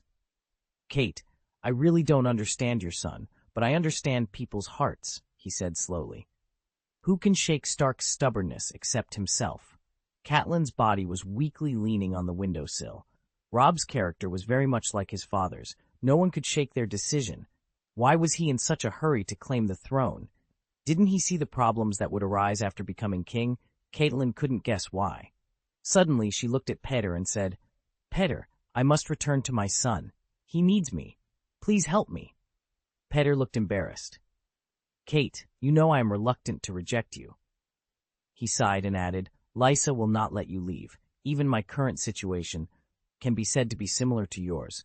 The only place I can move is this castle. You are very cunning, and you will find a way, Catelyn insisted. Catelyn thought to herself, I must find a way. Peter, help me. I owe you a favor. After a moment of silence, under Catelyn's expectant gaze, Peter nodded reluctantly and said, Let me think about it. He paced back and forth, holding his chin in thought. After a brief pause, Peter looked at Catelyn and said, Kate, Robb's declaration of being the king in the north is irreversible. I don't think your son will agree to rescind this decision. This is tied to the majesty of his rule. Catelyn had to admit that what Peter said made sense. Robb was not just her son, he was Ned's heir. He had claimed the throne and come this far, with his vassals all watching him. If she tried to stop him, it would be like a mother sending a child to bed without supper. His bannermen would mock him for being disciplined by his mother behind his back. Robb needed the respect, even the fear, of his bannermen, and ridicule would undermine that. Peter showed an elegant and confident smile. Kate, don't worry. Since I raised the problem, I will naturally help you solve it. Chapter 200, Blood and Fire, come from the same origin. Petyr Baelish's smile was warm as he said softly, Catelyn, it's windy here. Let's go over there and sit down to talk. He pointed to another part of the room, where an exquisite small round table and a few comfortable-looking chairs awaited. Catelyn did not refuse. As she walked, she remarked, I really should let you experience the cold wind in Winterfell. Petyr's eyes flickered slightly as he watched Catelyn's back, twirling his carefully groomed mustache. Is Eddard Stark really dead? According to the information he had gathered, it couldn't be confirmed. Since the body hadn't been found yet, Petyr felt it was more likely that Eddard was missing. Petyr guessed that the good friend, who was deep in love and righteousness, would definitely know the answer, or perhaps had even rescued Eddard secretly. If he guessed correctly, oh, what an enviable favor. But for the time being, everyone thought that Eddard had died in the riot in King's Landing, which was good. Peter picked up the golden jug inlaid with gems and poured wine while saying, Catelyn, I think your son's declaration of kingship is a good thing for you. Catelyn frowned slightly at Peter's informal address, but didn't correct him. Compared to what they were discussing, it was a trivial matter. After filling the wine, Peter made an elegant gesture of invitation and said, According to the current situation, your son needs the support of his family more than ever. He gently swayed the golden wineglass in his hand and continued, Lysa is the Lady of the Vale, but she is also your son's aunt. With that, Peter spread his hands and continued, Family, responsibility, honor. Family members are definitely more reliable than outsiders.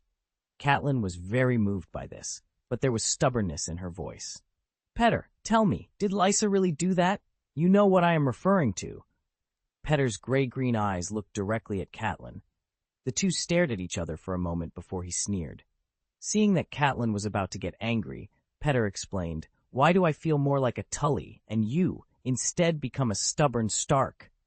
What do you mean? Catelyn asked. Petyr sighed and looked out the window with a look of weariness. Catelyn, let's put aside the matter of Jon's murder for now. We all know that Lysa had a difficult life after her marriage. We all remember what Lysa was like before. Do you think Lysa has become what she is now? Who is the direct cause of all this? Petyr turned to look at Catelyn. Didn't Jon Arryn himself cause all this? He admitted it. Lysa really poisoned her husband with her own hands. Catelyn's heart skipped a beat, and she picked up the wineglass with trembling hands, wanting to drink to cover up her panic. Petyr's eyes moved slightly, and the corners of his mouth twitched imperceptibly. He spoke slowly. I will help you convince Lysa to make the Vale surrender to the King of the North.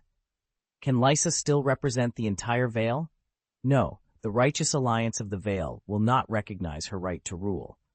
What is Peter's purpose? His purpose is to use external forces to disintegrate the alliance of the righteous. Petyr smiled and spoke, his tone seemingly joking. Do you want to send your own sister to the guillotine with your own hands, for the sake of the dead Jon? Catelyn suddenly stared at Peter and said, Littlefinger, what do you want? In response to Catelyn's rhetorical question, Peter answered quickly, as if he had already prepared the answer. Peace in the Vale. Caitlin took a sip of the wine in her glass, her eyes filled with mockery. Petyr, we understand each other, and I hope you will tell me the truth. Petyr showed his embarrassment at having his intentions seen through, scratching his head like he did when he was a child. Catelyn curled her lips coldly and asked, "Tell me the answer." In Catelyn's eyes, Petyr was trying to calm down. He moved his lips, exhaled, and said, "I think King Stark." Petyr Baelish, known as Littlefinger, had returned to his usual elegant demeanor after his initial statement. He murmured helplessly, "You really haven't changed. You are still so powerful." Catelyn Stark snorted coldly and said, "Petyr, don't forget that I am the sister who watched you grow up." Catelyn believed she could see through Littlefinger's conspiracy, but was he still the same Littlefinger she thought he was? In fact, Petyr had already revealed the real answer.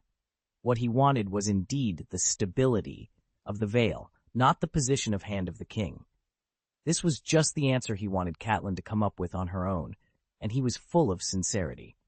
Catelyn asked again, "Will you marry Lysa?" "Kate, you know my thoughts." Petyr stopped talking when he saw Catelyn's face turning cold.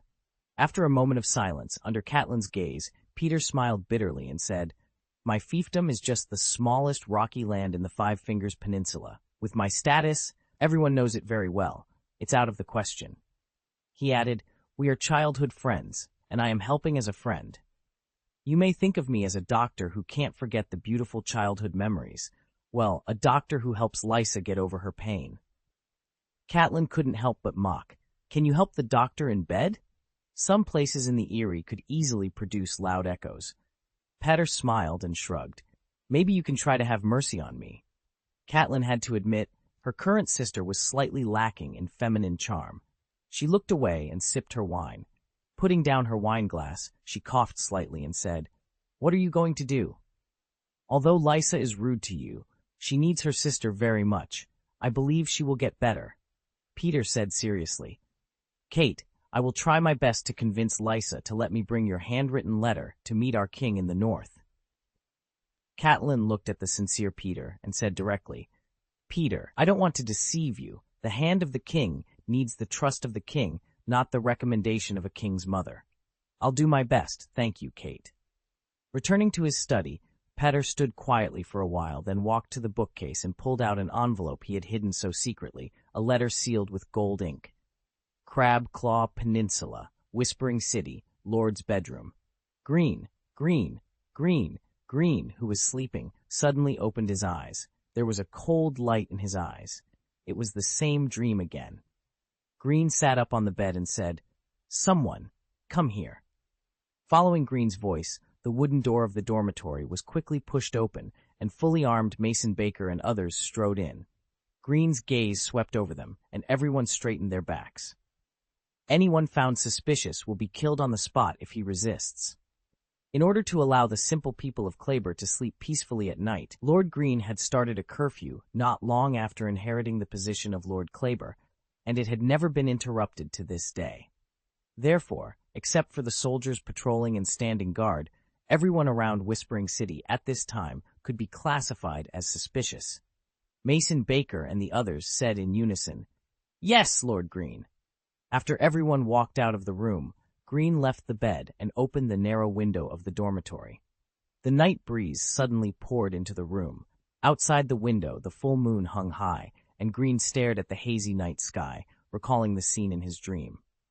It was already the third time. Greene could only be sure that it was Daenerys's voice, and other scenes were still blurry. Could it be Melisandre's magic? When Greene had his second dream, he first suspected her, the red-robed female priest whom he had come into contact with at Dragonstone Castle. King Greene would act when he had doubts, and he didn't like magic because he didn't know how. Kleber's soldiers were waiting for the bonfire signal from Whispering City at various locations. Whether it was shadow magic or phantom magic, Greene knew that the casters of these magics had a certain distance limit in this world. Tonight, Greene had ordered his retainer, Knight Masson, to prepare secretly.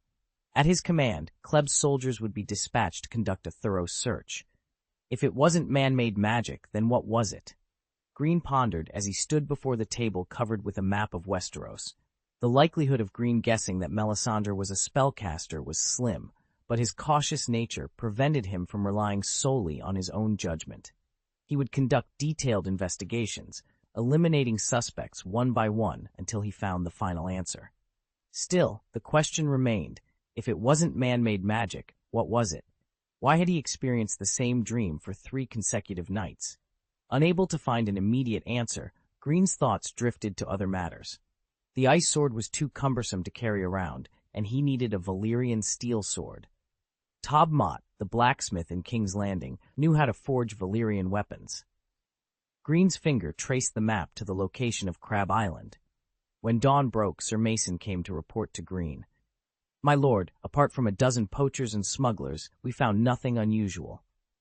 Greene pondered for a moment, then nodded slightly. "Thank you, my loyal Mason." Mason hesitated before asking, "My lord, how should we deal with these people?"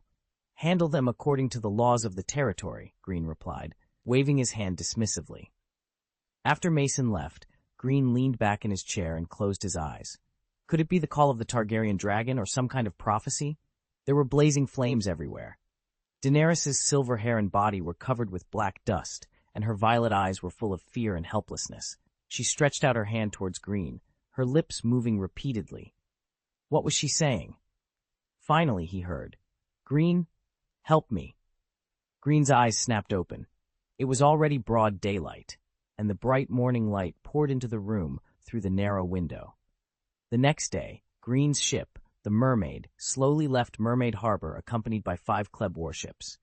In Essos, in the city-state of Viserys, Jon Snow, Little Griffin, and Raleigh were sitting around drinking wine in a certain room.